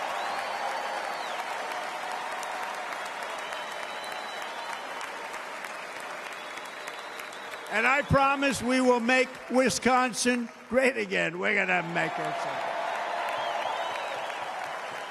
Thank you, Mr. Governor. Thank you very much. Thank you. I'm here tonight to lay out a vision for the whole nation, to every citizen, whether you're a young or old man or woman, Democrat, Republican, or independent, black or white, Asian or Hispanic. I extend to you a hand of loyalty and of friendship. Together we will lead America to new heights of greatness like the world has never seen before. We were right there in the first term. We got hit with COVID. We did a great job. Nobody knew what it was, but nobody's ever seen an economy pre-COVID. And then we handed over a stock market that was substantially higher than just prior to COVID.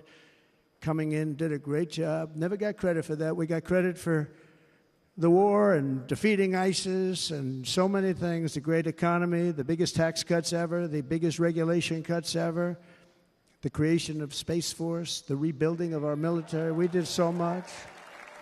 We did so much. Right to try. Right to try is a big deal. We got right to try. They were trying to get that for 52 years. Somebody's terminally ill. And hopefully there's nobody in this audience, but it does happen a lot. They're terminally ill and they can't use our new space-age drugs and other things that we are way ahead. We have the greatest doctors in the world, the greatest laboratories in the world, and you can't do it. They've been trying to get that approved for 52 years. Wasn't that easy? The insurance companies didn't want to do it. They didn't want the risk. The labs didn't want to do it because if it didn't work, people are pretty far down the line toward death. They didn't want to do it.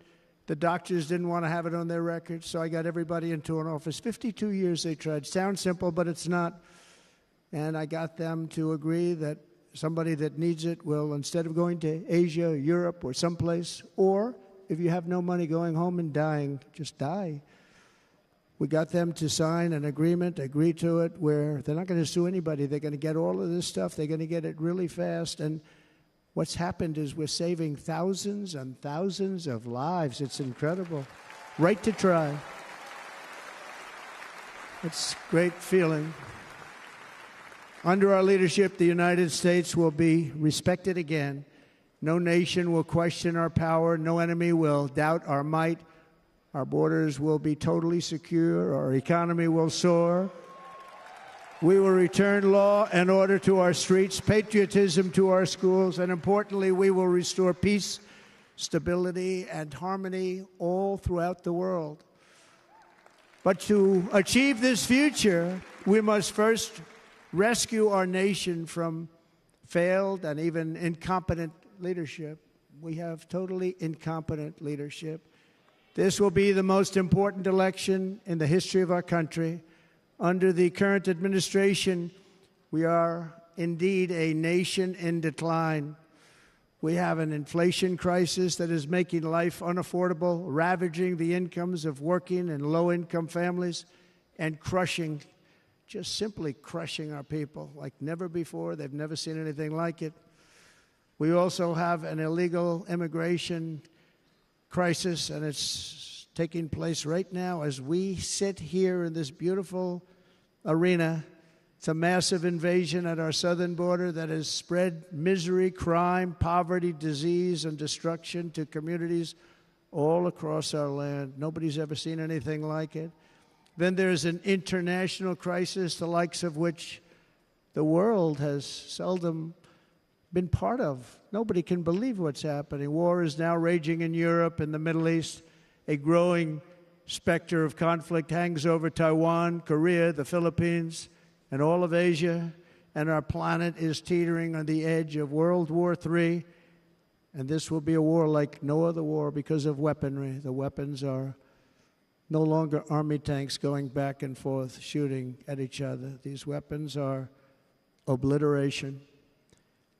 It's time for a change. This administration can't come close to solving the problems. We're dealing with very tough, very fierce people. They're fierce people. And we don't have fierce people. We have people that are a lot less than fierce, except when it comes to cheating on elections and a couple of other things. Then they're fierce. Then they're fierce. So tonight, I make this pledge to the great people of America. I will end the devastating inflation crisis immediately, bring down interest rates, and lower the cost of energy. We will drill, baby, drill.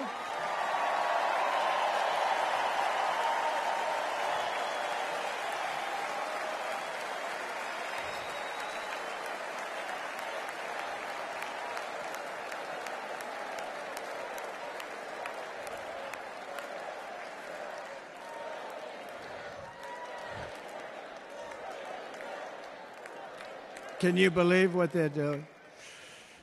But by doing that, we will lead a large-scale decline in prices. Prices will start to come down. Energy raised it. They took our energy policies and destroyed them. Then they immediately went back to them, but by that time, so much was lost.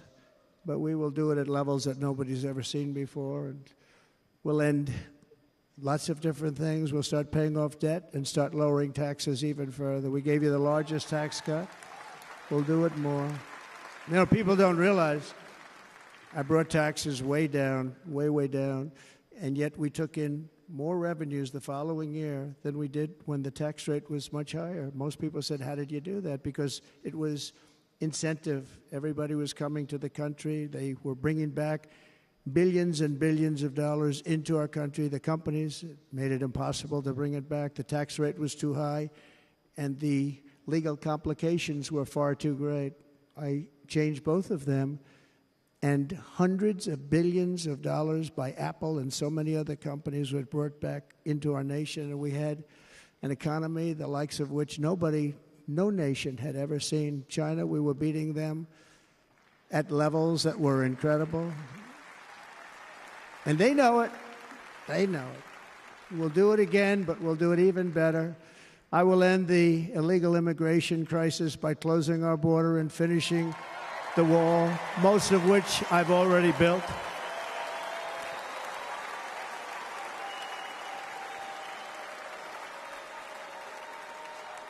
On the wall, we were dealing with a very difficult Congress. And I said, oh, that's okay. We won't go to Congress. I call it an invasion. We gave our military almost $800 billion. I said, I'm going to take a little of that money because this is an invasion. And we built, most of the wall is already built. And we built it through using the funds because what's better than that? We have to stop the invasion into our country that's killing hundreds of thousands of people a year. We're not going to let that happen.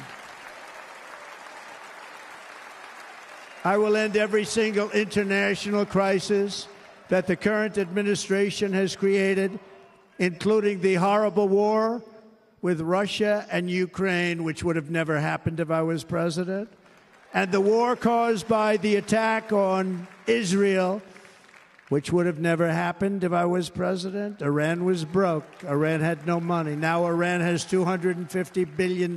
They made it all over the last 2.5 years. They were broke.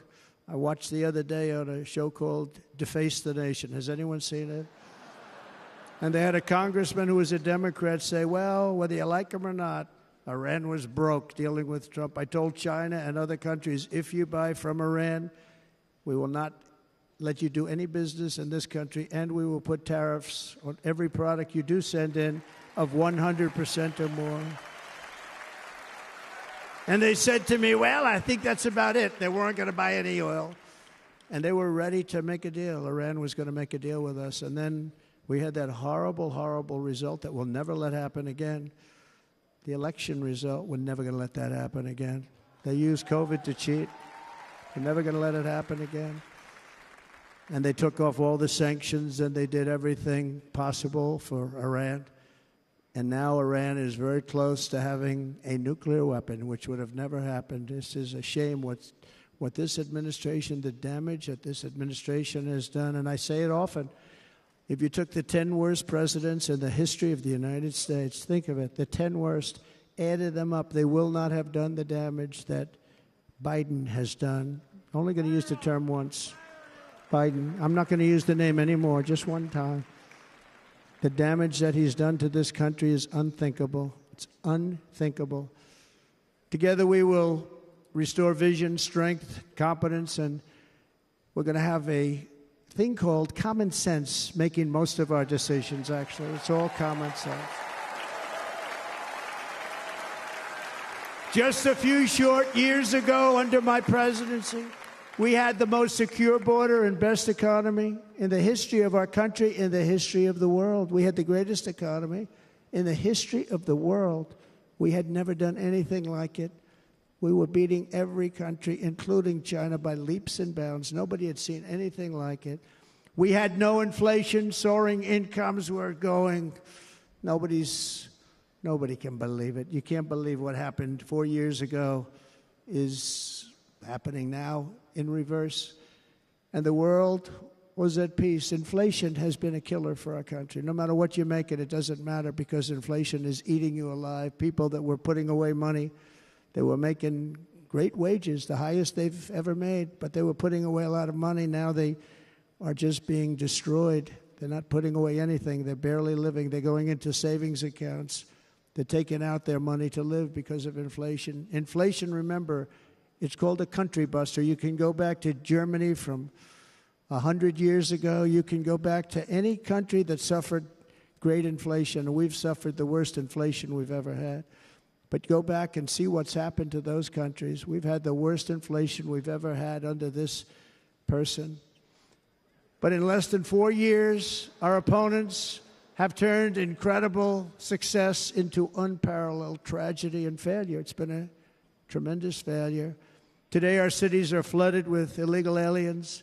Americans are being squeezed out of the labor force and their jobs are taken. And by the way, you know who's taking the jobs that are created?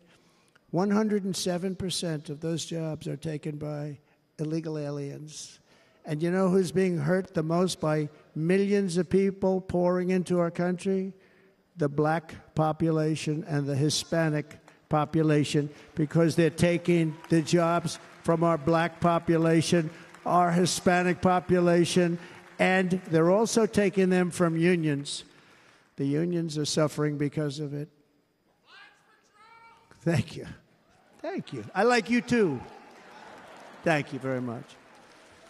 Inflation has wiped out the life savings of our citizens and forced the middle class into a state of depression and despair. That's what it is. It's despair and depression. We cannot and will not let this continue. Less than 4 years ago, we were a great nation, and we will soon be a great nation again. We're going to be a great nation again.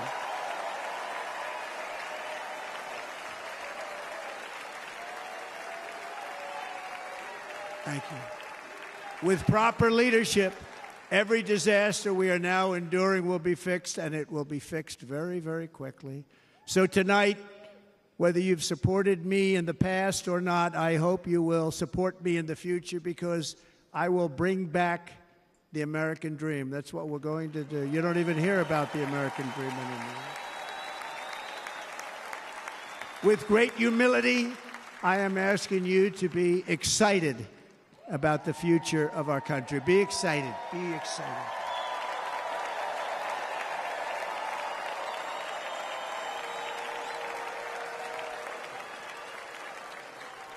And by the way, the news reports, look at all of those big networks. Look at them. They're all here. But every one of them has said this could be the most organized, best run, and most enthusiastic convention of either party that they've ever seen. Every single one.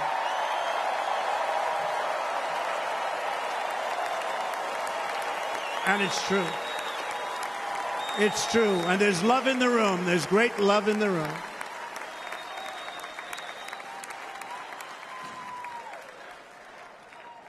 So I better finish strong. Otherwise, we'll blow it. And we can't let that happen. Now, this was great. All of the great people that spoke, and everybody hit a home run. I mean, there's not one that I can think of where I said, oh, gee, that wasn't great. Every single person. I refuse to be the only one. Don't do that to me. They're already getting ready. See, I gave them an idea. Now, this was a great convention. This was, I think we're actually going to go home and miss it. You know, usually with a convention, first of all, look at these crowds. You'd never have this at a convention. Look at these crowds.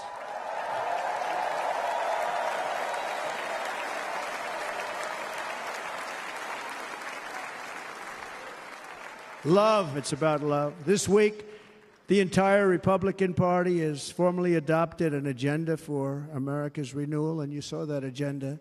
And it's very short compared to the long, boring, meaningless agendas of the past, including the Democrats. They write these things that are hundreds of pages long, and they never read them after they're done.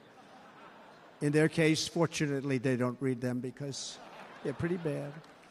It's a series of bold promises that we will swiftly implement when you give us a Republican House. And Mr. Speaker, thank you very much. We have our great Speaker of the House with us tonight. Mr. Speaker, thank you very much. Thank you. A Republican Senate. We have many senators here. And send me back to our beautiful White House just a few short months from now. We're talking about just months. It can't come fast enough. We have to get it done. First, we must get economic relief to our citizens. Starting on day one, we will drive down prices and make America affordable again. We have to make it affordable. It's not affordable. People can't live like this.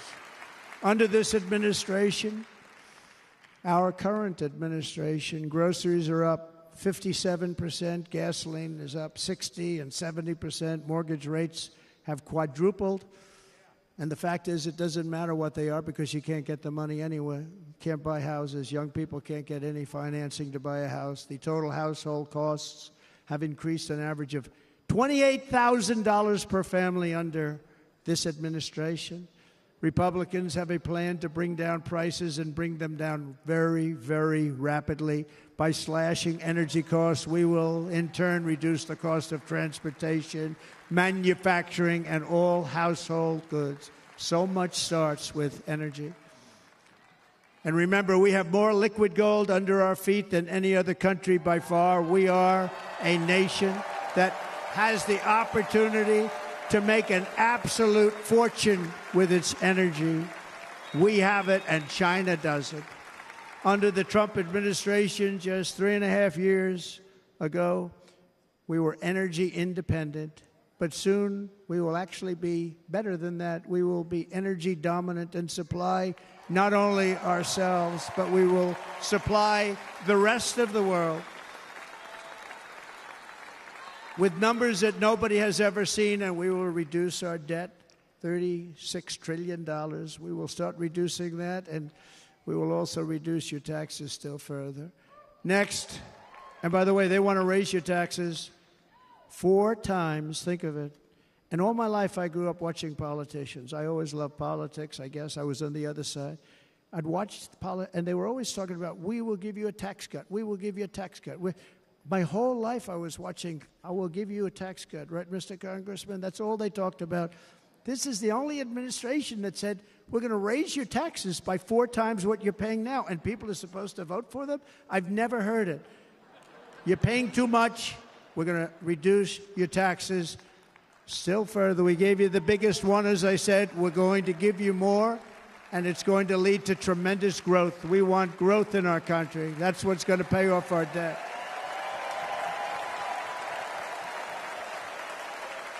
And next, we will end the ridiculous and actually incredible waste of taxpayer dollars that is fueling the inflation crisis. They spent trillions of dollars on things having to do with the Green New Scam. It's a scam.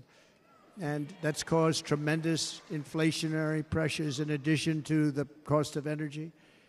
And all of the trillions of dollars that are sitting there not yet spent, we will redirect that money for important projects like roads, bridges, dams, and we will not allow it to be spent on meaningless Green New Scam ideas.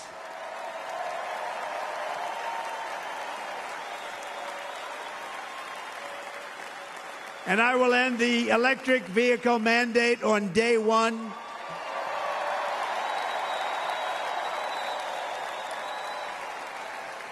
Thereby saving the U.S. auto industry from complete obliteration, which is happening right now, and saving U.S. customers thousands and thousands of dollars per car.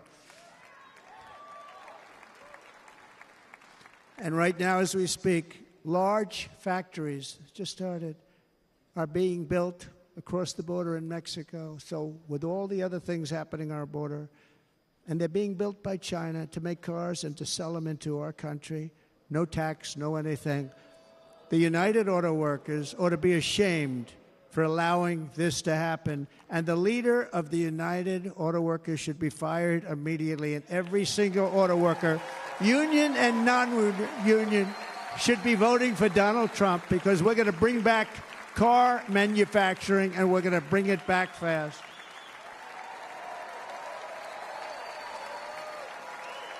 They're building some of the largest auto plants anywhere in the world. Think of it, in the world. We're going to bring it back. We're going to make them. We don't mind that happening, but those plants are going to be built in the United States, and our people are going to man those plants.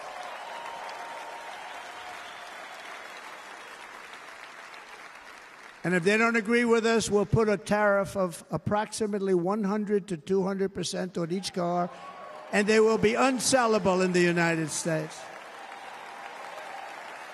We have long been taken advantage of by other countries. And think of it, oftentimes these other countries are considered so-called allies. They've taken advantage of us for years. We lose jobs, we lose revenue, and they gain everything and wipe out our businesses, wipe out our people. I stopped it for 4 years. I stopped it, and we're really ready to make changes like nobody had seen before. And remember, USMCA, I got rid of NAFTA, the worst trade deal ever made, and replaced it with USMCA, which is, they say, the best trade deal ever made. Actually, probably the best trade deal was the deal I made with China, where they buy $50 billion worth of our product. They were buying nothing. They buy $50 billion worth. They had to. But I don't even talk about it because of COVID. I don't even mention it, frankly, because of what happened with the China virus.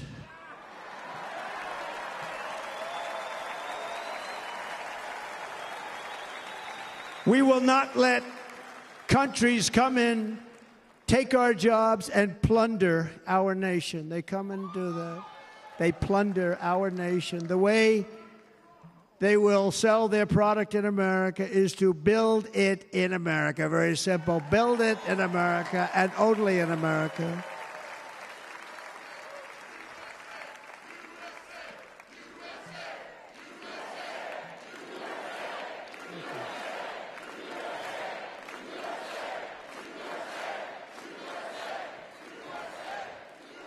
And this very simple formula in Congress has to go along with us, and they will. This very simple formula will create massive numbers of jobs. We will take over the auto industry again, and many, many hundreds of thousands of jobs. We lost so many jobs over the years. If you go back 20, 25 years, they've stolen, going to China and Mexico, about 68% of our auto industry manufacturing jobs. We're going to get them all back. We're going to get them all back, every one of them. At the center of our plan for economic relief are massive tax cuts for workers that include something else that's turned out to be very popular, actually. Here it's very popular in this building and all those hotels that I saw that are so nice. I'm staying in a nice one. It's called no tax on tips. No tax on tips. No tax on tips.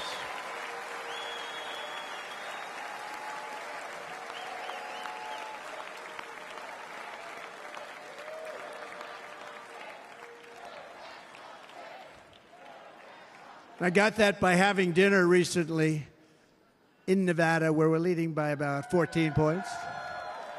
Hello. I'll see you there very soon, everybody. And we're having dinner at a beautiful restaurant in the Trump building on the Strip, and it's a great building, and the waitress comes over. How's everything going? A really nice person. How's everything? Oh, sir, it's so tough. The government's after me all the time on tips, tips, tips. I said, well, they give you cash. Would they be able to find them? She said, actually, and I didn't know this, she said, very little cash is given. It's all put right on the check.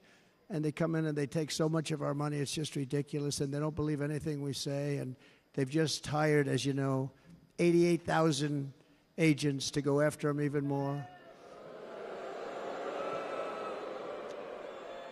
And I said, this shows the level of my, most people go out, they hire consultants, they pay them millions of dollars.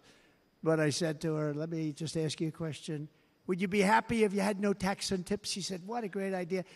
I got my information from a very smart waitress. That's better than spending millions of dollars. And everybody loves it. Waitresses and caddies and drivers and everybody. It's a large group of people that are being really hurt badly. They make money, let them keep their money. I'm going to protect Social Security and Medicare. Democrats are going to destroy Social Security and Medicare because all of these people, by the millions they're coming in, they're going to be on Social Security and Medicare and other things, and you're not able to afford it. They are destroying your Social Security and your Medicare. Under my plan, incomes will skyrocket, inflation will vanish completely, jobs will come roaring back, and the middle class will prosper like never, ever before, and we're going to do it very rapidly.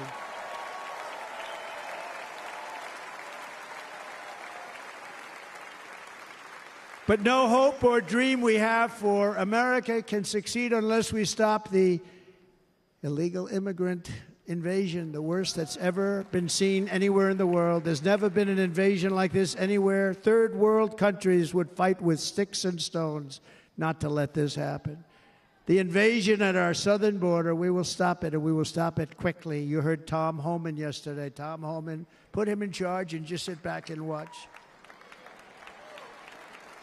Brandon Judd, the Border Patrol, he's incredible. These guys, they really, their job is a lot easier if they don't have to do anything, but they want to. They're patriots. Brandon Judd, Border Patrol, ICE. ICE goes out. You have to see what ICE does with MS-13. You have these are probably the worst gang, and ICE goes in there. And I know a lot of people in these rows here, and they're very tough people, but they don't want to do this job. they'll go into a pack of MS-13 killers. They're the worst, probably the worst gangs in the world. We have thousands of them. I moved thousands and thousands out in my 4 years. We moved them out, and it was a pleasure. But ICE would go right into a pack of these killers, and you see fists flying, you see everything flying, and then they take them. They put them in a paddy wagon. They take them back, and they get them out of our country. And the other countries weren't accepting them back, and I called up, and I said, tell them that we're not giving them economic aid anymore. And the next day, I got calls from all of these countries that were terminated. Billions of dollars we spend on economic aid to countries that does us, frankly, no good. And the next day I was called by everybody. I couldn't take all the calls. Sir, what's the problem? I said, you won't take your killers back that you sent in caravans into America. You won't take them back. Well, sir, if you'd like us to, we would give very serious consideration to doing that. And within 24 hours, they were being taken back. For years and years, when I first came in, they said President Obama tried to get him to go back, and they wouldn't accept him. They'd put planes on the runway so you couldn't leave the plane. They'd close the road so you couldn't take the buses. They'd all have to turn back. As soon as I said no more economic aid of any kind to any country that does that, they called back and they said, sir, it would be our great honor to take MS-13. We love them very much. We love them very much, sir. We'll take them back. At the heart of the Republican platform is our pledge to end this border nightmare and fully restore the sacred and sovereign borders of the United States of America, and we're going to do that on day one.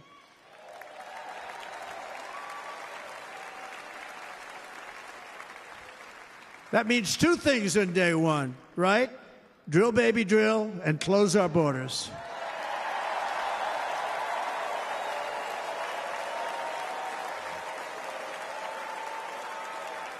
And by the way, and I think everybody as a Republican, as a patriot in this room, and most Democrats, we want people to come into our country, but they have to come into our country legally. Legally. Less than 4 years ago, I handed this administration the strongest border in American history. But you can see on the chart that saved my life, that was the chart that saved my life. I said, look it, I'm so proud of it. I think it's one of the greatest, it was done by the Border Patrol, one of the greatest charts I've ever seen. It showed everything just like that. You know the chart. Oh, there it is. That's pretty good. Wow. Last time I put up that chart, I never really got to look at it. But without that chart, I would not be here today.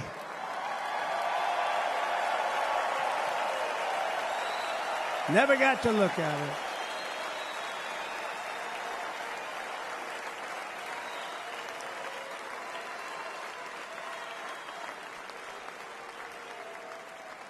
I said, you got to see this chart. I was so proud of it, and by the time I got to there, I never got to see it that day. But I'm seeing it now, and I was very proud. If you look at the arrow on the bottom, that's the lowest level, the one on the bottom, heavy red arrow. That's the lowest level of illegal immigrants ever to come into our country in recorded history, right there. Right there. And that was my last week in office. And then you see what happened after I left. Look at the rest. And if you go out a little bit further, it's getting to be a little bit old, but I love it anyway, right? But you can go much higher with those numbers. Look what happened right after that. The invasion began. We had the opposite. We stopped the invasion. But the invasion that we stopped was peanuts by comparison to what happened after I left. Look at what happened after I left. They took over our country. We ended all catch and release. We shut down asylum fraud. We stopped human trafficking and forged historic agreements to keep illegal aliens on foreign soil. We want them to stay on their soil. Under the Trump administration, if you came in illegally, you were apprehended immediately and you were deported. You went right back. The current administration terminated every single one of those great Trump policies that I put in place to seal the border. I wanted a sealed border. Again, come in, but come in legally. You know how unfair it is? So many people Hundreds of thousands of people have been working for years to come into our country, and now they see these people pour into our country at levels that are unprecedented. It's so unfair, and we're not going to do it. We're not going to stand for it. They suspended wall construction, ended remain in Mexico. We had a policy, remain in Mexico. You think that was easy to get from the Mexican government? But I said, you must give it to us. If you don't give it to us, there will be repercussions, and they gave it to us. But not easy. Canceled our Safe Third agreements, demolished Title 42, implemented nationwide catch and release. That's catch and release, where we catch them and release them into our country. We catch them and release them into Mexico. There's a slight difference. And took 93, this is the previous administration, 93 executive actions to throw open our border to the world. The entire world is pouring into our country because of this very foolish administration. The greatest invasion in history is taking place right here in our country. They are coming in from every corner of the earth, not just from South America, but from Africa, Asia, the Middle East. They're coming from everywhere. They're coming at levels that we've never seen before. It is an invasion indeed, and this administration does absolutely nothing to stop them. They're coming from prisons. They're coming from jails. They're coming from mental institutions and insane asylums. The press is always on me because I say this. Has anyone seen Silence of the Lambs? The late, great Hannibal Lecter. He'd love to have you for dinner. That's insane asylums. They're emptying out their insane asylums. And terrorists are coming in at numbers that we've never seen before. Bad things are going to happen. Meanwhile, our crime rate is going up, while crime statistics all over the world are going down, because they're taking their criminals and they're putting them into our country. A certain country, and I happen to like the president of that country very much, but he's been getting great publicity because he's a wonderful shepherd of the country. He says how well the country's doing because their crime rate is down. And he said he's training all of these rough people. They're rough. He's training them. And I've been reading about this for 2 years. I think, oh, that's wonderful. Let's take a look at it. But then I realized he's not training them. He's sending all of his criminals, his drug dealers, his people that are in jails, he's sending them all to the United States. And he's different in that he doesn't say that. He's trying to convince everybody what a wonderful job he does in running the country. Well, he doesn't do a wonderful job. And by the way, if I ran one of the countries, many countries from all over, I would be worse than any of them. I would have had the place totally emptied out already.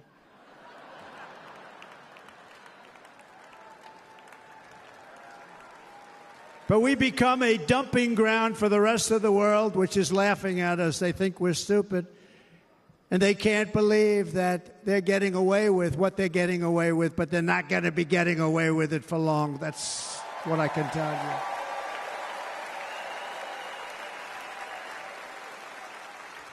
you. In Venezuela, Caracas, high crime.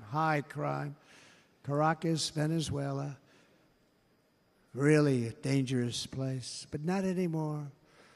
Because in Venezuela, crime is down 72%. In fact, if they would ever win this election, I hate to even say that, we will have our next Republican convention in Venezuela because it will be safe. Our cities will be so unsafe, we won't be able. We will not be able to have it there. In El Salvador, murders are down by 70%. Why are they down? Now, he would have you convinced that because he's trained murderers to be wonderful people. No. They're down because they're sending their murderers to the United States of America. This is going to be very bad. And bad things are going to happen, and you're seeing it happen all the time. That's why, to keep our families safe, the Republican platform promises to launch the largest deportation operation in the history of our country. Even larger than that of President Dwight D. Eisenhower from many years ago. You know, he was a moderate, but he believed very strongly in borders. He had the largest deportation operation we've ever had. Just recently, I spoke to the grieving mother of Jocelyn Nungary, a wonderful woman, a precious 12-year-old girl from Houston who last month was tied up, assaulted, and strangled to death after walking to the convenience store just a block away from her house. Her body was dumped near the side of the road in a shallow creek, found by some onlookers who couldn't believe what they had witnessed. Charged with Jocelyn's heinous murder are 2 illegal aliens from Venezuela who came across our border, were in custody, and were then released into the country by this horrible, horrible administration that we have right now. I also met recently with the heartbroken mother and sister of Rachel Morin. Rachel was a 37-year-old mom of 5 beautiful children who was brutally raped and murdered while out on a run. She wanted to keep herself in good shape. It was very important to her. She was murdered. The monster responsible first killed another woman in El Salvador before he was led into America by the White House. This White House let them in. He then attacked a 9-year-old girl and her mother in a home invasion in Los Angeles before murdering Rachel in Maryland.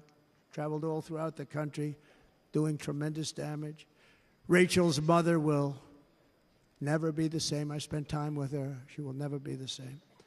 I've also met with the wonderful family of Laken Riley, the brilliant 22-year-old nursing student. She was so proud of being first in her class, who was out for a jog on the campus of the University of Georgia when she was assaulted, beaten, and horrifically killed. Yet another American life was stolen by a criminal alien set free by this administration. And these were incredible people we're talking about. These were incredible people who died.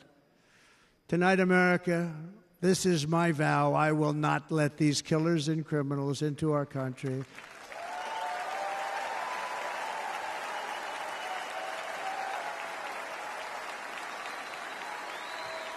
I will keep our sons and daughters safe.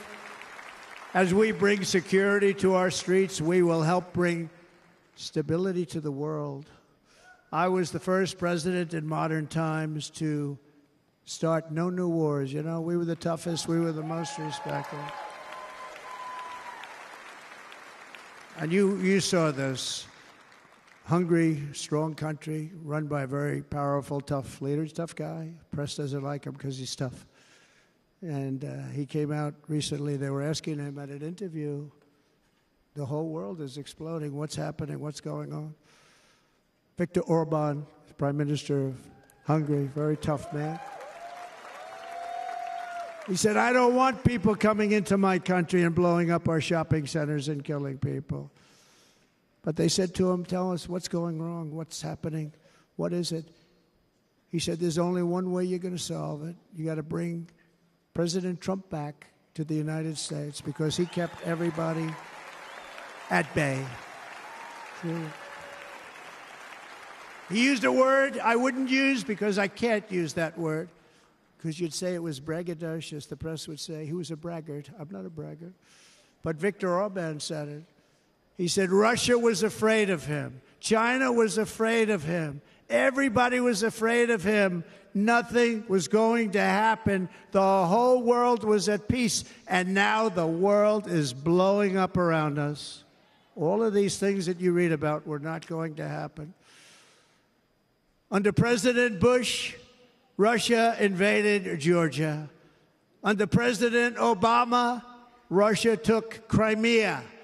Under the current administration, Russia is after all of Ukraine. Under President Trump, Russia took nothing.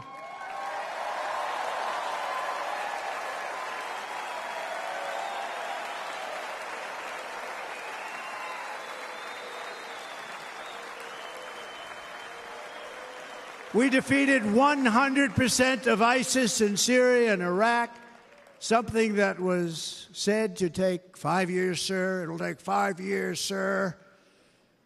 We did it in a matter of a couple of months. We have a great military. Our military is not woke. It's just some of the fools on top that are woke.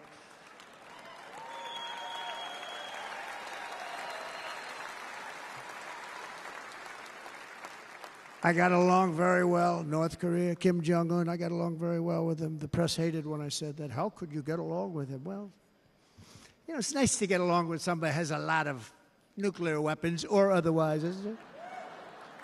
See, in the old days, they'd say, that's a wonderful thing. Now they say, how could you possibly do that? But no, I got along with him, and we stopped the missile launches from North Korea. Now North Korea is acting up again, but when we get back, I get along with him. He'd like to see me back, too. I think he misses me, if you want to know the truth. Our opponents inherited a world at peace and turned it into a planet of war. We're in a planet of war. Look at that attack on Israel. Look at what's happening with Ukraine. The cities are just bombed out. How can people live like that where buildings, massive buildings, are falling to the ground? It began to unravel with the disastrous withdrawal from Afghanistan, the worst humiliation in the history of our country. We have never had a humiliation like that. 13 heroic U.S. service members were tragically and needlessly killed. 45 others were horrifically wounded. Nobody ever talks about them. No arms, no legs, face explosions, horrifically wounded. And by the way, we have a man in this room who's running for the U.S. Senate from a great state, Nevada, named Sam Brown, who paid the ultimate price. Thank you, Sam. Thank you, Sam. Thank you. He paid the biggest price probably ever paid by anybody that is running for office, and I think he's going to do great. He's running against a person that is not good, not respected, a total lightweight. But Sam, I think, paid, really, we were talking about it with some of the senators that are working so hard for Sam, but he paid the biggest price of any senator ever to run for the Senate. I don't think anybody's ever what he did. He was a real hero, a really great person. And he's running, and I hope that everybody gets out and votes for Sam Brown.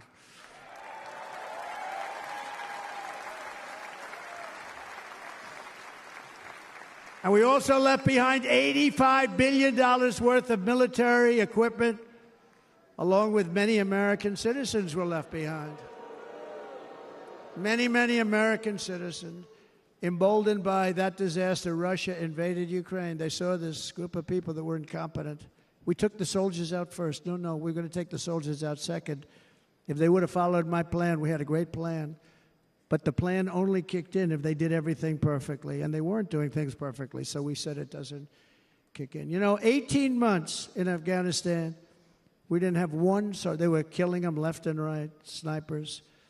And I spoke to the head of the Taliban. You've heard this story. Abdul, still there, still the head of the Taliban. The press got on me, why would you speak to him? I said, because that's where the killing is. I don't have to speak to somebody that has nothing to do with it. And I told him, don't ever do that. Don't ever do that again. Don't ever do that again. You've got to stop. Because during the Obama administration, many great people and soldiers, but a lot of soldiers were being killed from long distance. I said, if you keep doing that, you're going to be hit harder than anybody's ever been hit by a country before.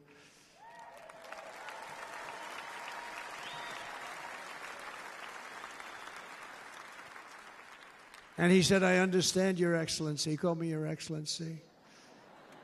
I wonder if he calls the other guy Your Excellency. I doubt it. The other guy gave him everything. I mean, what kind of a deal was that? He walked out, gave him everything. Do you know that right now Afghanistan is one of the largest sellers of weapons in the world? They're selling the brand new, beautiful weapons that we gave them. But think of it. He actually said to me, but why do you show me a picture of my home? I said, you'll have to ask your people or one of your wives. But he could figure it out. And for 18 months, we had not one attack on an American soldier by the Taliban. 18 months.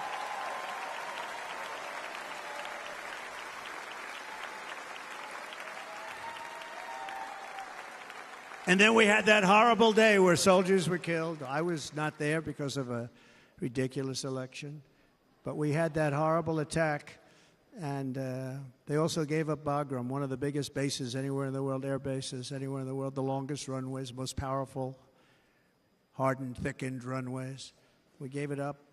And I liked it not because of Afghanistan. I liked it because of China. It's 1 hour away from where China makes their nuclear weapons. And you know who has it now? China has it now. We were keeping that. And now China is likewise circling Taiwan, and Russian warships and nuclear submarines are operating 60 miles off the coast in Cuba. Do you know that? No, the press refuses to write about it. If that were me running this country and we had nuclear submarines in Cuba, I will tell you that the headlines every day would be, what's wrong with our president? You don't even hear this. You're not hearing about this. Russia has nuclear submarines and warships 60 miles away, Mr. Congressman, from Miami, by the way, happens to be here. Correct? In Cuba.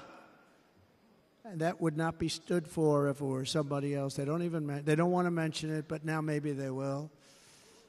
And the entire world, I tell you this, we want our hostages back, and they better be back before I assume office, or you will be paying a very big price.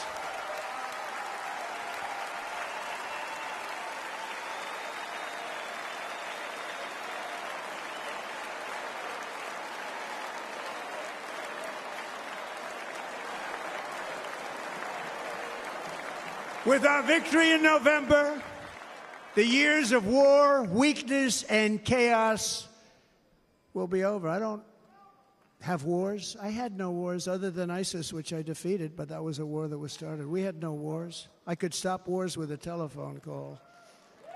I could stop wars with just a telephone call. If properly stated, it would never start. We will replenish our military and build an Iron Dome missile defense system to ensure that no enemy can strike our homeland. And this great Iron Dome will be built entirely in the USA. We're going to build it in the USA. And Wisconsin, just like I gave you that massive ship contract, and you're doing a very nice job, Governor, right? Thank you, Governor. And they're doing a great job. In fact, I had a little design change, and we gave them a tremendous for essentially what we used to call destroyers. These are now the most beautiful. They look like yachts. I said, we have to take the bow, and we have to make it a little nicer and a little point at the top instead of a flat nose. And the people at the shipyard said, this guy sort of knows what he's doing. We have the most beautiful ships, right, Governor? And everybody's sitting over there. And it was a big contract that everybody wanted. I gave it to Wisconsin, but we're going to have a lot of that built right here in the state of Wisconsin and all other states. Israel has an Iron Dome. They have a missile defense system. 342 missiles were shot into Israel, and only one got through a little bit. It was badly wounded. It fell to the ground, but most of them are. And Ronald Reagan wanted this many years ago, but we really didn't have the technology many years ago. Remember, they called it Starship, spaceship, anything to mock him. But he was a very good president, very, very good. But now we have unbelievable technology. And why should other countries have this and we don't? No, we're going to build an Iron Dome over our country, and we're going to be sure that nothing can come and harm our people. And again, from an economic development standpoint, we're going to make it all right here. No more sending it out to other countries in order to help. It's America first. America first. We will unleash the power of American innovation. And as we do, we will soon be on the verge of finding the cures to cancer, Alzheimer's disease, and many other diseases. We're going to get to the bottom of it. You remember this gentleman that I don't want to mention other than one time I had to, because when you say the 10 worst, I had to do it. I didn't want anybody to be confused. But this man said, we're going to find a cure to cancer. Nothing happened. We're going to get to the cure for cancer and Alzheimer's and so many other things. We're so close to doing something great. but we need a leader that will let it be done. We will not have men playing in women's sports. That will end immediately.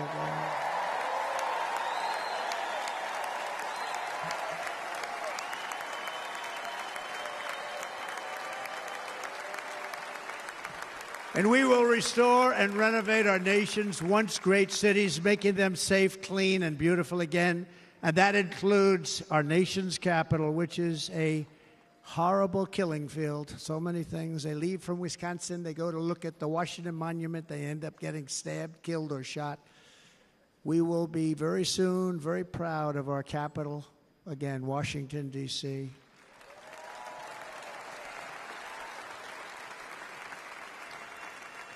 America is on the cusp of a new golden age, but we will have the courage to seize it. We're going to take it. We're going to make it a current. We're going to bring this into a golden age like never seen before. Remember this, China wants to do it. Japan wants to do it. All of these countries want to do it. We have to produce massive amounts of energy if we're going to produce the new. If you look at some of the things that have been done, and some of the things that we're going to do.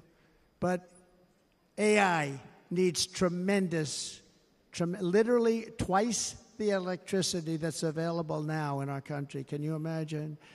But instead, we're spending places where they recharge electric cars. They built 8 chargers at a certain location toward the Midwest.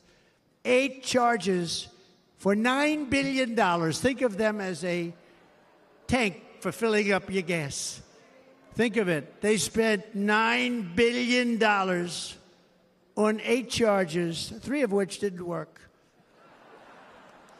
And if you were going to do this all over our country, this crazy electric mandate, if you're going to do this all, and by the way, I'm all for electric. They have their application.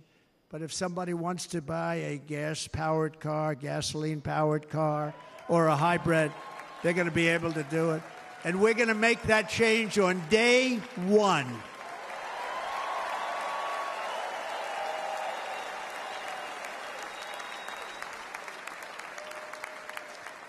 So to conclude, just a few short days ago, my journey with you nearly ended. We know that.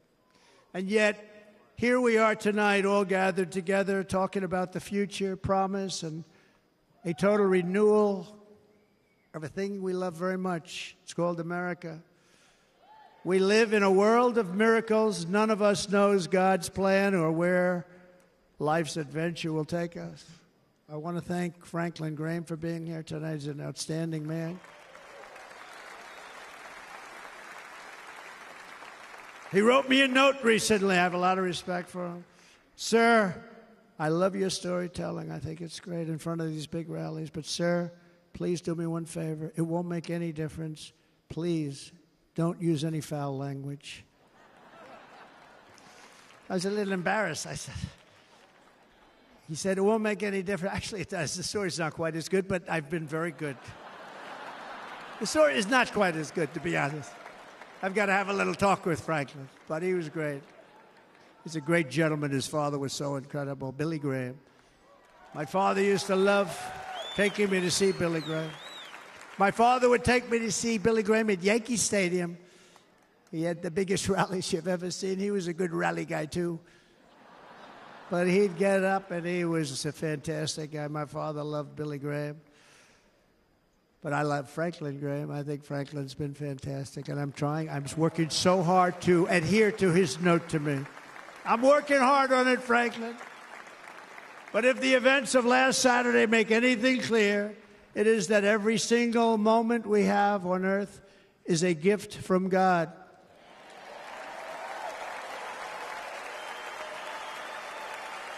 We have to make the most of every day for the people and for the country that we love. The attacker in Pennsylvania wanted to stop our movement, but the truth is the movement has never been about me. It has always been about you. It's your movement. It's the biggest movement in the history of our country by far. Can't be stopped. It can't be stopped.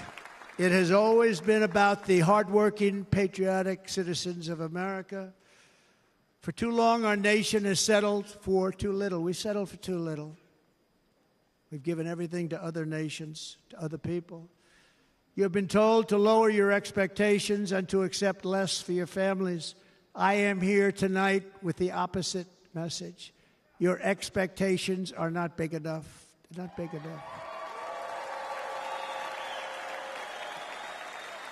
It is time to start expecting and demanding the best leadership in the world, leadership that is bold, dynamic, relentless, and fearless. We can do that. We are Americans. Ambition is our heritage. Greatness is our birthright. But as long as our energies are spent fighting each other, our destiny will remain out of reach, and that's not acceptable.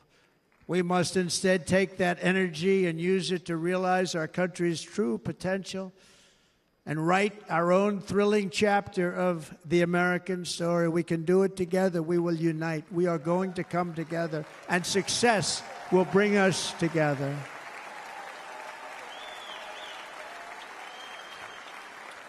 It is a story of love, sacrifice, and so many other things. And remember the word, devotion. It's unmatched devotion.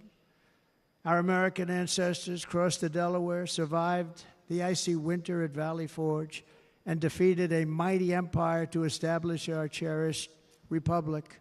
They fought so hard, they lost so many. They pushed thousands and thousands of miles across a dangerous frontier, taming the wilderness to build a life and a magnificent home for their family.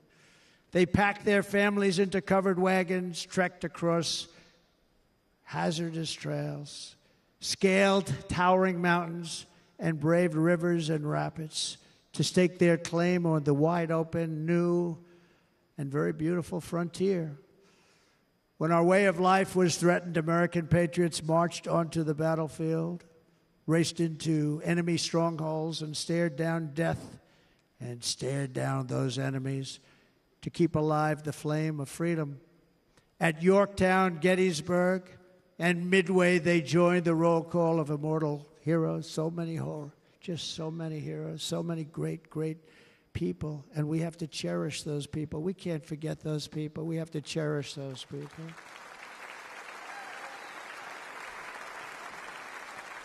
And building monuments to those great people is a good thing, not a bad thing.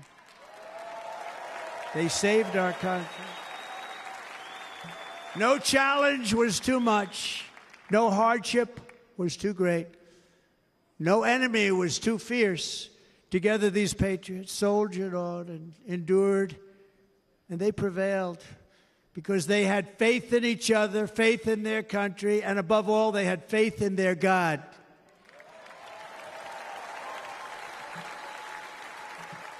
Just like our ancestors, we must now come together, rise above past differences. Any disagreements have to be put aside and go forward, united as one people, one nation, pledging allegiance to one great, beautiful, I think it's so beautiful, American flag. Tonight I ask for your partnership, for your support, and I am humbly asking for your vote. I want your vote. It's going to make our country great again. Every day I will strive to honor the trust you have placed in me, and I will never, ever let you down. I promise that. I will never let you down. To all of the forgotten men and women who have been neglected, abandoned, and left behind, you will be forgotten no longer. We will press forward, and together we will win, win, win.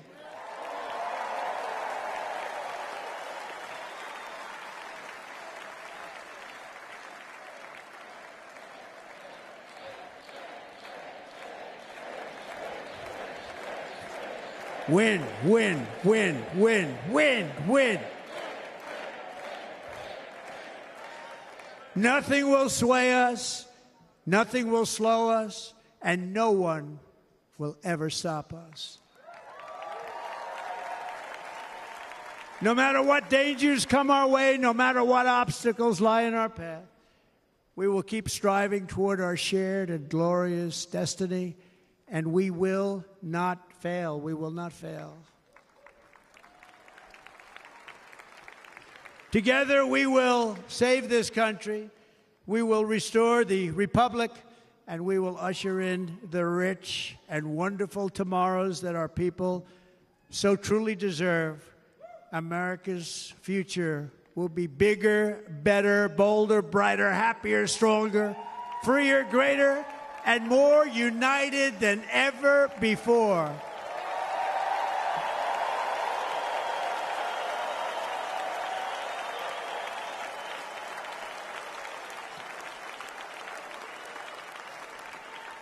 And quite simply put, we will very quickly make America great again.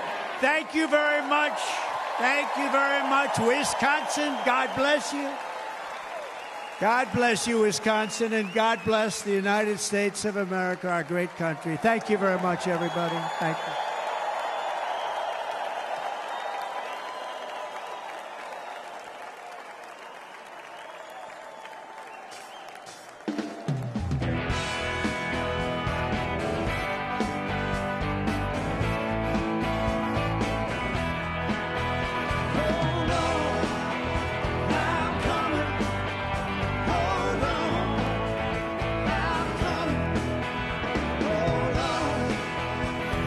I'm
yeah.